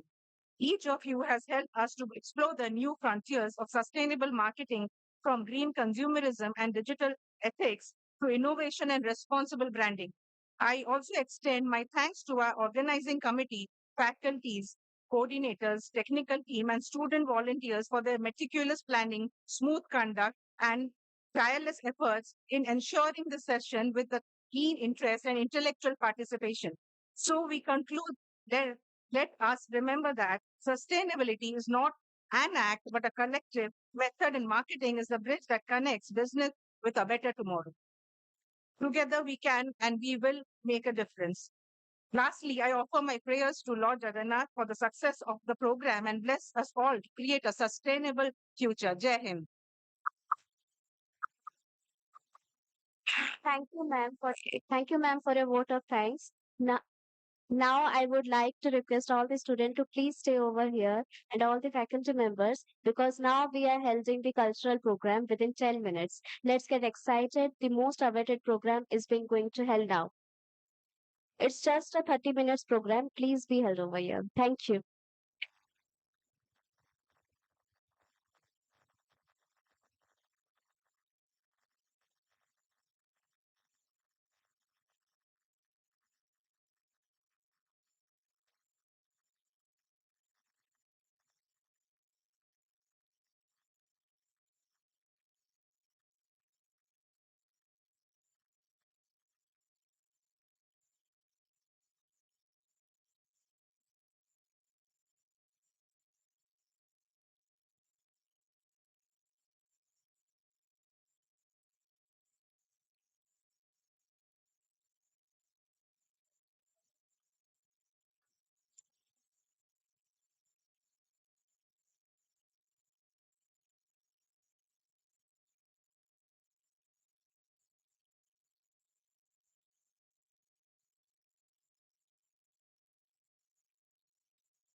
Hello, check, check, hello, check.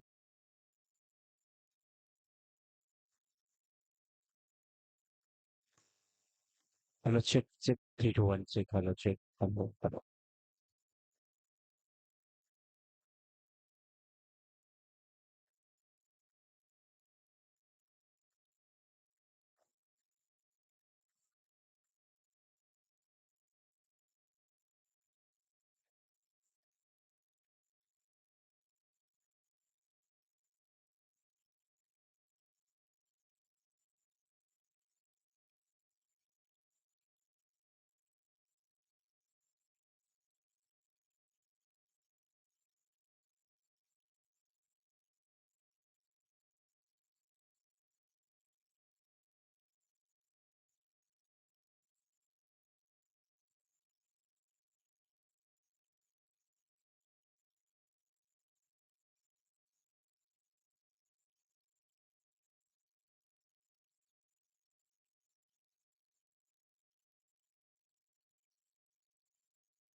Hello, I'm Namita Das, and welcome to DRIEMS University, where your future begins today. Whether you want to pursue medical sciences or engineering,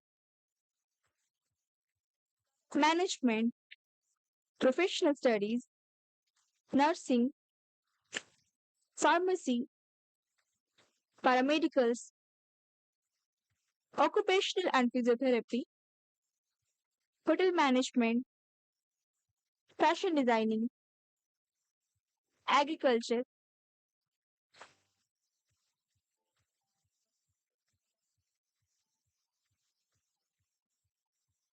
diploma in engineering, plus two science, and ITI. Dreams University offers diverse range of courses that cater to your passion. At Dreams, we are committed to offering an education that goes beyond textbooks. With world-class faculties, state-of-art facilities, and a supportive learning environment, we help you turn your ambitions into achievements. As a leading university of India, Dreams University also provides n number of sports facilities with swimming pools, food courts, canteens, and a beautiful studio where you can showcase your talent, a little like me in this podcast room. Beyond academics, Dreams University offers a thriving campus life. With endless extracurricular opportunities, you can discover your hidden talents, make lifelong friendships, and build your network. So, if you are ready to shape your future, Dreams University is where it starts. Discover your passion, ignite your potential.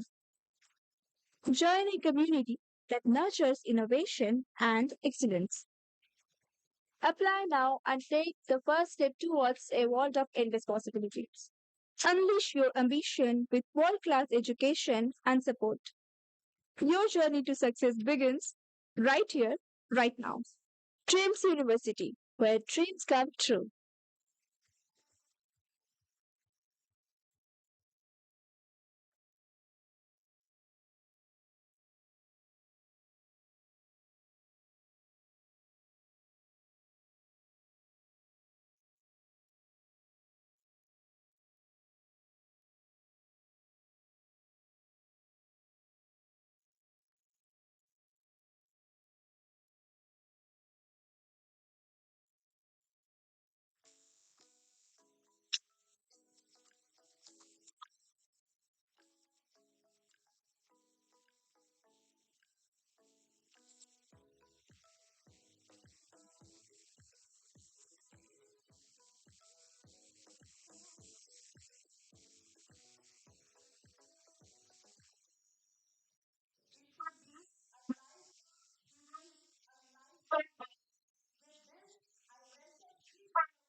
I can prove that William Dreams University father, the real person, particularly, are really the leader of that. And then once again, original on to the full of protection study. So you're looking at this market, saying that the quality can be enhanced. It is continuous process. The process for going here is student or even people having knowledge about I am here. That entering that word to you, that the only time that when I you were there, you or you won't get you there with me. I will make you engage a woman during this course of your life. By the way, tomorrow, each one welcome. When you were together, also not that study.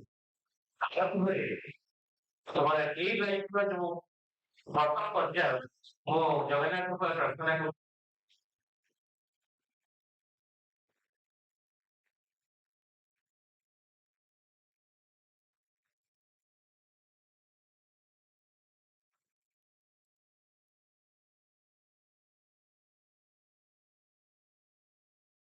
देखो हम यहाँ पे जो है यहाँ पे bike set करेंगे आपको बोलने वाला हूँ पोस्ट आउटलेटेड कॉलेज का इंटर कॉलेज का बात जिसमें आप अपने टैलेंट दिखा सकते हो जिसने गिराने की साजिश रची उसी की सांसों से मैं बना रक्त बीज हूँ मॉन्स्टर का नाम मुझे जितना काटोगे उतना मैं बड़ा जिसने गिराने की साजिश रची उसी की सांसों से मैं बना रक्त बीज हूँ मॉन्स्टर का नाम मुझे जितना काटोगे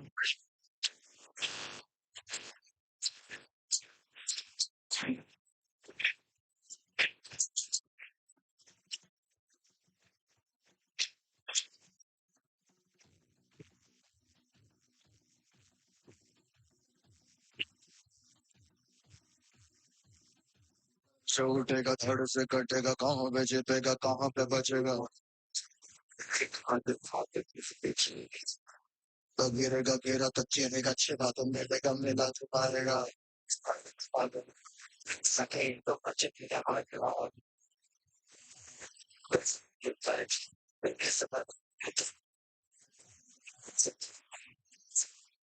तो से प्राप्त है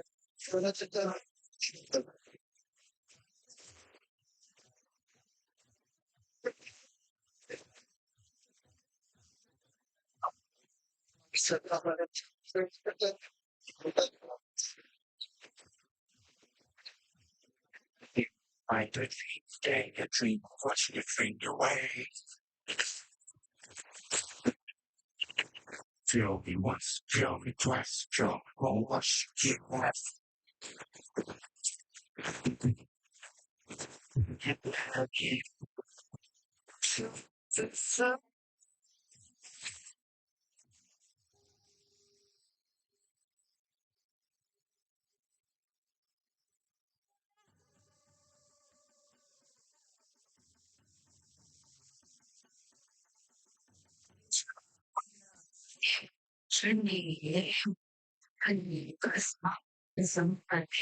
Rashi, Shamshar, Vasi, Evam, Kali, Kasamar, Kasamar.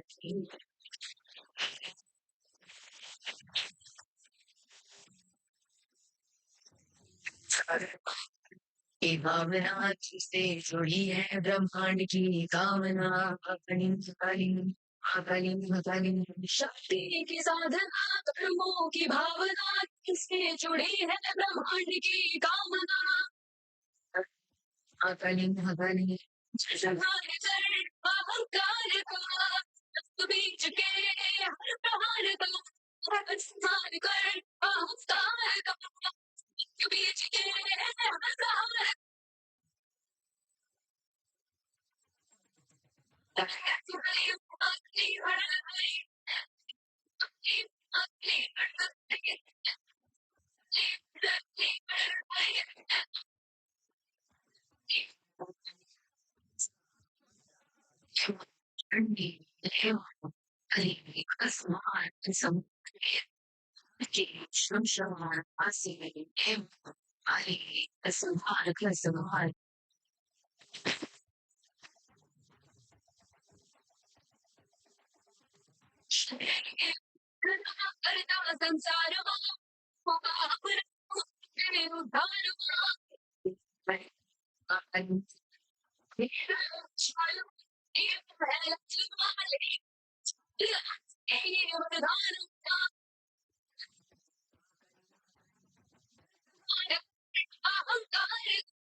Track partner and boom, boom, boomer, and hit performance from that.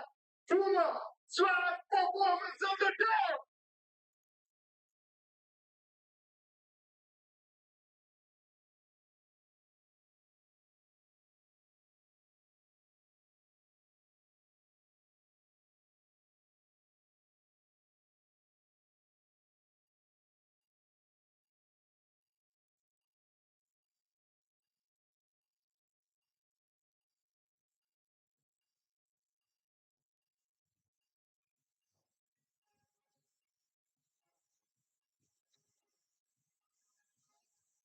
देव श्री गणेश देव श्री गणेश देव श्री गणेश देव श्री गणेश देव श्री गणेश देव श्री गणेश श्री गणेश श्री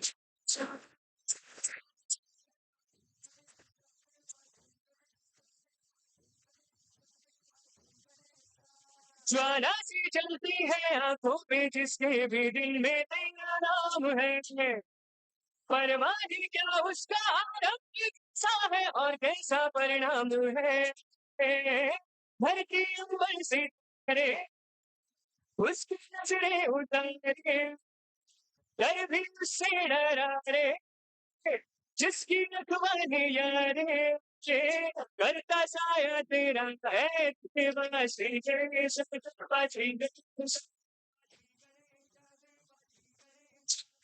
श्री गणेश श्री श्री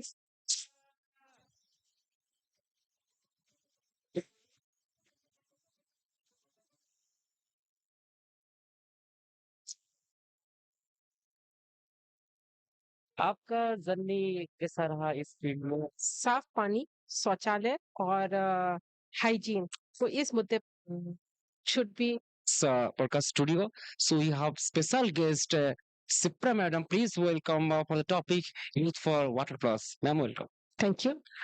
आपका जर्नी कैसा रहा इस फील्ड में? आप 7 साल से काम कर रहे हो, तो उसके बारे में आपका अनुभूति। मैं यूनिसेफ में 7 साल से काम कर रही हूँ और उड़ीसा में। वैसे मेरी जर्नी 20 साल से ऊपर की हो चुकी है और ज्यादातर मैंने साफ पानी, शौचालय की सुविधा सब लोगों तक हो और हाइजीन को इस मुद्दे पर विशेषतः पिछले 20 सालों से काम किया है।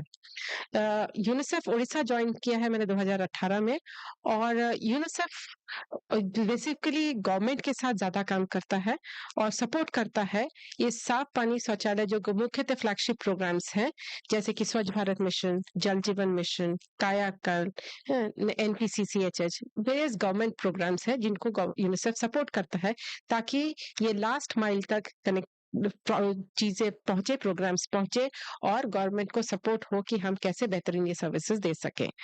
यूथ फॉर वाटर प्लस एक यूनिक प्रोग्राम है यूनिसेफ का क्योंकि हम एडोलेसेंट पे भी काम करते हैं और चाहते हैं कि आज के दौर पे जहाँ की कहते हैं लोग कि थर्ड वर्ल्ड वॉर पानी के ऊपर होगा तो उसी सोच के ऊपर कि आजकल का पानी विषय जो पानी है वो बहुत इम्पोर्टेंट है। ये प्रोग्राम यूथ्स को लेके और पानी को लेके 2019 में शुरुआत हुई थी यूथ फॉर वाटर। आज के दिन में हमें रियलाइज हुआ कि पानी, एनवायरनमेंट, क्लाइमेट चेंज हम इनको फ्यूचर में नहीं बदल सकते हैं तो हमारे बच्चे और यूथ्स फ्यूचर में इनको ज्यादा, लेकिन हमारी जनरेशन और हमारे पहले की जनरेशन्स ने जो प्लैनेट के साथ अत्याचार किया है उसको हम आगे की जनरेशन्स के लिए कैसे बेहतर बना सके and there is no planet B, उसके लिए हम कैसे सस्टेनेबल फ्यूचर के लिए काम कर सके।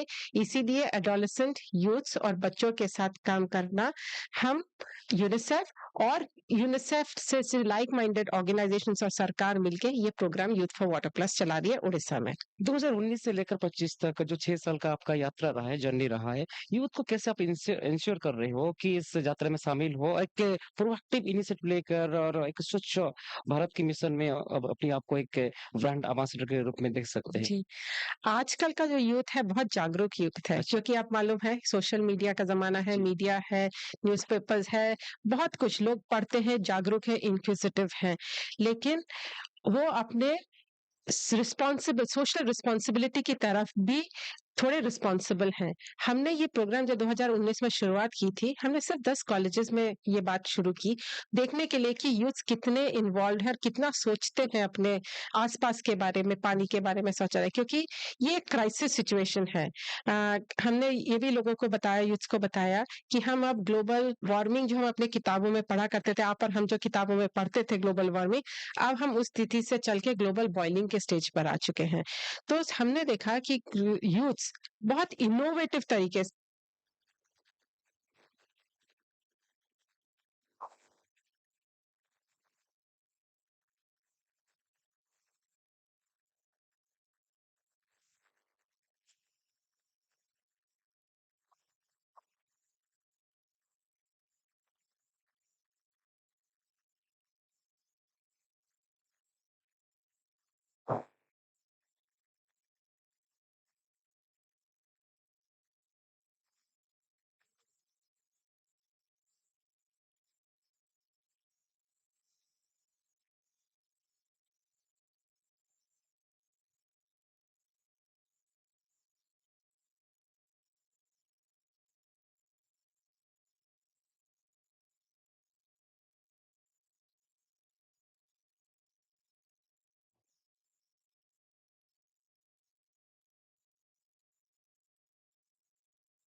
Deva Shri Ganesha, Deva Shri Ganesha, Deva Shri Ganesha, Deva Shri Ganesha, Deva Shri Shri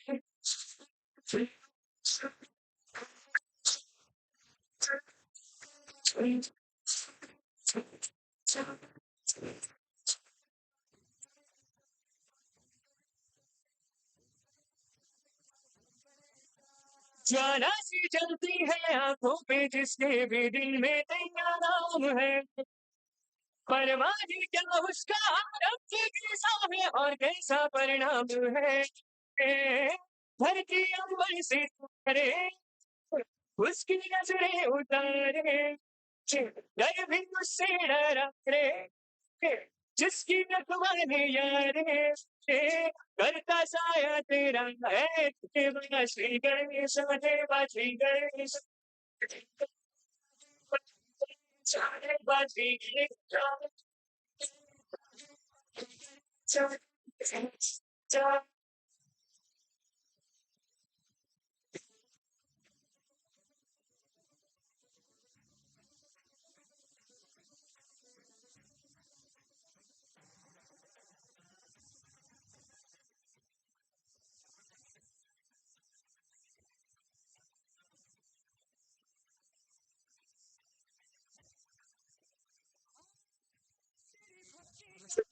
हैं जो कमाए वो धनवान हैं इनकी नाम एक श्री है देवा जाने हैं हमारी तेरी सब तारी तेरी पाप की आंधी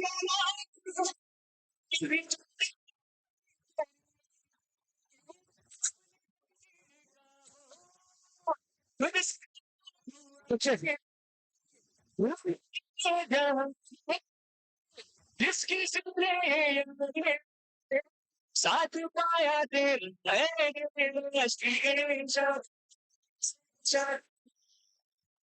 श्री गणेश देवा गणेश देवा श्री गणेश हाँ तेरी धुने का टीका किए देवा की तेरा जिए उसे अमृत का है मोह क्या हंस कर इसका वो प्याला पिए खाया चले कान की एक का पहिया चले एक चिंगारी की शोर से एक हरी रावण की लंका जले एक शब्द एक अचारे एक अकेले सहारे कंधी पर्वत हुए जो के जहारे नाम आया तेरा ए देवा श्री गणेश श्री गणेश देवा श्री गणेश श्री गणेश देवा श्री गणेश श्री गणेश श्री गणेश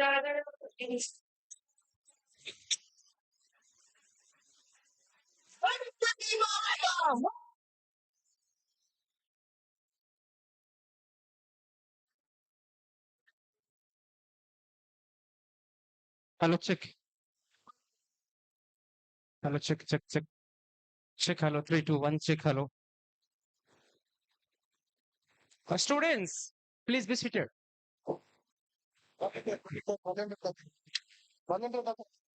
बस 2 ही मिनट के अंदर हम इस कल्चरल कार्यक्रम को आरंभ करेंगे आपके सामने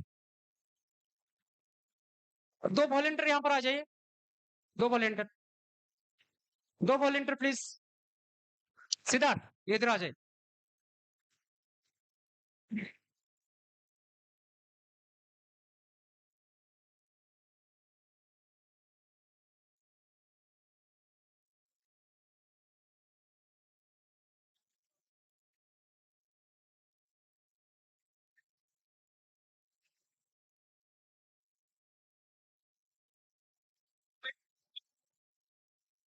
Hello. Hello.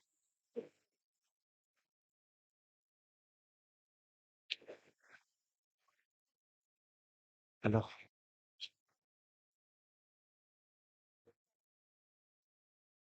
ऑल राइट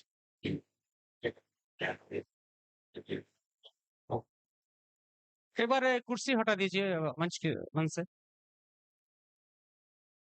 कुर्सी इसको रहने दे, वो 3 कुर्सी हटा दे, 2 हटा दे, नीचे रख दे।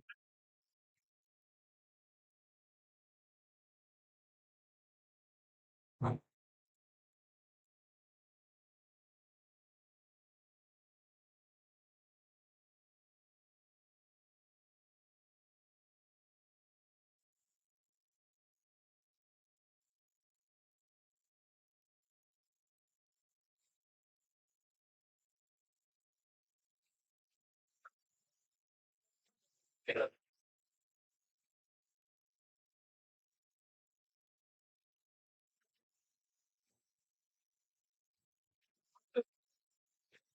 धन्यवाद सभी को। So good evening guys. अगर एनर्जी नहीं रहेगा तो ये प्रोग्राम हम नहीं करेंगे। Good evening, good evening. So countdown begins. The most awaited cultural program. 10, 8, 6, 4, 2. Let's go. संतकारं भुजवसैनं पद्मनाभं सुरेशं विश्वधारं गगन सदृशं मेघवर्णं सुभागं लक्ष्मीकान्तं कमलनयनं योगिवृधानगम्यं वन्दे विष्णु भवभयहर सर्वलोकैकनाथं। जय जगन्नाथ, जय जगन्नाथ, जय जगन्नाथ। वो कहते हैं ना कि जहां पर नदी समा होता है हम उसको समुंदर कहते हैं, जहां पर नदी समा होता है हम उसको समुंदर कहते हैं, जहां पर सर झुकता है हम उसको मंदिर कहते हैं, और जहां पर ज्ञान और संसार का विकास होता है हम उसको ड्रीम्स यूनिवर्सिटी कहते हैं। जोरदार ताली बनना चाहिए। रख हौसला वो मंजर भी आएगा, रख हौसला वो मंजर भी आएगा, प्यासे के पास चलकर समुंदर भी आएगा। अरे थक कर ना बैठे मंजिल की मुसाफिर, मंजिल भी मिलेगा, मिलने की मजा भी आएगा। तो आप लोग सब रेडी हो? तो पहला परफॉर्मेंस एक और बार हम बुलाना चाहेंगे इस खूबसूरत मंच के ऊपर शुभारंभ करने के लिए। मैं बुलाना चाहूंगा एमबीए 3rd सेमेस्टर की सभी स्टूडेंट। शुभारंभ, सुस्वागतम आपको मंच के ऊपर। Stage is all yours. तालियां रुकना नहीं चाहिए। यस।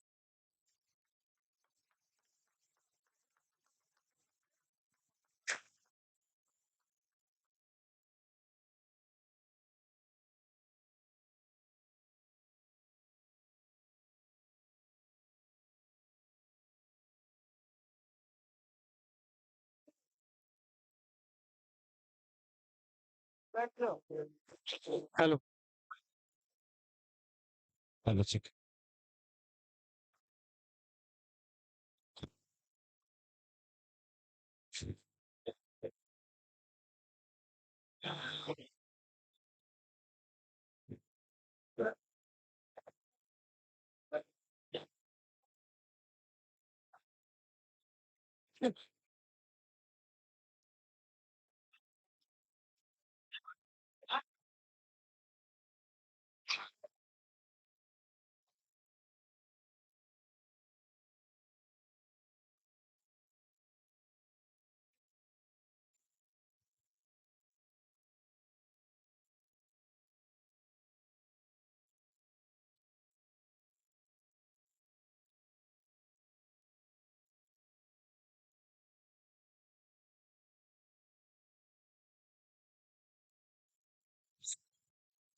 सो जोरदार ताली बनना चाहिए चारों तरफ।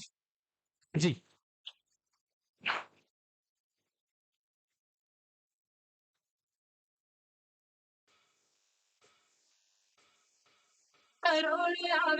खुशियां संगे नवी हाय आजानी के चलते गुनगुनाए हे शुभारंभ मंगल बेलाई सपनों की डहेरी पे दिल की बाती रे शहनाई शहनाई शहनाई शहनाई ये रस सजिलो सज सजिलो शुभ घड़ी जय अभी आजा आजा टमटमाता शमड़ाओ जय कभी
जुड़ी जुड़ी जाए उड़ी जा उड़ी जा दिल की बातों में देखो उड़ी उड़ी जाए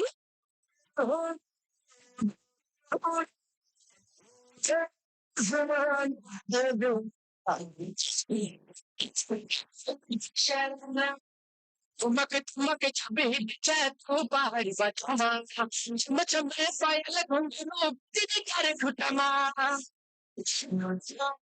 मक छबे चैत को पहाड़ी बचमा मचम पाए लगन लो तेरे घुटमा लाल गहना मैं चोरी चंद्रहरा लाल गहना मैं चोरी चंद्रहरा चुनरी तेरी आए हाय चुनरी तेरी चमकनी खुशबी शरार अरे चुनरी तेरी चमकनी गुलाबी शरार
हेलो चेक ये परफॉर्मेंस के बाद मेरे को लग रहा है कि आपके अंदर जो जान निकल रहा था वो जान आ चुका है कि नहीं? जान आ चुका है। हमारे इतने प्यारे डीन मैम बैठे हैं उनके लिए शायरी होना चाहिए कि नहीं चाहिए? शायरी तो कहते हैं ना कि चांद से फिर यहाँ रूर उठना बैठा है। मैंने आपको देखा जब टूटता हुआ तारा देखा है। आपकी जैसी महक किसी फूल में नहीं, आपकी जैसी महक किसी फूल में नहीं। आप यकीन करो मैं ड्रीम्स यूनिवर्सिटी का हर एक बगीचा देखा है। अरे पानी पीना है तो गिलास से पियो, बिस्लरी बोतल में क्या रखा है? पानी पीना है तो गिलास से पियो, बिस्लरी बोतल में क्या रखा है? प्यार करना है तो माँ बाप से प्यार करो, लड़कियों में क्या रखा है? और उसके बाद पढ़ाई करना है तो ड्रीम्स यूनिवर्सिटी में आओ। ये मंचूरियन सीट यूनिवर्सिटी में क्या रखा है? जोरदार ताली होना चाहिए चारों तरफ। और ये तालियों की बरसात के साथ हम स्वागत करना चाहेंगे किसको? किसको? जिसका नाम स्वागत है, स्वागती। यस, सोलो डांस के लिए जोरदार ताली के साथ स्वागत करें मंच के ऊपर, प्लीज वेलकम।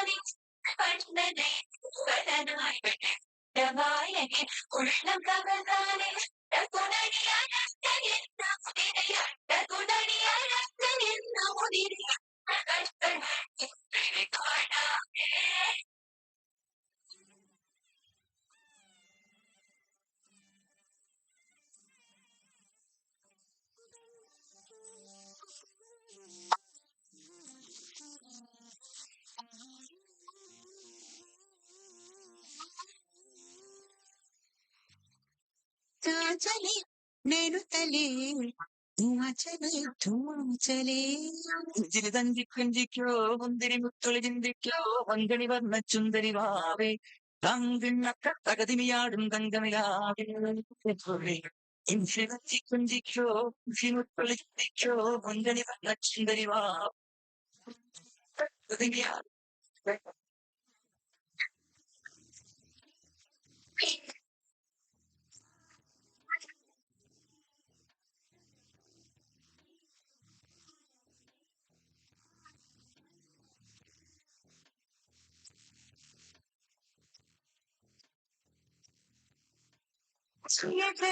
జాచలి నేను చలి महिमा चली हुआ चले रात भर धुआं चले जानू ना जानू सके या चले राम चले प्रेरो चले हुआ चले चले रात भर धुआं चले जानू ना जिया जले जले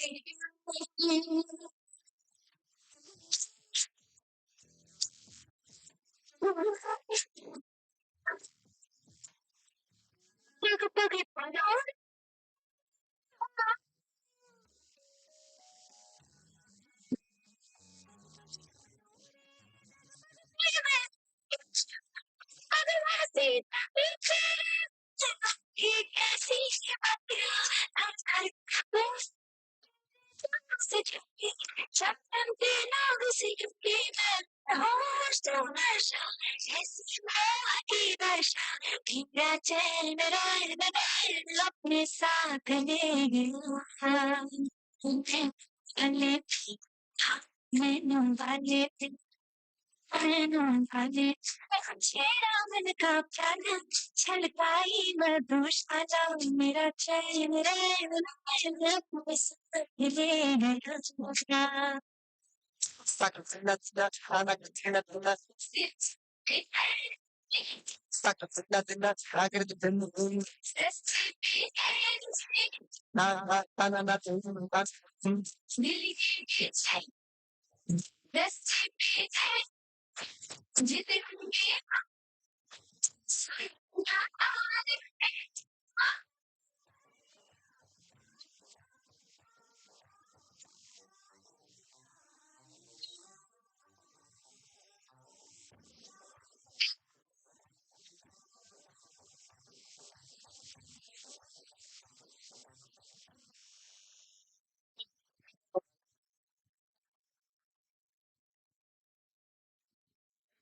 जोरदार जोरदार ताली चारों तरफ, जोरदार ताली। ब्यूटीफुल परफॉर्मेंस और अब आपने आग लगा दिया स्टेज के ऊपर जोरदार ताली बनना चाहिए चारों तरफ बहुत सुंदर अति सुंदर वो कहते हैं ना कि श्री कृष्ण ने साफ कहा है कि कर्म तुम्हारा कल होगा अगर सच्चाई है कर्म कहाँ निष्फल होगा हर एक संकट का हल होगा वो आज नहीं तो कल होगा कि लोहा जितना तपता है उतना ही ताकत भरता है लोहा जितना तपता है उतना ही ताकत बढ़ता है सोने को जितना आग लगे उतना ही प्रखर निखरता है हीरे को जितना हीरे को जितना धार लगे उतना ही खूब चमकता है मिट्टी का बर्तन पकता है तब जाकर धूल में खूब खनकता है सूरज जैसा बनना है तो सूरज जैसा जलना होगा नदियों सा आदर पाना है तो पर्वत छोड़ निकलना होगा और हम ड्रीम्स के बच्चे हैं और हम स्कूल ऑफ मैनेजमेंट के बच्चे हैं क्यों सोचे रहा इतना संघर्ष होगा हर एक संकट का हल होगा वो आज नहीं तो कल होगा जोरदार ताली बनना चाहिए चारों तरफ बहुत बड़े एक और बार की शानदार सॉन्ग्स लेकर हमारे साथ पेश कर इस मंच के ऊपर आग लगाने के लिए Nishant please welcome to stage push your hands together for Nishant आ जाओ चेक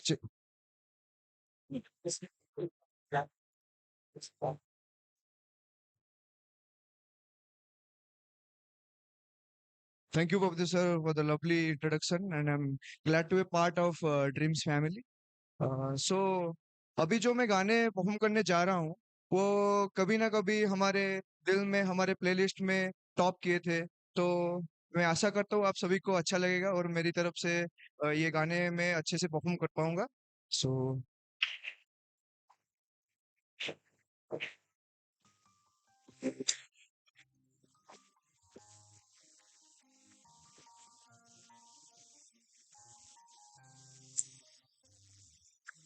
she बात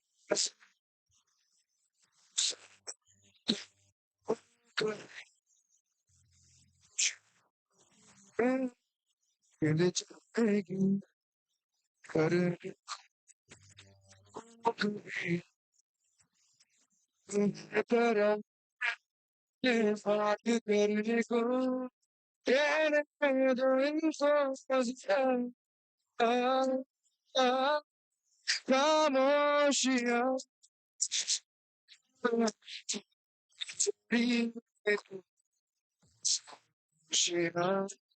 खामोशियाँ खामोशियाँ लिपटी हुई खुशियाँ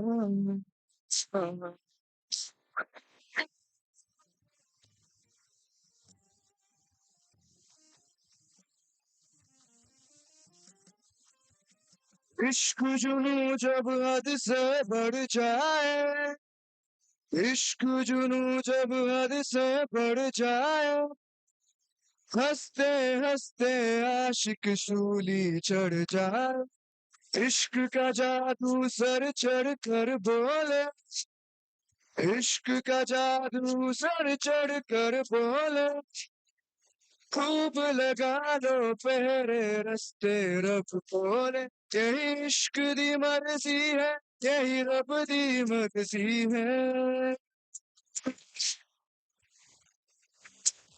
यही इश्क दी मर्जी है यही रब दी मर्जी है तेरे बिन जीना कैसा खुद गर्जी है तूने क्या कर डाला मर गई मैं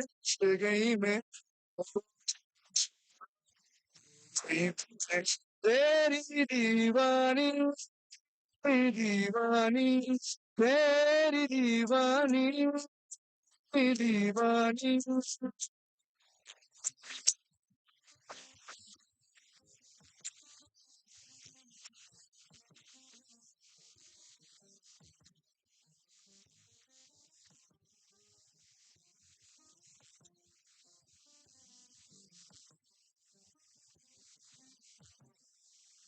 तेरी बाहों में मेरी दोनों जहां तू रहे जिधर मेरी जन्नत वही चल रही है जो ये दो तरफा तुझे कभी मेरी मन्नत तू मेरी आँख मैं तेरी शान मेरी आश मैं तेरी मौशिक तलब तलब तलब बस तेरी है मुझे शोम तुम नशा बन के दुनिया की मेरी मोहब्बत का करना तू ये तेरी हो के हमेशा ही रहना कभी ना कहना मेरी सुबह तुम्ही और तुम्ही निशा तुम दर्द हो तुम यारा हो तेरी बताओ से आती है बस ये सदा तेरी हो के हमेशा ही रहना कभी ना कहना कभी ना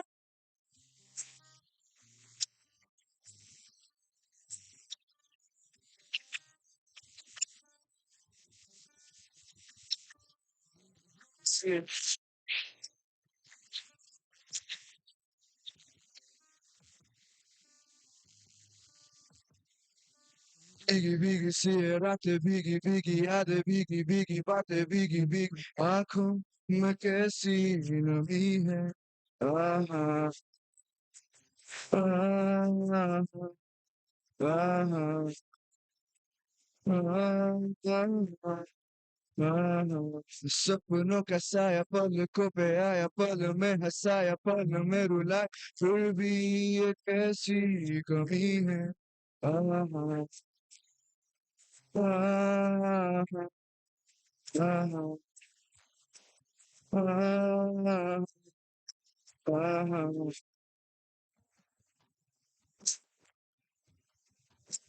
ना जाने कोई कैसी है ये जिंदगानी जिंदगानी हमारी अधूरी कहानी ना जाने कोई कैसी है ये जिंदगानी जिंदगानी हमारी अधूरी कहानी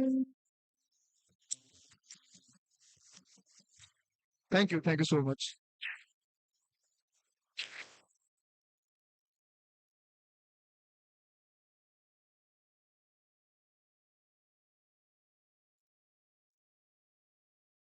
हेलो चेक क्या बात है निशांत एक शानदार बेहतरीन परफॉर्मेंस के बाद हम मंच के ऊपर बुलाना चाहेंगे एक ग्रुप डांस श्री गणेश देवा एमबीए थर्ड सेमेस्टर के बच्चे पेश करिए please welcome stage Shri Ganesh देवा आ जाइए एक जोरदार ताली के साथ स्वागत करेंगे और एक यस ये हुई ना बात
क्या बात है यार, क्या बात, stunning, absolutely stunning performance. Powerful था, कड़क था, बेहतरीन, जोरदार ताली बना चाहिए जानकर, जोरदार ताली। मजा आ रहा है ना आपको? वो कहते ना कि अंत भला तो सब भला। बस कुछ ही देर के पल में इस कार्यक्रम को समाप्त करेंगे। उससे पहले के शायर के साथ में बुलाना चाहूंगा एक group dance BBA first year के स्टूडेंट को। वो कहते हैं ना कि खोकर पाने की मजा ही कुछ अलग है, खोकर पाने की मजा ही कुछ अलग है, रोकर मुस्कुराने की मजा ही कुछ अलग है। हार तो जिंदगी का हिस्सा है जनाब, मगर हारने के बाद जीतने की मजा ही कुछ अलग है। इस मजेदार कड़क बेहतरीन परफॉर्मेंस देने के लिए मैं बुलाना चाहूंगा जोरदार ताली के साथ BBA first students को please put your hands together for a wonderful dance performance. Stage is all yours.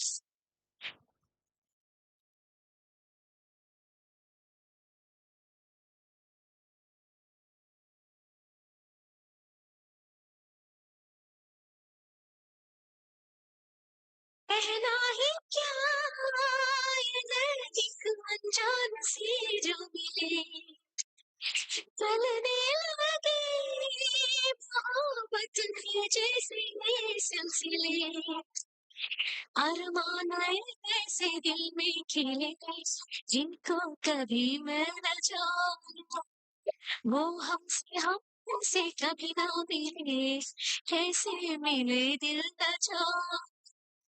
अब क्या करें क्या ना करे, ऐसे हुए बेवफा, रंग ढाली रंग सावन, हाँ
Sing round सरनाम एक तुझे भी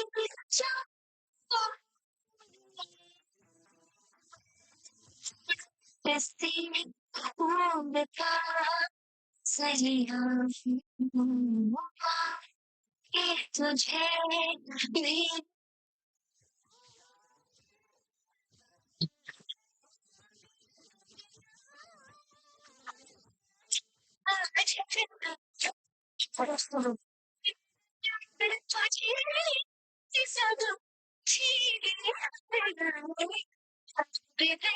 चली चली चली चली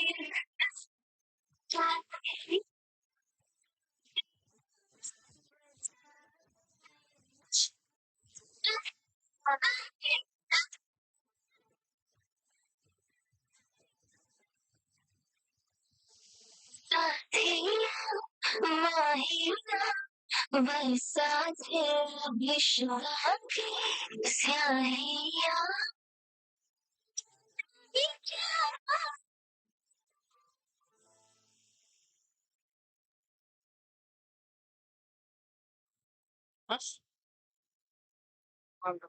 कमाल की परफॉर्मेंस के साथ हमें एक और बार बुलाना चाहूंगा ग्रुप डांस के लिए मंच के ऊपर एमबीए फर्स्ट सेमेस्टर के जो स्टूडेंट्स हैं प्लीज वेलकम टू स्टेज। आ जाइए।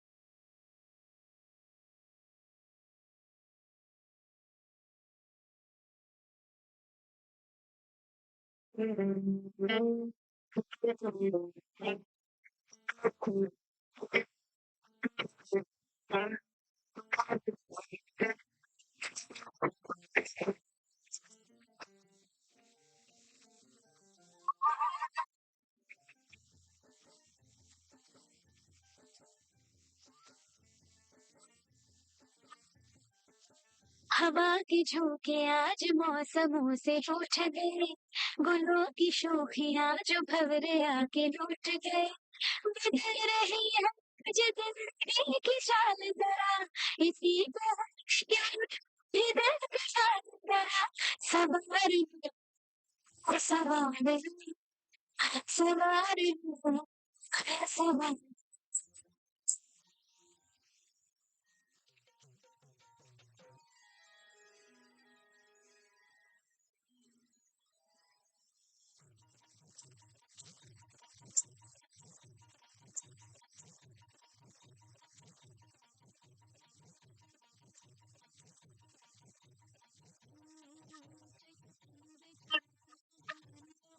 But that is so much. It's not that it's not. Such familiar, such a funny part of the thought is in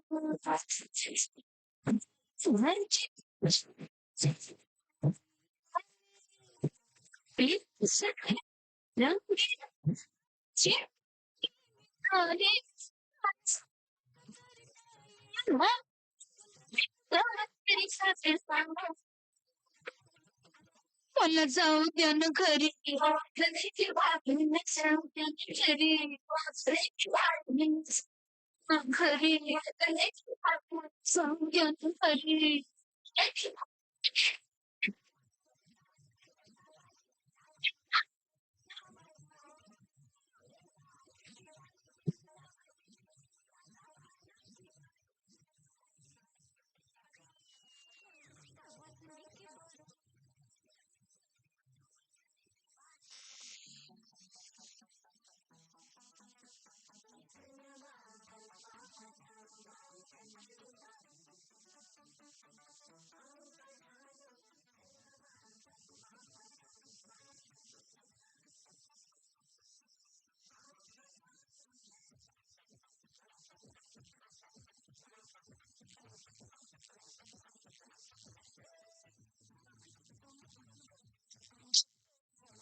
So much about that you like to some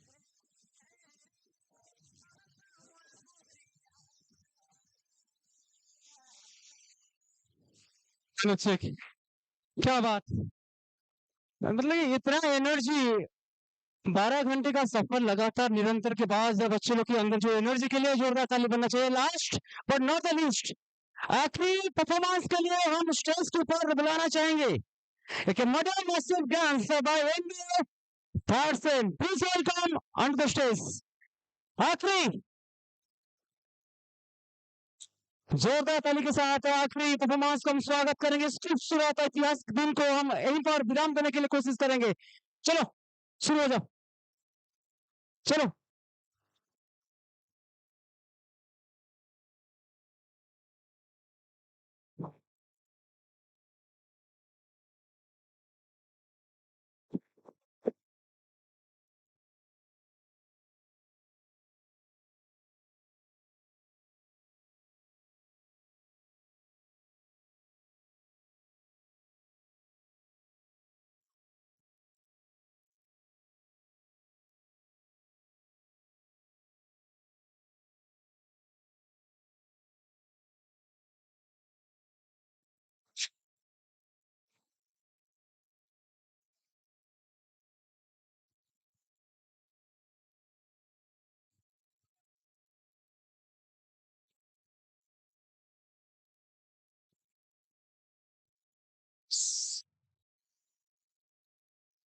So guys, आखिरी performance रहेगा।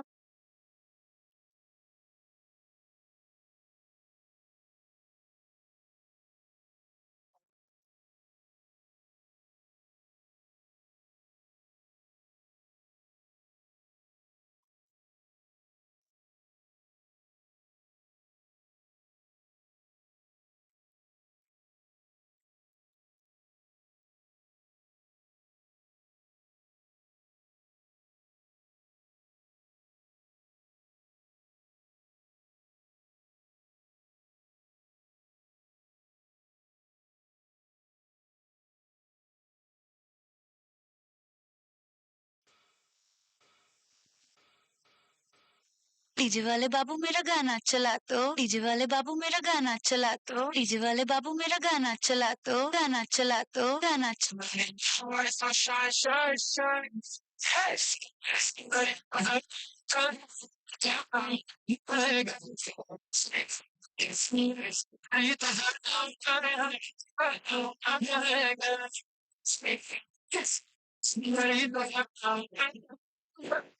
Yeah.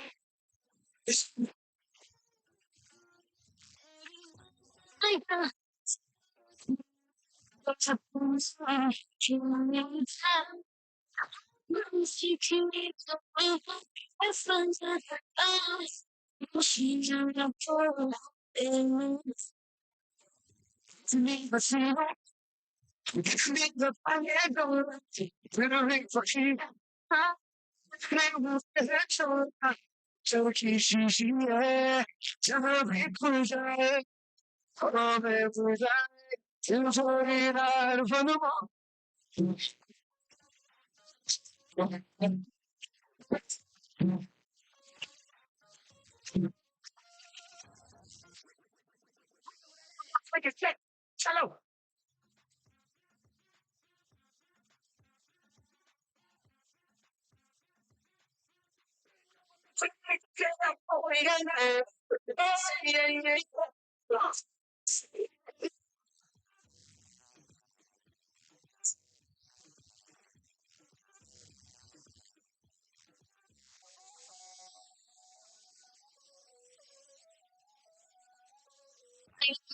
Si fuera la última y enséñame ese pasito que no sé, que un besito bien suavecito, bebé.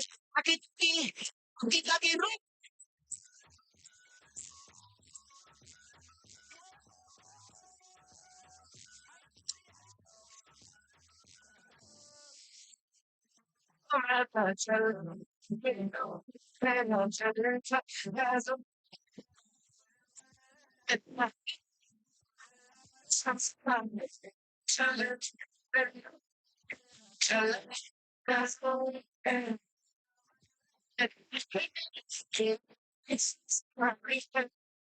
पहले किया छैया छैया रे अब करता था छैया Ramaya Vastavaya, Ramaya Vastavaya, Ramaya, Vastavaya, Ramaya,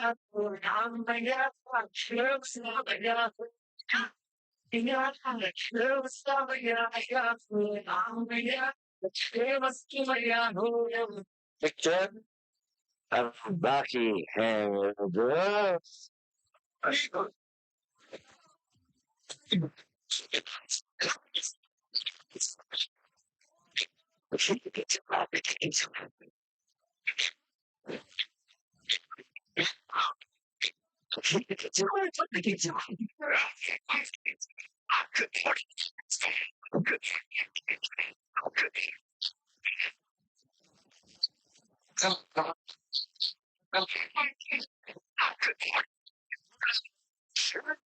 Sorry, sorry, I'm not.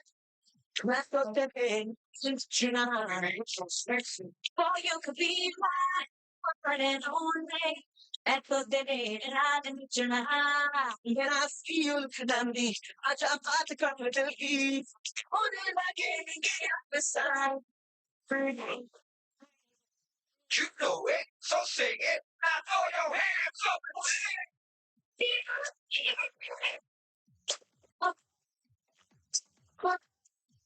Oh, it's looking on.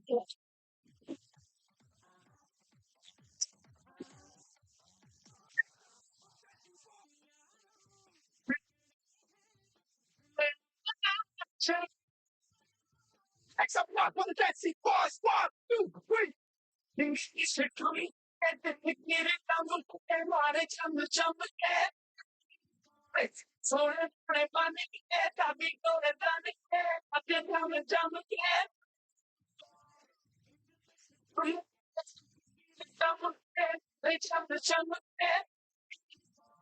So everybody get I be going down again. I've been down the jump again. Oh, I got you won't you not gonna be back up, but I had to we did back up. Oh, something like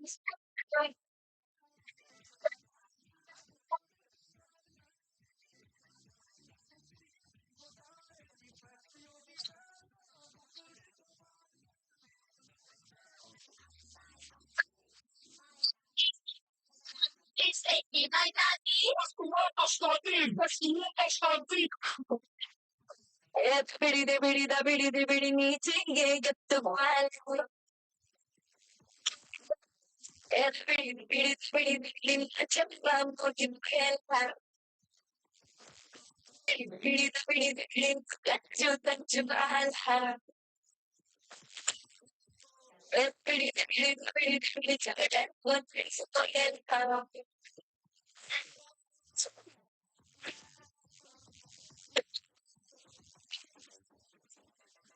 Dumagaliati, itu pala sekretaris baru perkembangan. Kepadanya, tinggal saat ini, wajib melakukan kos bersama kita. Kenapa? So, kita kali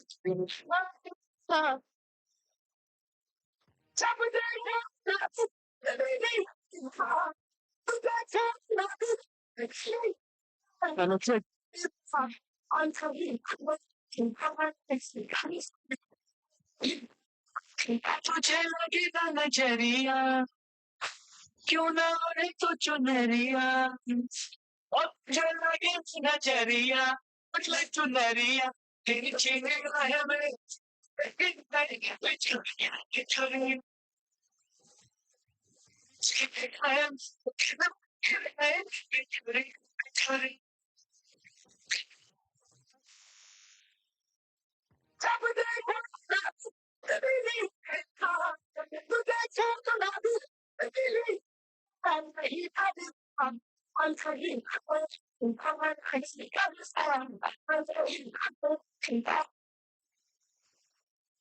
बहुत बहुत धन्यवाद बहुत बहुत धन्यवाद बहुत बहुत धन्यवाद सभी को, तमाम अतिथि को आज इस ऐतिहासिक national conference on sustainable business practices road map to विकसित भारत 2047 में सभी अतिथि को, सभी फैकल्टी मेंबर को बहुत बहुत शुक्रिया। और उम्मीद करते हैं जिस प्रकार की एनर्जी के साथ डे 1 का समाप्त हुआ है, कल डे 2 में हम शुरुआत करेंगे कि जबरदस्त एनर्जी के साथ। और सभी को मैं धन्यवाद देना चाहूंगा और आज विराम का